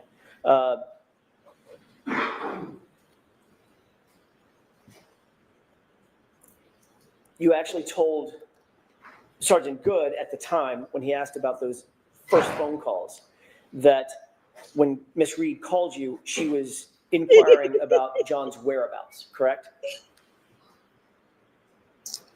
Again, I don't recall my conversations with Sean Good. You certainly never mentioned to Sergeant Good the incessant screaming and hysteria that you've described here in court. Objection. Did you ever mention anything about an argument or a fight to Sean Good? Objection. Sustained, Mr. Jackson. She said she didn't remember. Next question. I have to go through the series of machinations. I don't know what she remembers and doesn't remember. Next question, Mr. Jackson. Did you mention anything about a cracked taillight to Sergeant Good? Objection. Sustained. Do you have no memory at all about what you talked to Sergeant Good about? There were many officers there, Right. and like I said, I know I talked to Sergeant Good, but I do not remember the specifics of my conversation during that chaotic scene. Okay. I'm Well, sorry. Let me ask a different question. There were many officers there, and many officers were asking you questions, correct? Correct. Did you did you tell any officer while at the scene that during those first few phone calls, first couple of phone calls with Miss Reed, that there was incessant screaming and hysteria? Again, there were many officers asking me questions. Most of them were regarding who John was, if he had medical issues or concerns, things like that. Right. It was a chaotic scene. I Did don't you say remember any yes specific or questions no? about phone calls. I apologize. But you did tell at least one officer about the initial phone call that you received indicating that John may be missing, correct? I possibly said I got a phone call and that's why I'm here. We all came out to look for him. I apologize for not remembering specifics. Did you tell any officer at the scene anything about an argument or fighting that Miss Reed said occurred on that first couple of phone calls? Again, the conversations were very brief and they were with a lot of different officers. There wasn't yes or no? in-depth conversations. Yes or no? Let her answer the question. And Bev be talking about let her answer Do yes you or recall? no. That is a yes or no question. Do you recall telling any officer about a conversation in the initial couple of phone calls that you had with Miss Reed about fighting or being in an argument? Do you recall that? I cannot answer yes or no. What? Well, you either do or you don't. If you don't, I said say there you was don't. many different conversations. I am not sure. So you don't recall. There we go. I'm not sure on specific conversations about that. I apologize. Is there a reason why you're not telling us that you simply don't recall making that statement? Sustained. Do you recall telling any officer about a cracked taillight that came up in one of those first two phone calls? At the scene? At the scene. Again, I think all the conversations were about what was happening in the present time. And literally, this was a couple of hours after this incident, correct? When everything was freshest in your mind.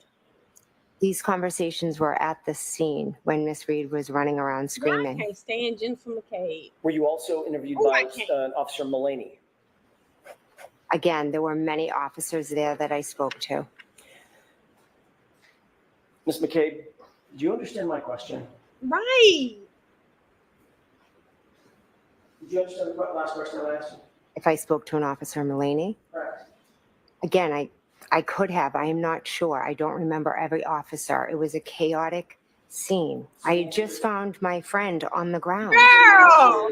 I don't remember. correct? I don't remember speaking to Thank him. you. No, sorry.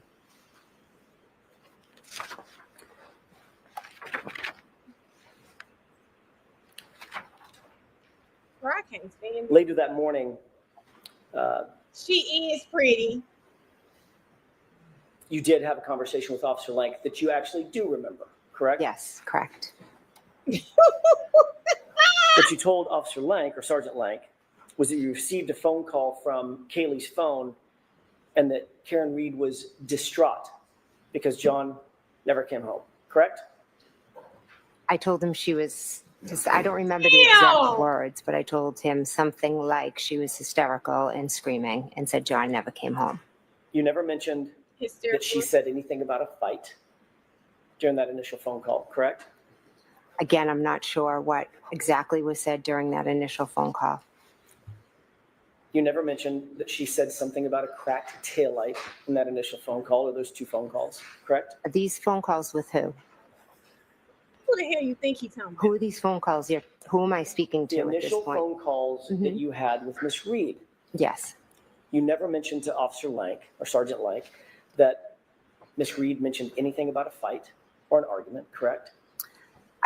I don't remember. You never mentioned anything about having Miss Reed saying anything about a cracked taillight in one of those two initial phone calls, correct? Again, I don't remember all the things that I told Officer Lank. And you certainly never mentioned that Miss Reed said anything about could I have hit him in either of those initial phone calls, correct? Again, I don't remember my specific conversation with Officer Lank. So you don't remember the conversation that you had with Officer Lank when it was the clear light of day.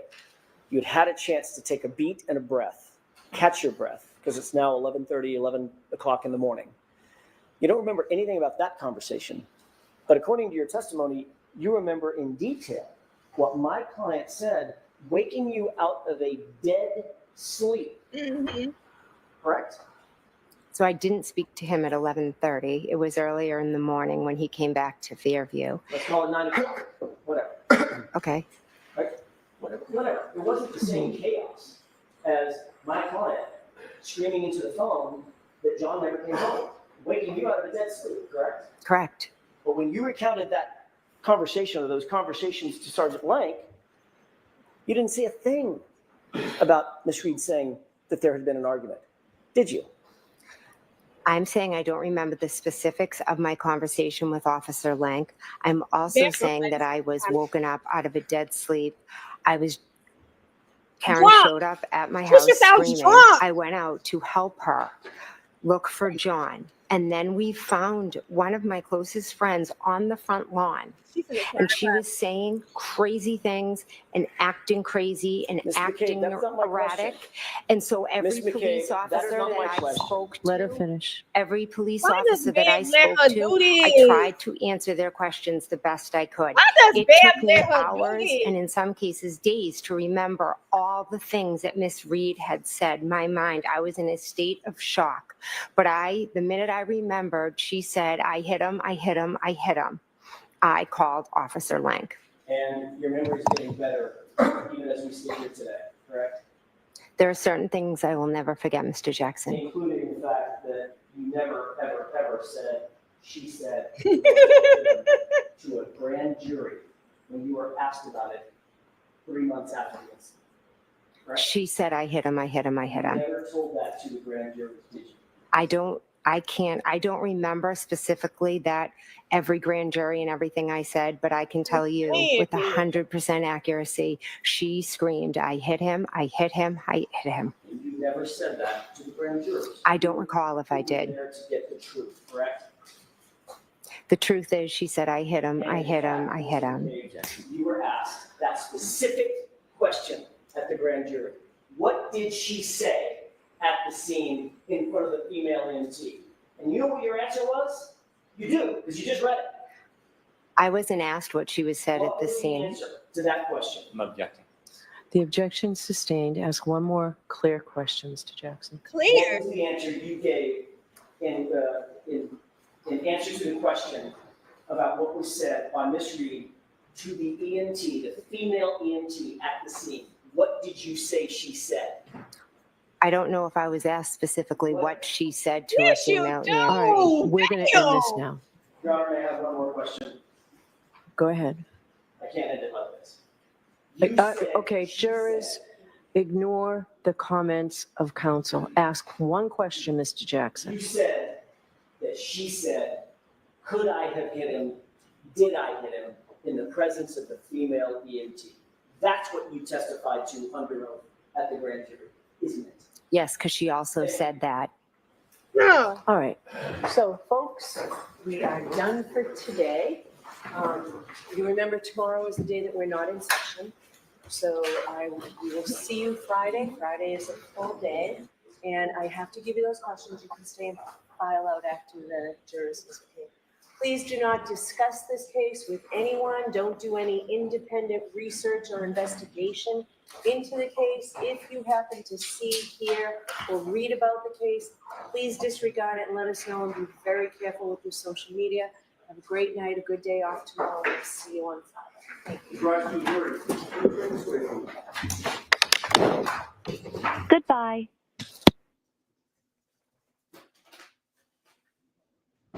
Okay, y'all. Court is over. Court is over for the day. What after today, guys? A daily poll. 1 for not guilty, 2 for guilty. What's your vote after today? What's your vote? One is guilty, 2 not guilty. Oh, Natasha said guilty. Cheryl said guilty. Did I say 1 was not guilty, y'all? I thought 1 was guilty, 2 not guilty. I see a lot of 1s out here.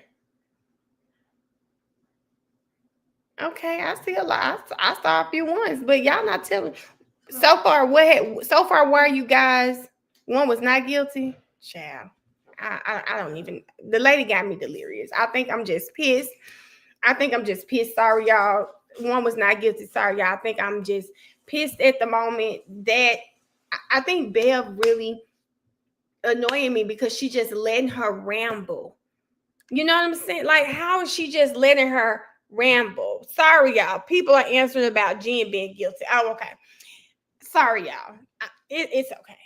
Jen has me discombobulated. I'm annoyed right now. Bev is annoying because Jen is not answering the question. She's letting her just go on and on and on and not making her shut up. And that is pissing me off.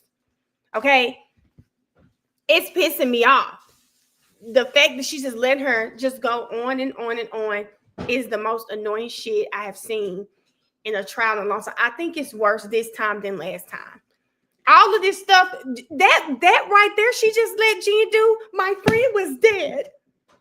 He's dead. He's lying in front of me dead. It was chaotic. The scene was crazy. I just like the fact that Bev is allowing her to do that. It's getting under my skin so bad. Like so bad because Bev make her answer the question. She just will not make her answer. Just let her answer the question and let's move on. But she's not doing that. Bev did. No, Ark is coming in. She ruled on it. Kids, remember? Ark is coming in. Remember, I don't know if you were on, but we watched it yesterday. They're coming in. I know she didn't go back on it. It's just annoying. It's annoying, guys. But I'm gonna get off here. Thank you guys for rocking with me today. Thank you for all the super chats, for all the memberships, for the likes, the subscriptions today. Some of y'all in the chat need to count your days, because I'm gonna go back and watch after I get off live, since I wasn't able to watch during. Some of y'all need to count y'all days. Okay? Count your MF days. Some of you guys in this chat. Some of y'all in here, and y'all know who y'all are. Okay? Y'all know who y'all are. Lil Panda, I don't know. I don't know what the plan is. So I'm going to figure it out today. Shalon, I don't mind watching it because I don't know what's going on with it. But some of y'all count them days. I'm gonna go back and watch and look at the chat because I was trying not to see it so I don't get thrown off. So I'm gonna go back. Key says, stand on business, be transparent, and name names. I sure will. WTF is tonight. 7:38. I gotta confirm what time. It's 7:30 or 8. I think 7:30 is our Friday time. It might be 8 for WTF. I'm gonna confirm it. I'll put it on my Insta story. I'll put it on my TikTok story as well. But yeah, some of you guys count them days. Count them days. Well, Key, you better be quick because as soon as I get off this live, I'm gonna go rewatch it so that I can keep in my head what y'all were doing, what messiness y'all were putting in my chat. Okay, but thank you guys so much. Thank y'all for everything today. Shout out to YouTube for the feature today. That just made my day. And shout out to Kat for telling me. If y'all are not subscribed to Kat, please go subscribe to my girl. She's amazing. Really detailed. That's what I love about Kat. Very, very detailed. But I will see y'all later on WTF on my channel, Miss Jefferson's and Kayla's channel. I'll see you all. We're going to get together our WTF moments so far in trial. And we'll probably start from last week as well. But I'll see y'all then. Bye, everybody. See y'all later.